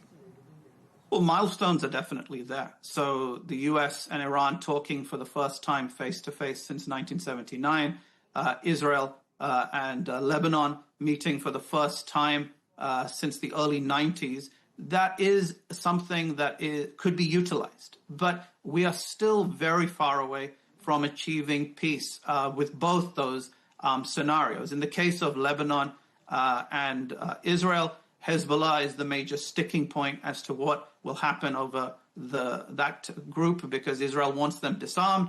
It's much more complicated in Lebanon because of the ethno-religious mosaic that exists in the country. In the case of Iran and the United States, it's not like they can resolve this completely clinically and somehow everything gets normalized. This is going to be a phased reduction in tensions, hopefully, probably over a period of time. It could take months. It's definitely not going to happen over days, but we'll have to see, because what we find is that every moment we move a step forward, we then go a few steps back. So talking is good, but we need to also see the substance as well. Okay, we really appreciate you taking the time to talk to us. Dr. Sajan Gohel, International Security Director at the London-based think tank, the Asia Pacific Foundation. Thank you for your time, sir. Pleasure.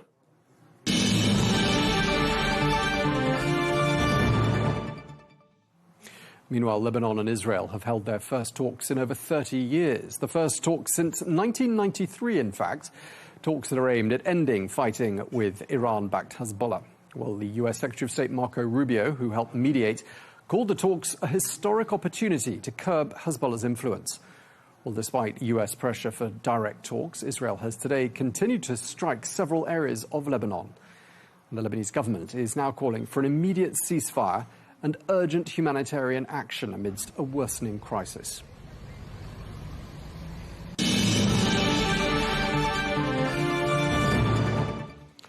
Well, let's get more now. We can speak to Mark Dow, who is a Lebanese MP who joins us now from the capital, Beirut. Mr. Dow, thank you very much for joining us here on Al Arabiya English.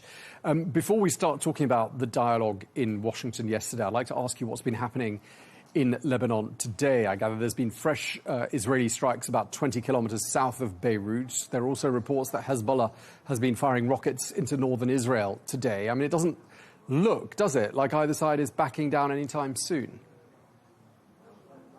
Thank you for having me. Yes, I think what happened yesterday is definitely a milestone that the Lebanese will be putting a lot of hope on. Unfortunately, the facts on the ground continue to defy the political process that is happening.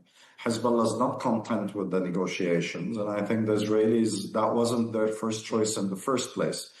They had to abide by the de-escalation happening in the Gulf, which extended indirectly into Lebanon. And thus, the direct involvement of the State Secretary yesterday, Marco Rubio, is another indicator of how seriously the Americans are putting pressure to make sure that that process begins and is capable of delivering results. Unfortunately, both warring sides continue to escalate instead of de-escalate, whether it's Hezbollah or it's the Israelis. Of course, the Israelis, their attacks and their occupation to Israeli lands is unacceptable for the Lebanese state. And the entire idea of starting a diplomatic process is to de-escalate and reach a ceasefire the soonest possible. So that is the approach that we're looking for. And I think what happened yesterday is just the first step to pave the way to a de-escalation. Right, we lost you there for a moment, but I mean, I think, you know, what we're agreeing on here is that this being the first direct dialogue between the Lebanese and the Israelis in decades, that in itself is a significant achievement. In terms of what was achieved, I mean, pretty positive sounding language. Your country's ambassador, Nada Moad, described that meeting as constructive. The State Department called it productive. Are we any closer, do you think, to a ceasefire, or is this, as you were alluding to there, just one small step on what's going to be a very long journey? I think we are closer to a ceasefire. The first time in 30 years that the Lebanese and the Israelis are sitting at the diplomatic level across the table from each other. In addition to that, I think that the heavy involvement of the United States that has big leverage over Israel as well as Lebanon can also help facilitate that. I think the state of Israel, after their terrible attacks last Wednesday, where they did more than 100 plus strikes across Lebanon, killing more than 300 people, have started to de-escalate at least the airstrikes on the city of Beirut. We haven't had any since then. And we're hoping that after the sit yesterday in Washington, things would be officially recognized as Beirut being secure, and gradually greater areas across Lebanon will be isolated from any potential threat or airstrike by the Israeli. Gradually containing and de-escalating the conflict so we can get the Israelis eventually to withdraw from all Lebanese occupied lands. I saw a comment given by your culture minister, Ghassan Salameh, who says that Lebanon lacks significant leverage. And I'm wondering what you think he means by this. I mean, does Lebanon not have any cards it can play itself in its negotiations with Israel? The biggest leverage that Lebanon has is the legitimacy of the governance, the president, the prime minister, and the overall strategic direction adopted by the state when it basically said that Hezbollah's arms are illegal and outside state authority completely. Thus, the state is saying, I want an independent pathway to establish a political agreement and to end the conflict with Israel, and has been waiting for the past 6 weeks or 7 weeks until the Israelis agreed to sit on the table. Now, the leverage that Lebanon needs mostly is internal leverage by Hezbollah basically accepting the guidance and leadership of the Lebanese state rather than acting as an independent guerrilla force that is more aligned with the IRGC than the government of Lebanon. And if we get that leverage, then the state will have enough power to basically say, we control the levers of when the fighting starts, when the fighting stops, and we also control the levers of our ability to deploy the Lebanese army anywhere in Lebanon without the risk of confrontation with Hezbollah on that sense. Therefore, this is the leverage that is currently needed within Lebanon. And on versus Israel, the type of leverage we need is more global and international support to the Lebanese state that confirms a rejection of Israeli occupation of any inch of Lebanese land, in addition to support by the US to get a fair agreement, political and well as a military agreement with international guarantees that Israel will stop its aggression and not repeat that again against Lebanon. Right, and we had a statement from a number of Lebanon's allies today, and it does sound like there is considerable support for Lebanon in these talks. But all of this comes back to the same old issue, which is disarming and disbanding Hezbollah. And that hasn't happened. It's supposed to have been work in progress for the last year or 15 months or so, and it hasn't happened. I mean, how does that now happen? What needs to be done? Yeah. This is the biggest challenge that Lebanon faces, and there are two items in that. One is an acceptance on the legitimacy of the state representing everyone, and thus everyone acceding to the premise that the constitution, that the government and the parliament are the correct venues for resolving any varying positions or disagreements or opposing opinions on Lebanon's defense, foreign affairs, or strategies towards Israel. The second one is that Hezbollah's relations to Iran, given that Iran is in a war and needs those kinds of allies around the region to be able to improve its negotiating position, is undermining the process and the threat, increasing the threat on Lebanon of going for any confrontation in disarming Hezbollah. Nevertheless, we all recognize that as long as the Israelis are expanding their occupation and attacks in Lebanon, that makes it extremely difficult for the Lebanese state to take direct military action or indirect military action in terms of arresting non-combatants and others, or even shutting down certain organizations that are affiliated for Hezbollah for the sake of not being perceived as being in exercising coercion in alignment with the Israeli attackers on Lebanon. Therefore, a ceasefire is fundamental for the state to be able to function and properly exercise full pressure on Hezbollah to start their disarmament, which it did start 15 months ago, wasn't completely done because the war in Iran kind of crashed into the process.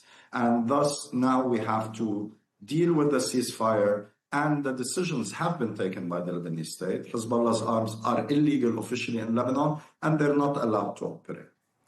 Sure, but I mean, when you look at a case study like the town of Bint Jbeil, which is in the south of Lebanon, quite close to the Israeli border and south of the Litani River, the Lebanese government and the Lebanese army were supposed to have disarmed Hezbollah in that section of the country, and yet it's emerged in the last couple of days, and we're seeing it right now.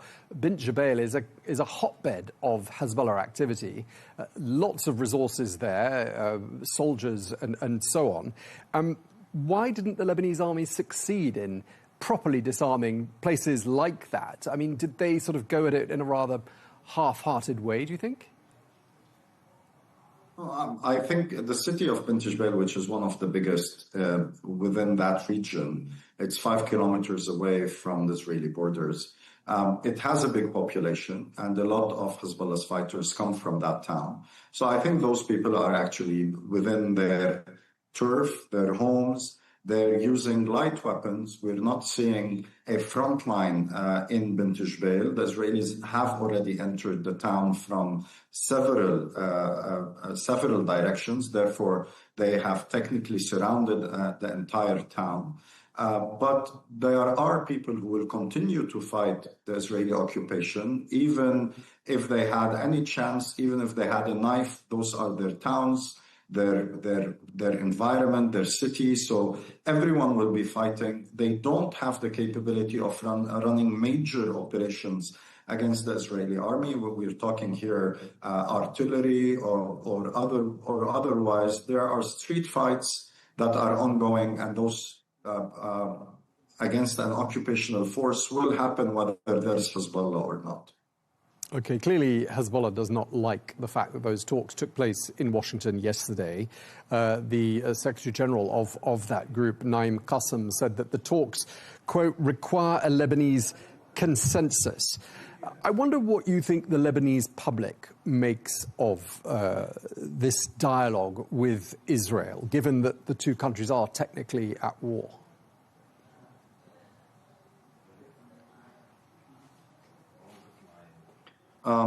I think the statement that came from the Secretary General of Hezbollah is a weak one. Did not require national consensus when decided to initiate the war, post the Gaza attacks, or even now after the killing assassination of Khamenei. Therefore, I don't think he's the best entity entitled to ask for national consensus. In addition to that, I think he realizes that it's only diplomatic solutions that can resolve and liberate the lands from Israeli occupation. So instead of supporting the government in a pathway that will eventually reach to a settlement and empowering the state so that the weapons and the sacrifices of Hezbollah are invested in the diplomatic process that might get resolved, he still wants to double down on not allowing the state to negotiate, rather indirectly suggesting that Iran can do that because they're the stronger party in the region, as per his perspective. And end of all, still sending the youth to a fight that he denies the Lebanese state the right to try and end it by any means possible. Okay, you're breaking up a little bit there, but I just want to ask you last of all, I mean, what you see happening next. Just going back to those discussions in Washington that took place yesterday, do you see that momentum in DC being successfully built upon? Yes, I do. I think this is the first time since 1993 that we have direct diplomatic negotiations. We have a state in Lebanon that has taken clear, direct decisions on an independent foreign policy from Iran, on qualifying Hezbollah's arms as illegal, on denying the Israelis the right to occupy any land or territory, and requiring that the international community support it, and that's exactly what it got from the highest level in DC. So I think that is the most serious opportunity we've had for a long time to have a sustainable resolution for the ongoing military conflicts with the Israelis since 1969. I hope we don't end up just with a ceasefire, but with a full-fledged political and military agreement that would be a stepping stone towards reaching a peace agreement between Lebanon and Israel to end this conflict completely. OK, well, thank you very much. We really appreciate you taking the time to speak to us. Mark Dow, Lebanese MP, joining us from Beirut. Thank you for your time, sir.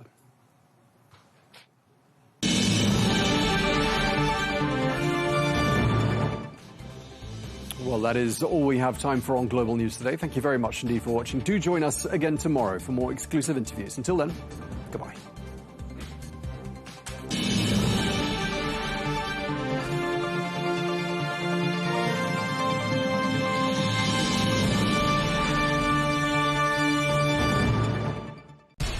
We have to take care of our people, and we're going to take care of our people first.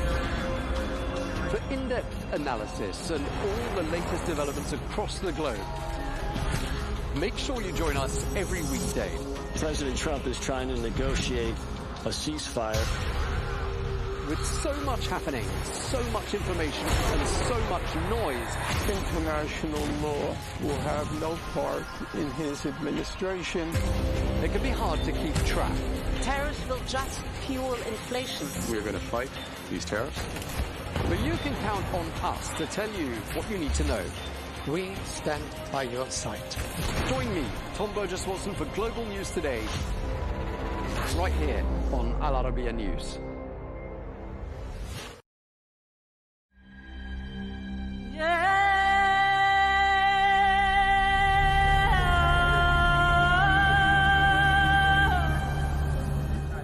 Gori is a small island in the Atlantic Ocean, on the Senegalese capital Dakar.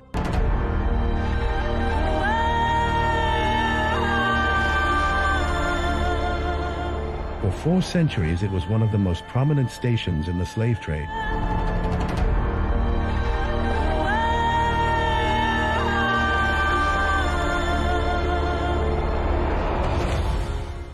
You keeping that coat on? Yeah, why? Oh, there's a little going fishing.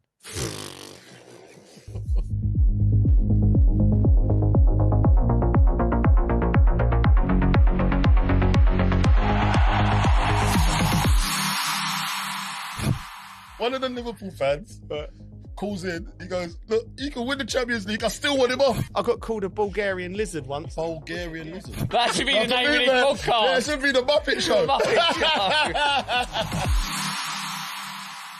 Welcome to the Dressing Room Podcast. We're here a day late, chaps, because of bank holiday, and we've had a really, really relaxing one. Yeah. Thanks to this man. Oh, yeah. Yeah.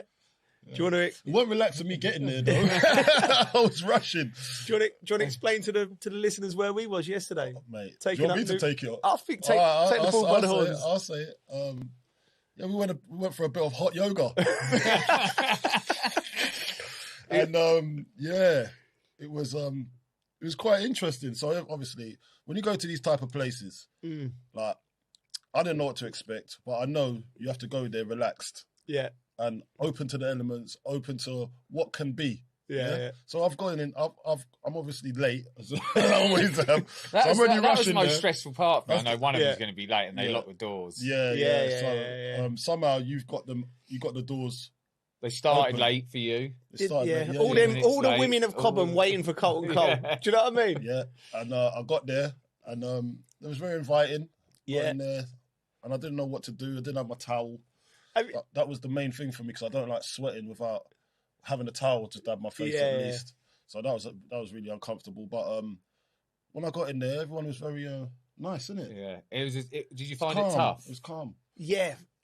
She messaged me the night before, right, and said, "Oh, shall I make it tough?" And I Why went, would you "Yeah, do? why not?" See what I'm saying? Like, first time. I've not even done yoga before, and I'm doing hot yoga. So we're doing extreme sports right now. At one point, I looked over and you looked like you was a pretzel. The way that your body was, like your arm was like, and I was like, hey, do you know what? Straining your face. I wasn't far off it, mate. I was straining, man. I don't know. They done this. What was the downward dog? Downward dog, yeah. Yeah. Then there was what's like the the other baby. word? There was the warrior pose. The warrior pose. Yeah. What was that? Two. The warrior 2. Yeah. What was the other one when you're like in a plank? Yeah, that's I've forgotten the and name. then you've got now. to lift up your leg. You go down. Oh, I've forgotten the name of it. And then there's the other one when you got to roll your body up from Yeah. your chin upwards. Yeah. And you get dizzy, so you got to breathe out on the way up. He was Mate, breathing, I holding on for dear life. You were breathing heavily, to be fair. I thought there was a buffalo next to your one breathing. Yeah. Oh no, but we had a great time. We had a great time. The best bit's Shavasta at the end, innit? Oh, yeah. Lay down and nice music playing. It's hard work, innit? I told you. What about this geezer though? Like to be Wayne Bridge in Cobham, people calling him a legend at 9:30 in the morning. He had his just to give people the view. We went for a coffee afterwards and we bumped into Enzo Maresca, and he's seen us three sweating, and he's where have you gone?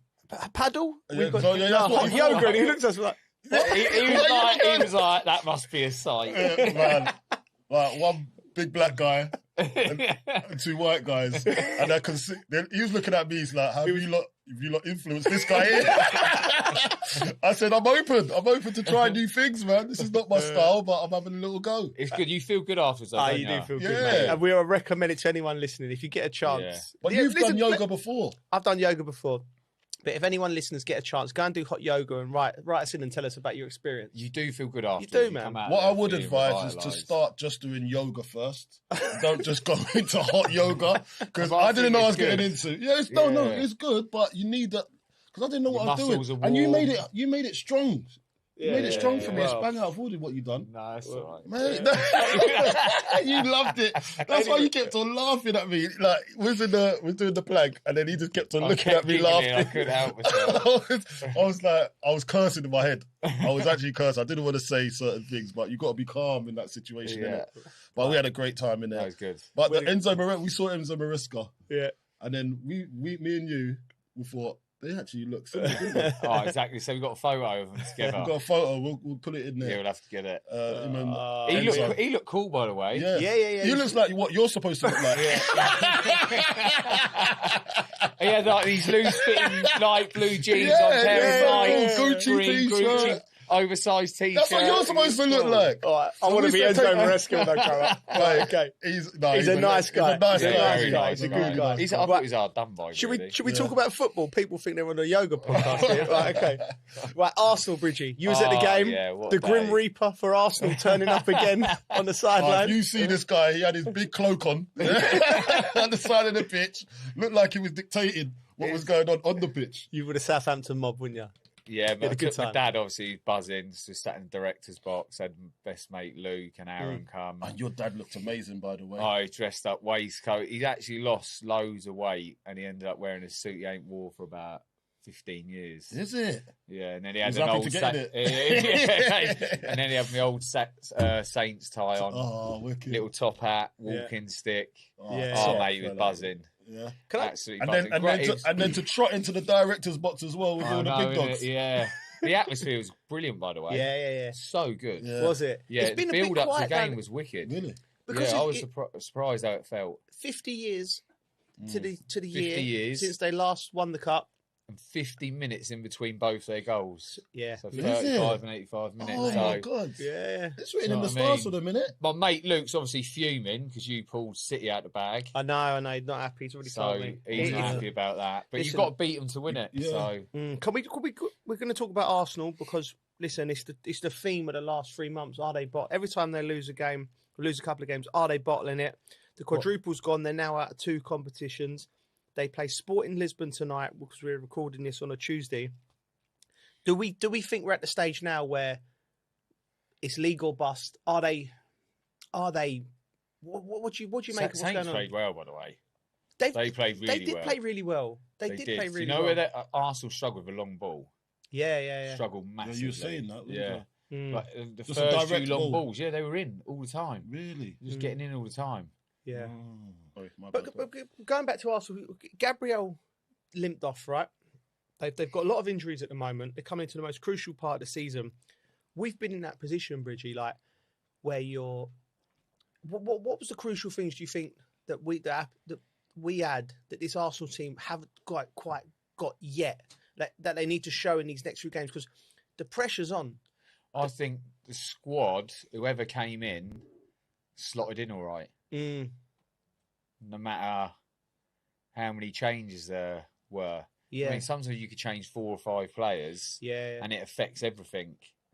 But I always felt like at Chelsea, no matter who you change, everyone just slotted in all right. Well, there was a lot of changes. System. Is that because of the system, or is it? Yeah, but Arteta's very systematic. But it seems to me when he makes changes, there is a drop off. Like you're saying, like Ben White coming in found it difficult. Is that the quality, or is it the understanding of the system for the player that's coming in to replace the player that was already in there? I don't think it's the understanding, because I think Arteta's been saying for 6 years since he's been there, trust the process. And I think you watch them and they're quite rigid the way that they play. I just think when you take certain players, like Declan didn't play at the weekend, I just think he's so influential for what they do. Like, so still, like any great team with a great system, and you can have 20 players at all levels, but there's always 1 or 2 or 3 players scattered within that. That's just the soul of the team. And I think Declan Rice is one of them players. Do you know what I mean? At Chelsea, we were blessed with quality. Like centre-halves, we had Gallas, Terry, Carvalho. So one of them was injured. That was, you didn't really miss the other one that much. Although they was all fit. The one player I thought with us that we couldn't quite replace because he was so unique was... No, I think Lamps was... What about was Drogba? Because he was so like. I remember when we had to play, it was Drogba or Ida, so we had to make a conscious effort to change the way that we played. The approach to Do you know what I mean? There was no like for like, and I think Arsenal with Declan, there's no like for like in the midfield where he could, because he does so much good work where he gets it deep and he drives through the lines, he breaks the play. I don't know. I'm trying to think of reasons why they drop off. I think Zubamendi's not been at it as well, and he's been brilliant for them the whole season, I'd say. Yeah. And look, takes a bit of pressure off Declan Rice as well when Zubamendi's at it. But I'd say the last 5 games, maybe Arsenal fans might disagree, but I think Zubamendi's not been at his peak form. And that midfield area, they really need that to tick. Yeah. Do you know what I mean? Then you've got Odegaard that goes in there as well. He played deeper in that game, right? Yeah, that's what I'm saying. So, like, if they're not at it at the level that they should be, they can't replace Rice. Yeah, because Rice is at least. And I saw something the other day as well about how influential he is, but there was something saying that he's a bit too emotional as well, Rice. You're right. Okay. Because when it's not going his way or going the team's way, he'll get too emotionally involved rather than keep his head. And I think there's a thing in that as well where they need to do it. He has to omit calmness. Do you know what I mean? Yeah, but he can't be something he's not, Coley. Well, he's not been a winner yet. That's what I'm trying to say. So that is what they're depending on. But he doesn't know how to navigate that just yet. That's why they need to get silverware over the line so they know how to navigate for the future. They've just missed 2 big opportunities to get silverware. Yeah. I know they're still in the running for the 2. Yeah. But for their experience sake, they need to get some type of silverware over the line. Yeah. Because that will create positivity when it comes to the squeaky bum time. They'll know how to navigate when the going gets tough. But they haven't been there yet. They've not gone to those trenches yet. It's almost like a trauma thing, isn't it? Like every year for the last 3 years, they've got to this stage. All of the media's on them, and saying they haven't got. But I think they listen to media as well too much. All right, so here's my next question: What if you're Mikel Arteta and you come in? How do you approach these next few games? What in terms of forget the tactics, or forget. Yeah, what are you saying on Monday morning? How are you setting the tone with your coaching staff with everything? Because do you remember the cup final we went to and Mikel Arteta made the Arsenal players stay and watch Man City the whole way? Like it was a very performative. Do you know what I mean? Like you will look because he's thinking to himself, this is going to be a thing. Like we'll look back in 3 months, we'll win the league and go, remember when we watched them up? That will motivate them. So he's obviously thinking of things, Mikel Arteta. But what would you do, Bridgie, in that situation as a manager? I think you've just got to try and get them mentally right, playing relaxed, and like Arsenal fans, right? Right. They're going to do the quadruple, right? Now they're out of that. Some of them stressing. Yeah. Now they might bottle the league. Right. So the players could be thinking the same. So as a manager, one, you've just got to get back to winning ways. You just got to get them mentally right, training right. Yeah. And if you play with any kind of fear or worry. It just affects your game. Do you think his face look? I look at Arteta. I look at managers. I think he looks concerned, worried. Like he's like, you know, like he looks gaunt at the moment. Do you know what I mean? Like you look at, and when you've seen players like, I think managers. I think like that's just anyway. managers, mate. Those managers. Yeah, if I was a manager, oh my god, I look old enough as it is. the only one manager, and he's the governor, and it's what he just Don Carlo. Oh, Carlo. Yeah, with the cigar. Let's just tune in. And I've got to go. He never looks stressed. I've got to say, to some extent, Vince Company. Yeah. He looks unstressed. But going back to what you're saying, Arteta, he's the one that's he's steering the ship. Yeah. Right? So he's the one. The buck stops with him. He's the one that's got to give his players the confidence to like have that belief. Say, nah, all right, we've lost that game. Now it's time to draw in. And I think there's some training session they was doing yesterday. Did you see it? No. It was online. No. There was they put it out there as well. Like I think it was in the Daily Mail or something like that. Yeah, but there was holding a ball on their heads between 5 players around the ball. Like I'm thinking, what kind of activities are this? Like, it's cringy, man. Are we SEALs? Are we? I don't know. They had the ball, and all their heads are on the ball. About 5 of them around it, and I don't know what kind of game they were playing. But why would you even film that and put it out there? Do that in the sports hall when there's no. You're right. If you won the last 2 games, not after losing 2 games. Do you know what it reminds me of? Go on. Respect the ball. How did that turn out? Like they're trying to get their edges every type of way, and they're trying to get that team bond and on the pitch as well. So I know what they're doing, but just leave that. Stop doing it for the media. Do it for yourselves. I can't see him losing the league. I can't see him losing. I can't see him losing. I can't see it, but mate, if it is, I've never been so wrong. I've set him a couple of times. You've said this, I said it. Yeah. Bournemouth for a few times. So it's a tough game. Yeah. If they win it, I'll probably say it's done. Yeah, I still think they win the league. I do as well. Just a quick one before we wrap up on Arsenal. Southampton winning, your old club, Bridgie. Does that you said it was a great atmosphere. Does it feel like the magic of the cup was back there? Oh yeah, 100%. Yeah. It was brilliant, especially the 50 years since they last won it. Where did you go afterwards when you was with all the boys and your dad playing darts? Oh yeah, we were singing songs to you, weren't we, nice, down the phone. You could hear my dad the most, couldn't you? Yeah.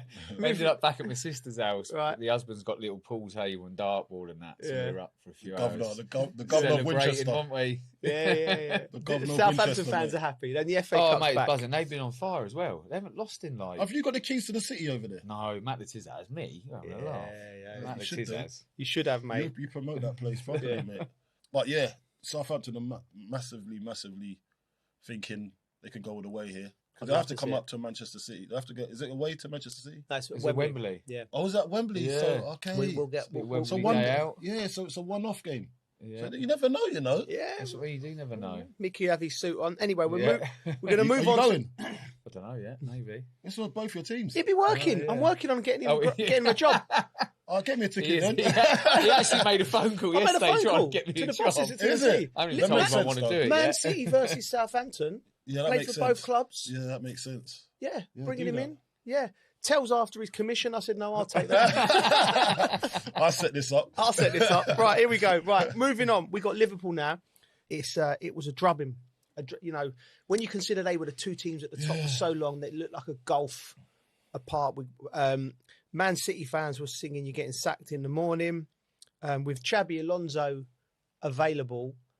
And which I found interesting. The murmurings from the Liverpool fans are like, let's get him in now and all that. Liverpool fans, I feel, always stick with their managers through thick and thin, and they're quite loyal like that. But I think the lure of Xabi Alonso being available is making them. What do you think on Slot? It's a hard one, isn't it? Because he's won the league with them, but that's on the back of a Klopp team. And he's ridden that wave because they was in that wave.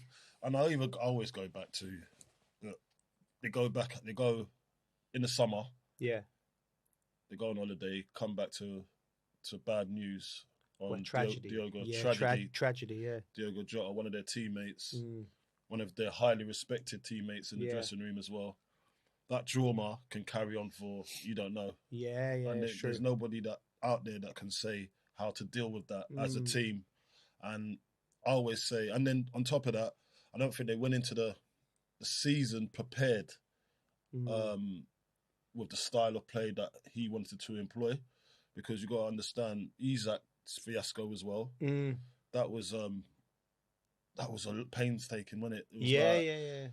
It was like, is he coming? Is he not? And that's going to be your main striker, and that's left till the last part of the window until the deal got done. Yeah. Then you had Ekatike that had come in and he was doing well, so that was papering over the cracks. But really and truly, when you look at the whole scenario, it's just not a great start to a season. And plus, they didn't address the defending positions. Yeah. You know, there was Mark Gahey, they was trying to get him, couldn't get him. And then it just went too long. Like they didn't cover the positions that they needed to cover. Plus, they haven't even dealt with the Mo Salah situation as well. Yeah. So there's just so much stuff going on. And then on top of that, Slot has to... I've heard rumours, not rumours, but people say amongst the fans as well that he doesn't know what he's doing tactically.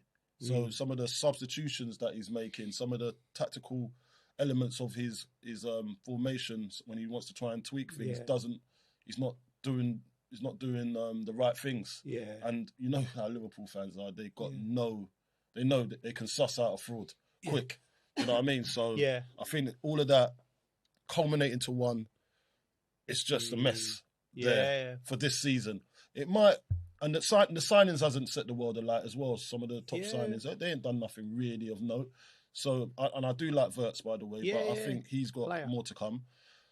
But Ekatike's done well as well, so give him that. But there's a few of them that haven't.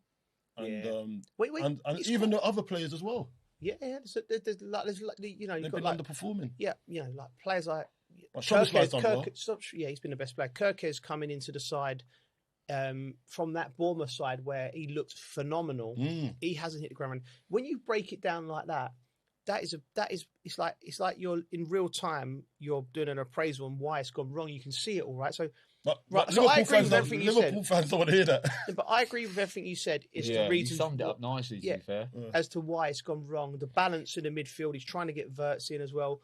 I wouldn't put anything on top of that other than, you know, I just think Liverpool as a football club and the way that they operate, and I think, don't bite the bullet on Arne Slot yet. Give him an opportunity for start of next season. Even though Xabi Alonso's there, let him coach. Out of his hand, the Diego Jota tragedy's out of his hands. Yeah, didn't even think about that. Yeah, what impact that might have on players. Well, exactly. You know, I mean, nothing like that ever happened to us, thankfully enough. But you know, you can't think for yourself as one of your mates because you're so close as a bond when you're a team. Yeah. Like. It's like I don't understand. Like, everyone goes to work and they have work colleagues, and you obviously have close friendships and that. But when you're a team and you're being a football team, I think it's more than a family because you know you depend on each other. You're going to war for each other every 3-4 days. You feel like the whole world's against you. You like when we, you know, it's an unbreakable bond. It's like a bond you got at the time, and then for one day one of your mates not to be there. Like traumatic. that, it's traumatic, and then it sort of because like football, we all know how important football is, right? But in the scheme of things, it really is not, is it? Right? When life and death and things like that are happening, but to be able to go to war and put your body on the line, you as a group have to think that you're the center of the universe, and you're going to go to war, and we've seen players get injured, we can see players get injured, and you go through things, right? So, but then when something actual, you know, real happens. Yeah. Like, it's very difficult then to have the same come on, because you need to push yourself to that extra 10%. So I feel that's been, if that's the one thing above all the other things that you listed, the Jota thing, I think they need to grieve. Like, and go they haven't away. had time. I think people have They've not just really been going to work like normal. People say it, but they don't really think it through for what it is, and that's exactly what it is. So I think. But fans, this is why I was going back to the fans now. The fans, they got time for that. Yeah. Fans, it moves on quickly. Do you know what I mean? Yeah. But the people that's effective, they can't forget about it. It's just the way it is. Yeah. And I said all the other stuff as well. On top of that, it's just piled the pressure on. And Slot, he'll probably never ever have to deal with something like this ever again. And there's other managers out there that has never dealt with it. And who tells someone like that how to navigate and be around a big football club like that and still trying to please the fans, try and make sure that his players are happy. Yeah. It's a hard task. It's definitely a confidence thing. Top of that, definitely. There's this thing that I always look at, like with managers, like great managers. When a great manager leaves a football club, the next manager that comes in, it's hard. It's a hard job. Like you've got to be something else, like to live up to people's expectations. Because you're not Klopp, you're Slot. Do you know what I mean? And they're always going to have that against you. It's true. It's true. Like you look at David Moyes, who's a great manager, going in after Fergie never worked. Unai Emery, did he go straight in after Wenger? And Unai Emery's clearly a great manager. It's so hard. Because everyone's such used to a certain way. Do you know what I mean? And then that happens, and then you ain't going to ever live up to him. Imagine you're at a great concert, right? And the support act is just blowing the doors off, and everyone's buzzing, and then the main acts go, "Oh God." Drop it down a gear, warrior. I'm going to come in. You're already at a 10. I've got to find an 11. You've got to find a different level. That was like when we watched Streets and Kasabian. Mate, the Streets were good. But Kasabian, they took it as well. They were you had to bring your I was worried because when we went to Streets and Kasabian, I was thinking, we love the Streets. You love the Streets. A week don't go by without you in the background playing, right? And I'm thinking, we were so buzzing at the Streets. I think, God, Sergio's got his work cut out here, but then he come out and smashed it out of the park. So big him up. Was it the pit? Was it the mosh pit? The mosh pit. I was in there. Only on this podcast can you go from serious talk to mosh pit in 2 sentences. Quick question though, Arne Slot, do you stick with him or do you go and get Xabi Alonso? Stick or twist? I don't. Do you know what? I don't know. Part of me's like, it's got to come down to players, and he's got to be able to give them the confidence and a boost. I feel like the confidence affects players a lot when they're playing. I think they need a few good results. I don't know, mate, honestly. I feel bad. A new manager coming in might give them a new lease of life. Do you know what I mean? It's harsh, isn't it? But that's the world you live in with football now. I think it's harsh on him. But it's business. I think it's harsh. But it's business because I think could get Alonso and they could be flying, mate. I think the players need a change. I think the players need a change because obviously this traumatic event what we're talking about, I think they just need a new scenery. Let's start again next season. Can I say I want to throw my 2p worth in it. I think go to the end of the season and then sit down and I would probably do it if he's available. Not now. Let Arne Slot try and win the Champions League because he deserves that. So not now. That's a question in its own, right? Coley. Go on. If he wins the Champions League, he's got to stay. He stays. Of course he has. All right. Of course he has, right? Do you agree? Yeah. Okay. I was on the radio the other day. One of the Liverpool fans calls in. He goes, "Look, he can win the Champions League. I still want him off." I said, "Mate, there would have been 2 trophies, 2 major trophies in 2 years. Yeah. You got Premier League and you got Champions League. What else do you want?" He'll be like, "Nah, I don't like him. Really? Gotta go." Mate, it's because they watch the football week in, week out, though. It's because they've got people like him winding them up on the airwaves. I'm not winding them up. Yeah, you know what? You got to take your hat off to fans, honestly. Like, I'll go and watch my kids play football, and when they lose, it ruins my weekend. Yeah. I'm like, these are paying money to go and watch every weekend. Imagine paying to go home miserable. He made the. Listen, how many fans have you made feel like that? Do you know what? You said something right. And this is when I say you've got this weird way of looking at things. I can't argue with you, right? Yeah. He said, I can't remember who it was. I think it was at the final when you went, I hope nobody. It's going to be horrible with someone. Someone's going to lose. We was in the box. And because we're in the box with both fans. Yeah, and he was like, what? He said, why would you bother going to football, right? He said, why would you just not go to a gig or a rave or something? At least you know when you pay your 50 quid, you're going to have a good time. Football, you could pay your 50 quid and go home miserable. But I guess the times are really good when they are good. Yeah. It's like playing bingo, isn't it? It's like playing the lottery. I tell you, it wasn't good for the other day on TV. Danny Dyer. Oh yeah, what happened? Where it kept panning to him every time with the West Ham. Oh, and yeah, then he thought they scored, and then they hadn't scored. Mate, he went for a lot of pain. We will get onto that. So listen, anyway, Liverpool.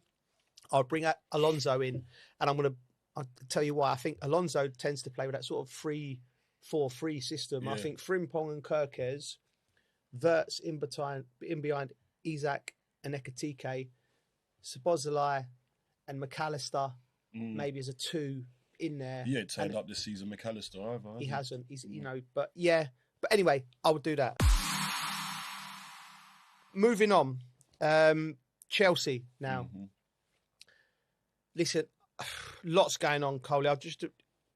They dispatched Port Vale 7-0. That was lovely, by the way. Lovely dispatch, but it's off the back of a bad run. Yeah. But the news coming out is Enzo Fernandez has been dropped by Chelsea for 2 games after comments he made about his future are deemed to have crossed the line, according to the manager Rosina. Now, when Rosina come out and spoke to the press, he said it was a club decision to give him the 2 games ban. He's under contract until 2032. And he wants to leave, right? It seems like he wants to leave. That's funny in itself. It's madness, isn't it? Right. While he was talking, I was thinking his contract's up at the end of the season. Yeah. Right. 2032. So it's on us, right, as ex-footballers to like try and give the fans a perspective, the listeners to give a perspective of did he cross the line? Is his punishment fair? What are Chelsea thinking? So first of all, I think Enzo Fernandez is a great footballer. He's a great footballer, and when he's on the pitch, Chelsea are a better team.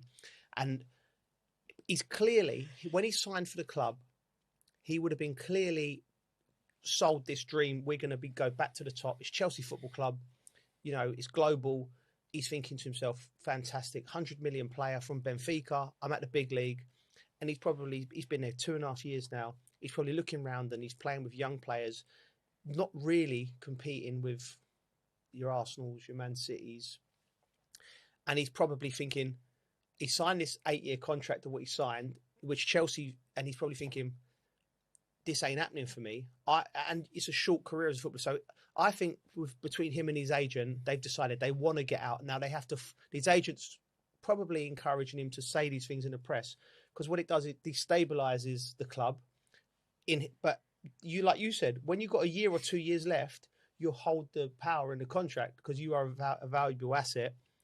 So the club's perspective is, right, we've given all these players these long-term contracts. We've had some where we've given it to Mikhailo Mudryk, who's had the drugs thing, can't get him off the books, paying him a lot of money. So that's a negative for giving him a long-term contract. Your Cole Palmers, your Enzos, you give them a long-term contract and it secures the value on the asset. But now you come to where the rubber hits the road, where, Enzo, you got him for another 4 or 5 years, so he's secured, but you're going to have an unhappy player for 4 or 5 years. So this is where I think the ownership group, they don't have anyone in that group who's been a top player, who understands the mindset, understands all the intricacies. You can say it. Intricacies. Yeah, and so but when they've come to this place, they've all sat around and probably gone, right, how do we deal with this? Because this can't go well. He can't be saying he wants to leave every 5 minutes. So they've gone, right, we're going to ban him for 2 games. And one of the games is the Man City game, right? So, I mean, if there's someone in the room, you need to preempt this type of stuff because you can't just be banning players for talking about their opinions. If he wants to leave, surely they would have had a chat with each other before they decided to ban him for 2 games. They said it was a club decision, so for that means it's the owners, maybe the board, maybe the directors of football. So how's this one such a big deal and Cucurella's one not? Good point. I think with the Cucurella point, I think Enzo's done it before. I think there's been some like misdemeanors previous. He's got previous. This guy, every time he goes away on international, I bet. Yeah. But the thing is, you have a little breather. You have a breather, I don't know, man. I think it's pretty much. Listen, you're not. If you're sitting there going, I'd like to go and live in Real Madrid. No, Madrid. Madrid, mate. It could be Rayo Vallecano. By the way, it don't have to be Real Madrid. It could be Getafe. That's in Madrid. Yeah. So all it right. could be these other teams. You might not just say, I want to go to Real. It could be Atletico. You know what I mean? It ain't Chelsea. You know that. Do you know what I mean? Chelsea ain't in Madrid. That's true. That's true. Right. So far from it. Right. So like the question's here: did he cross the line? You just shouldn't come out and do it, should you? Really? You shouldn't come out and do it. But if you're thinking, I wouldn't mind to live in Madrid, but he's saying it was. He was saying it was innocent. Like says, the weather reminds me of home. Yeah, but that's just that's the lyrics. That's the lyrics he's coming out with. You know what you're saying. Well, if that's the case, then I would say, listen, Enzo, you need to come out. If my dealings with it would have been, first of all, I think you made a rod for your own back with these long-term contracts because I think they sound good in essence, but they haven't thought about what happens when you get a player, a top player who wants to go, and how that affects. They must have had a chat with him before banning him, surely. Well, it's an easy one. You say, listen, Enzo, why are you saying this? And he'd go, oh, sorry, I didn't mean it. Go, all right, then no problem. What about this statement saying you're committed to Chelsea for the next 4 or 5 years and you're not interested in leaving no matter where, you know what I mean? And then you go, all right, but that would have been the first move. Then if he says no, then you know he's not said it accidentally. And you go, all right, this is where we're at.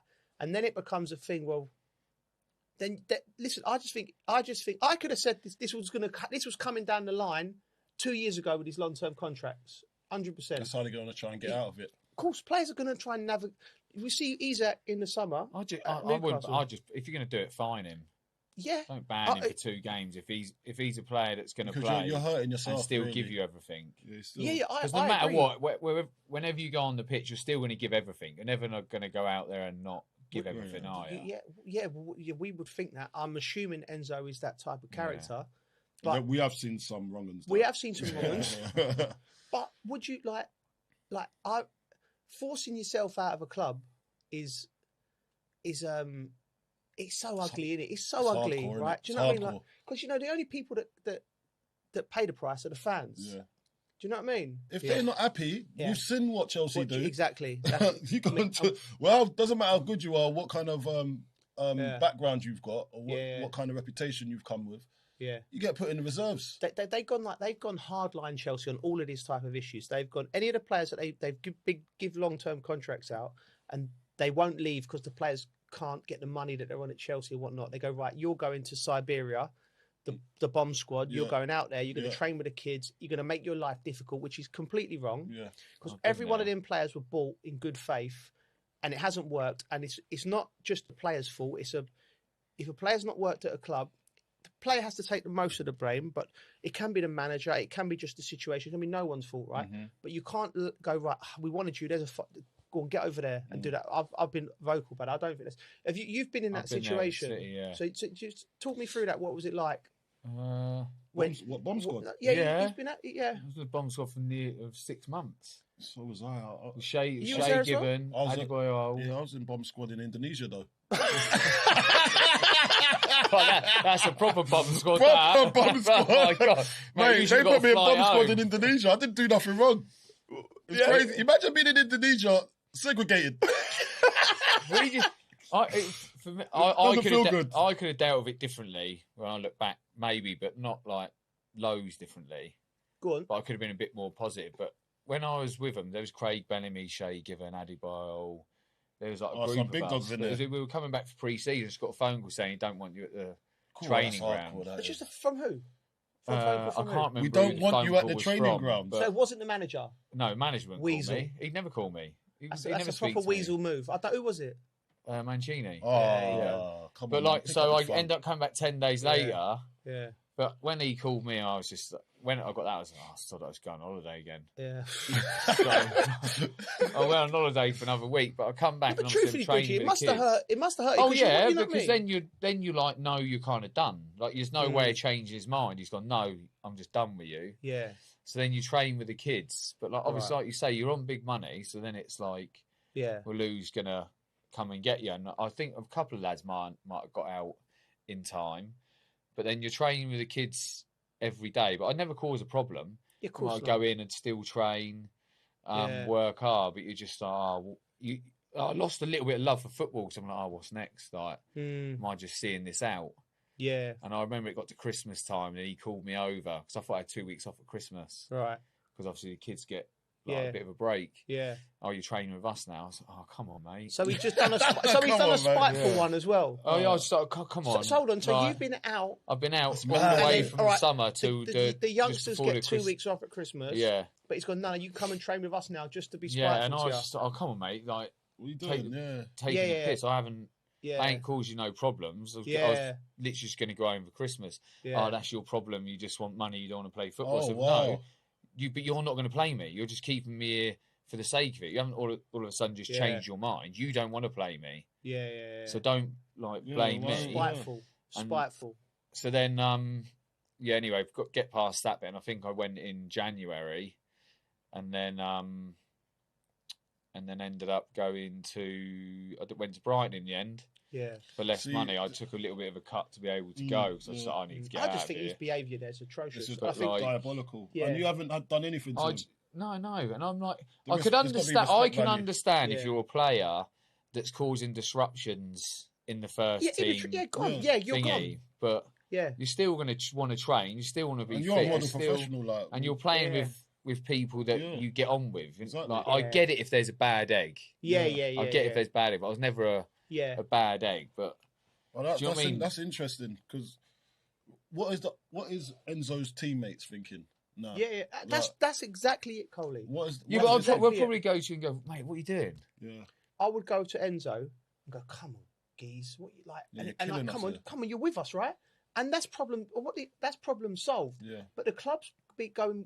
The club, Liam should be able to go to the top boys at the group, go get hold of him, sort him out. Yeah. Do you know what I mean? Do you reckon Liam's got that in him? No. He needs to know who his leaders are, and that's the whole point of having an experienced pro. Exactly. What I've been saying. So having an experienced manager should be dealing with that situation, not people up above. No, but that's not how they work it. They work the situation with the manager. It filters through the manager, but it's not.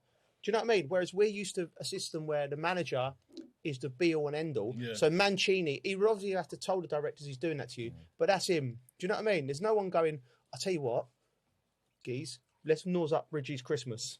Let's make him come in. There's no one there. He just that's all him being a donut. Yeah. Vindictive, yeah. But what I'm saying is, this problem was always coming down the line, and Chelsea have just got to it and gone, right, let's go hard line on him. And then the teammates go, oh, if they're going to do that to him, they can do that to us at any moment. Yeah. Do you know what I mean? If we say the wrong format, so I just think it's a mess. I really do. And I just think if he and I feel for Liam because I know Liam. If he was left down to his own devices, he wouldn't have handled. I don't think he would have handled it like this. I really don't. I mean, I might be wrong. I don't know. Well, we don't know. We don't know, but I'm not sure. Yeah. As a manager, you've got to try and keep him on side. Right, just for the record, before we move on, Enzo has said that no talks have taken with Real Madrid or Getafe or anyone in that region. Yeah. and Liam Rosini has come out and said that him and Enzo are in a good place. That's all right then. So that should have happened before a 2-match ban. Nip it in the bud now, isn't it? Yeah. Well, it had to be talked about. We're going to go over to West Ham in a minute. I did the game. It was a brilliant game. But before that, we're going to go with England. We've done our England 11s last week. And there's some comments from people. Here we go. We posted. I've been on there debating. Yeah, I love the fact Coley's engaging with the people. Yeah, I like it. It's good. Sticking up for us. Yeah, no, it's not even about sticking up. It's just like, everyone's got a view. Yeah. As long as you look, I've got to say this now, right? Yeah. So I'm looking deep into the camera's eyes, lens, whatever you want to call it. Yeah? Listen, when you come onto our comments section, right, you don't have to be rude first to start a conversation. Don't come and say, look at these Muppets, and then go on to say what your point is. If you want to get my attention that way, then I won't engage with you in the way you want me to engage, but I will engage with you if, you come with a little bit of respect. you know what I mean? Or else I'll call you a Muppet back. How about that? Muppets. The Muppets. That should be the name of this podcast. Yeah, it should be the Muppet Show.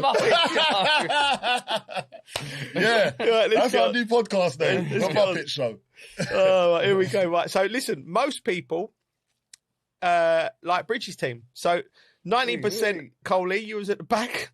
Yeah, I've got 35%. And that's the team that will win, you know. Okay. Right? We'll never know because it won't happen. It's tactically, it's a spiritual team, that is.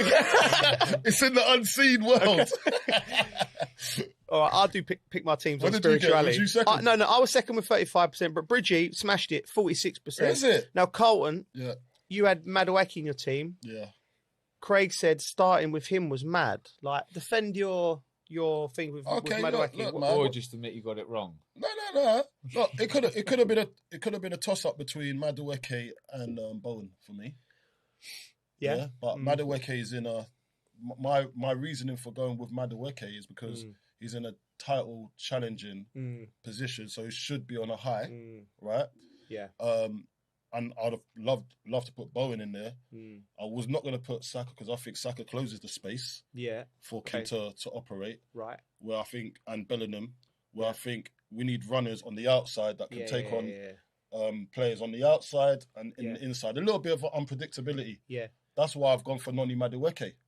And he's a willing runner to go the other way because Harry Kane comes to feet quite a lot. So my choices are actually tactical. It's not that he's my favourite player. I just thought what player is going to complement the best player on the pitch, which is Harry Kane. Yeah. Okay, it's fair. It's a fair point. Yeah. And on the other side, I've gone with Rashford. He's a willing runner. I see him again. Scored at the weekend for Barcelona, playing really well. He's going to get a lot of football from now to the end of the season because Rafinha's injured. So I looked at that. I thought, listen, man, there's a spiritual guidance to my selection. Yeah. You might just see it on paper and think, maybe not. Yeah. And I put Garner in there as well. Yeah. It's all spirituality, man. Yeah. You know what I mean? That's why I'm a manager, in my head, and you're not. Fair. It's well said. I think he's even put. Craig's even put Madueke in his team now. This is from iBeatles said, how are people picking Stones? He's played 18 games in 2 years. I must say, that's a fair point. Yeah. That's a fair point. But I just think he's got the experience to navigate. Me too. I think what people don't underestimate is in these tournaments and these situations, having somebody who knows what they're doing at the back. You know, next Mark Gurhey is the number one centre half, but he's not played in a tournament, right? But not regular. Not the level main guy. Yeah, like looking around, he's always had Stones with him or Maguire. Even club level. Yeah. Do you know what I mean? Club level, Stones has been there, done it, tried it, tested, won things as well. And they would have trained together. Yeah, consistently for 6 months. So all these things come. We don't just throw these things. People, we come with receipts. Right. This is from Chris. This isn't necessarily. It's about Bridgie, but it's not. What is it? Is it? Bridgie is so anti-Arsenal. It seems like a fair comment to me. What is it with Arsenal, mate? It's quite a fair comment, isn't it? Do you know what it is? I've met quite a lot of Arsenal fans over the last few years. And their bells. No. The actual these ones are all right. Are they all right? It's just, when you've played against them a few times, you get abused a lot. And then just all of a sudden you don't like some of the players you play against. And all of a sudden you just do you know what? Name names. Name names. Like just when that Chelsea Arsenal rivalry, he's actually right at Boué, but he used to do my head in. He used to do my head in to play against. It's like Gary Neville. I like Gary Neville. He used to do me head in to play against. Okay. So it's left a bit of sour taste in the mouth. It's you know what I mean. I don't really hate. I reckon you'd like a Boué on a night out. I reckon you would. I don't really hate them. No. I kind of just dislike them a little bit, okay. and I like it when they lose. Okay. So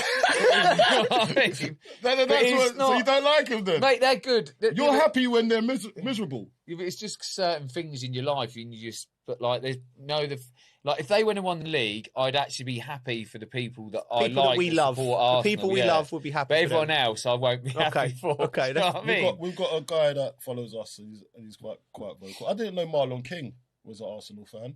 Really? Ex-Watford striker. Okay. James Puentes as well. He's he follows us religiously, but he's an Arsenal fan. But they're reasonable Arsenal fans. Right, okay. We've got Simon Swifty. Right, okay. Simon James, my mate, Arsenal fan, very unreasonable fan. So this is why I do it, for fans like him and get under his skin. And I don't think it's a hate thing either. Do you know what there's something about them? They always celebrate and they're always texting.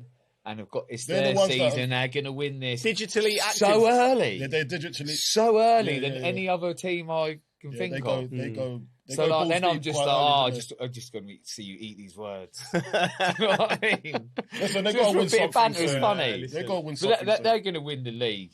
Time will tell. So what else have we got on there? Time will tell. No, that's pretty much it. Like, so like, well, we're gonna. You was getting the Cristiano Ronaldo one last week. This is weird to me, right? I don't even remember. I said something about Cristiano Ronaldo. But you said there's if you say something bad about Cristiano Ronaldo, mate, there's a he's tribe got all that these come little after you. minions that bounce on and do all that. You said something about him, and someone came for me about it. Yeah, that's true. I don't you know. just dropping bombs, and you don't even read it. That's the worst thing. Yeah, he don't read it. Yeah, so stop coming on our page. Looking for him because he doesn't care.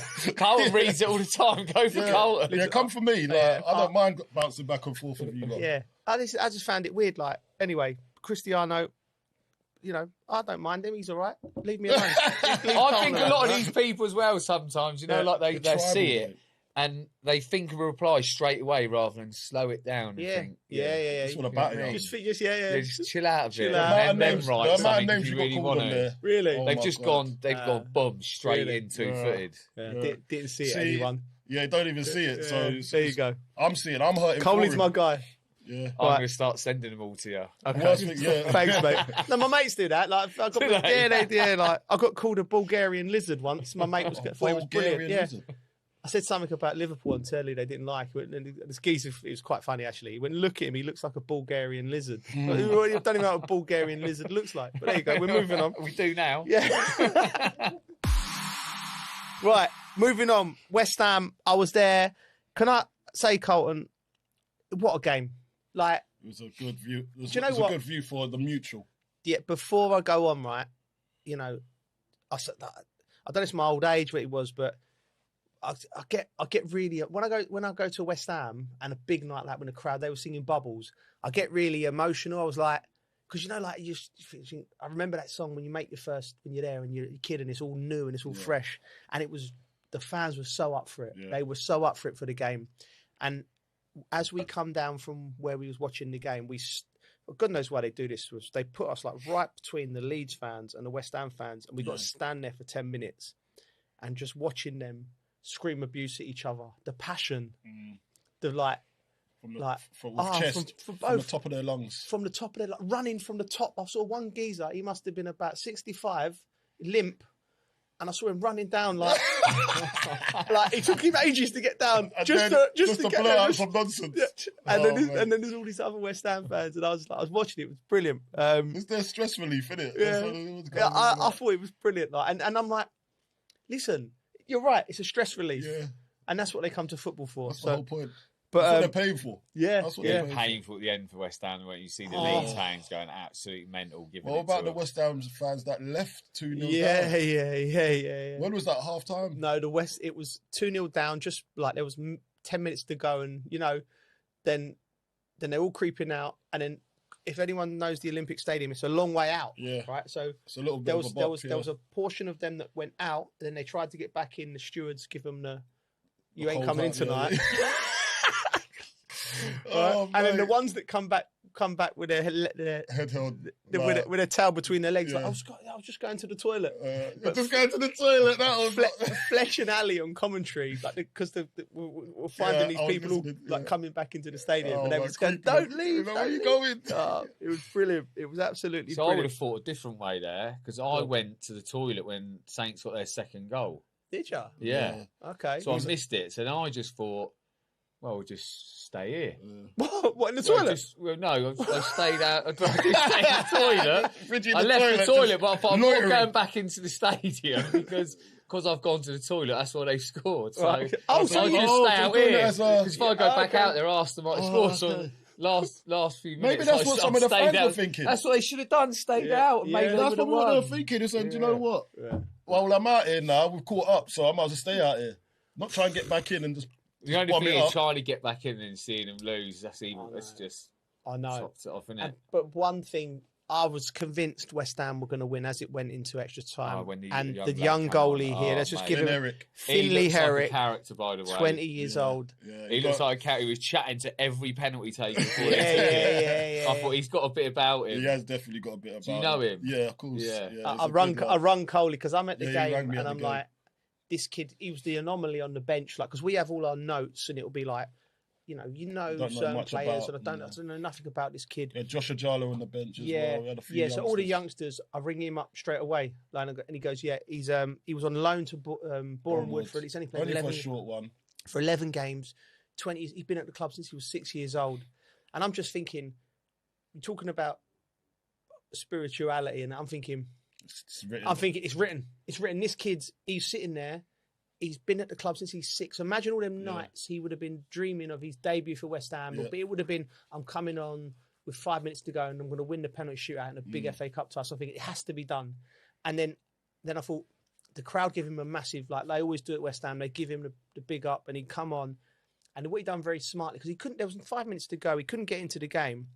So he took the goal kick, took his time. Kicks. Yeah, took his time, but I could, and then a sort of pass back come to him, and he just calmed. He looked calm, calmed himself down, and then the shenanigans started in the penalty shootout. I thought this kid's having himself. I like it, and he saved the first one, and I thought this is going to be one. A few others as well. Yeah, fingertips to the others. Just one that he probably felt a bit bad that he couldn't deal with, but he done it. Yeah, I felt he was brilliant. Yeah, I did. The only thing I would criticise with Nuno is. And it's hard because I don't know the situation with Wan-Bissaka, Mavropanos. Maybe you know Coley and Somerville. Was Somerville ready? I think he picked the team. It looked like a team that was slightly edging towards the Premier League, and I just think he underestimated. I think he would have sat there when the atmosphere was kicking off at the start and thought how up for it the West Ham fans were, how important the FA Cup was. I think he could have picked the stronger side. From the start, it was a day out in Wembley. People forget that. You know what I mean? I think he underestimated that, and I think it was a broad financial decision. It's hard as a manager if you think it's to weigh up that one. Yeah. Where do you find a biting point for your strongest team, and saving your legs as well for the charge that's ready to stay up in the league as well? You'd rather stay in the league, of course, than win a cup, right? Of course. Would you? Would you rather go down and win an FA Cup? Too much. No, Coley, it's too much money. No, you got Where's the love? Where's the love? No, I know what you're saying, but where's the spirit, mate? Them boys might not win anything ever again. I know, no, for the boys. For the FA Cup. Listen, I get it. I'm not. It comes from my soul, not from my bank balance. I get it for the purist. That is the dream. As a manager, be honest. As a manager, would you rather win the FA Cup and go down, or stay up? No, but you don't know what your remit was at the start of the season. I'd prefer to win the FA Cup and go down. I'll bring them back up. Listen to this. But I'm a romantic. No, but winning the FA Cup, when you were signed and you were trying to save us, trying to save us. It wasn't. We should put this out there. But your remit wasn't. Ask people what they your remit to come win the FA Cup and go down. No, stay up. Your remit was to keep us up. That's it. Not go win the FA Cup. That weren't on the forms.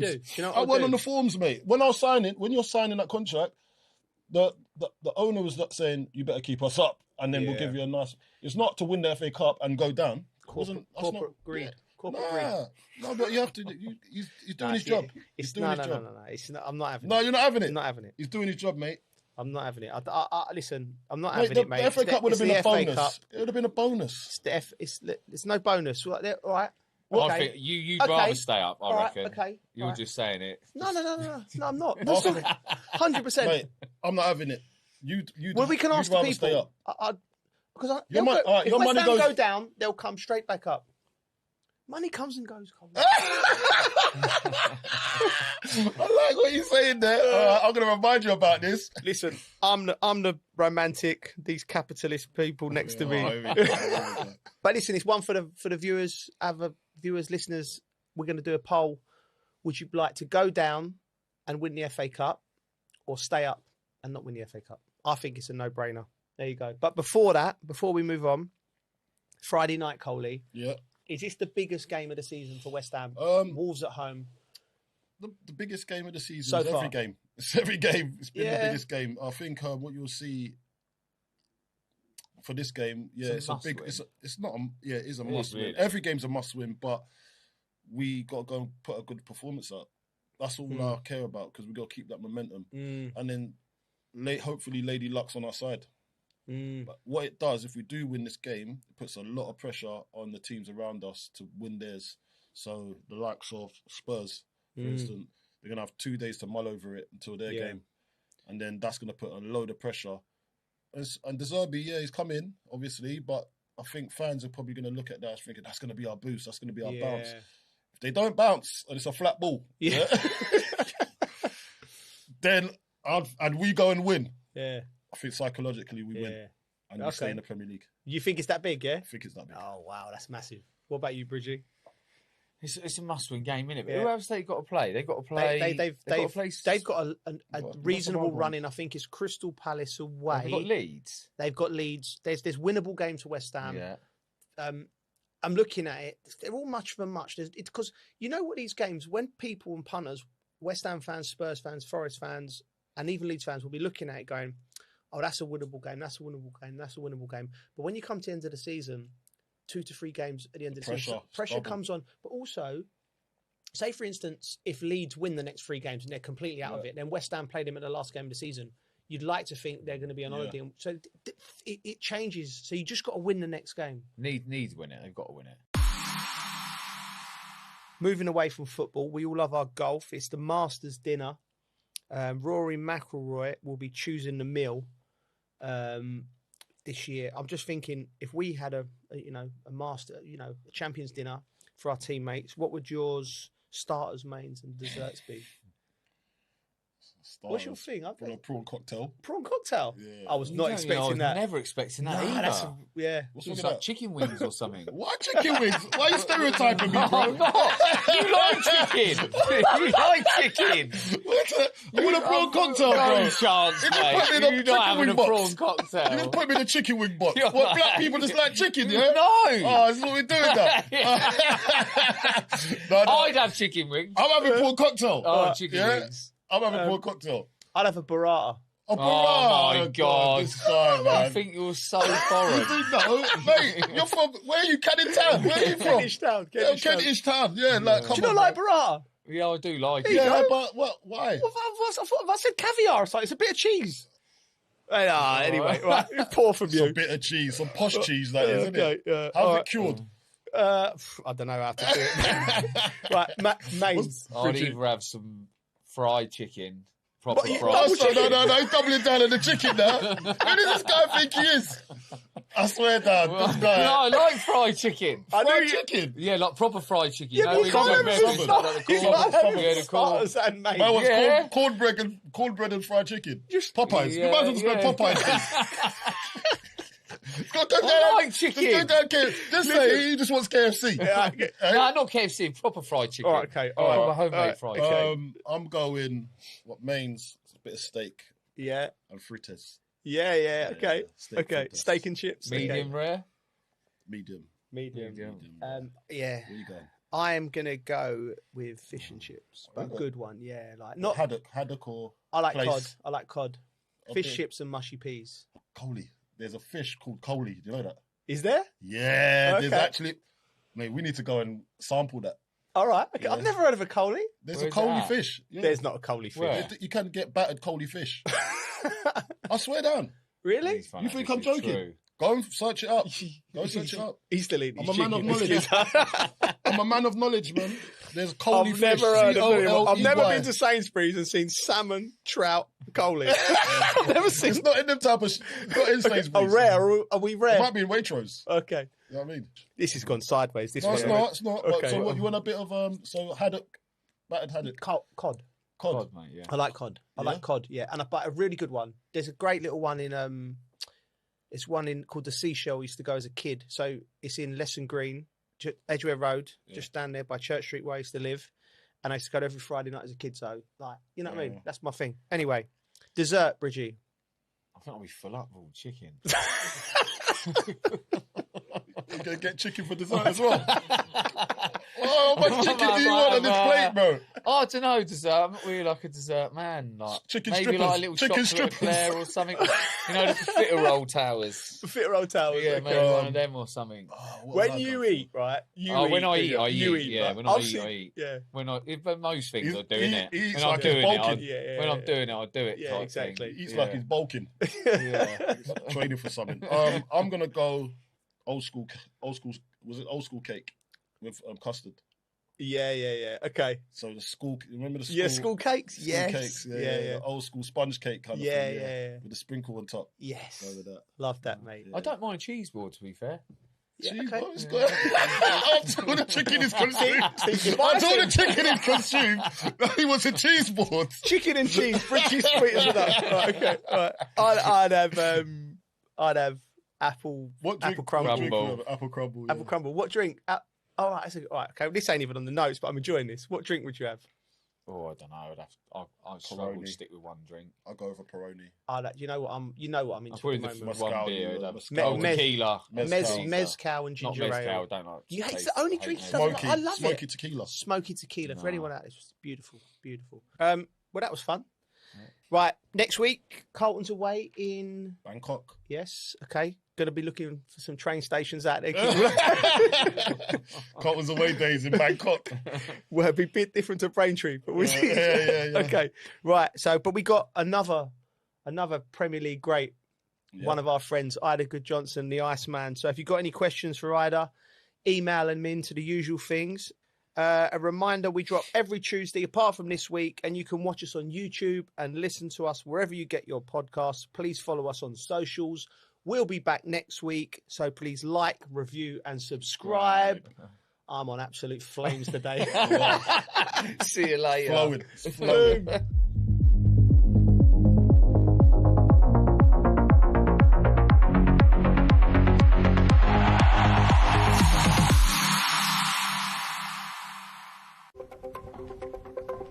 New York Mayor Zoran Mamdani is nearing his 100th day in office. He campaigned on a platform of lofty social change, but has he delivered? Some on the left are angry at his social housing backflip, and the right are still warning of a mass exodus from the city. Has Mamdani lived up to the hype? I'm Melinda Nusafora. Stay with us here on Al Arabiya English. That Counterpoints debate is coming up soon.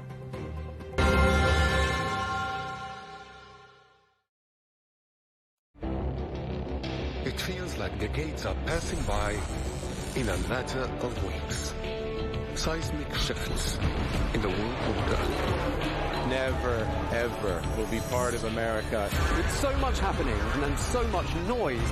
Whether it's political upheaval, Canada has been ripping us off for years. Economic shifts or social movements. And no one wins from tariffs. I think America can be more friendly to the rest of the world. For in-depth analysis and all the latest developments across the globe. To have an inclusive policy together. The meetings with Hamas gave me some hope. We're in another nuclear arms race. The most important development straight to your screen. Welcome to the dressing room. I'm on my own. I need backup. And an insightful look at the issues shaping our world today. It was not going to happen, that war, and it happened. Join us on Al Arabiya News.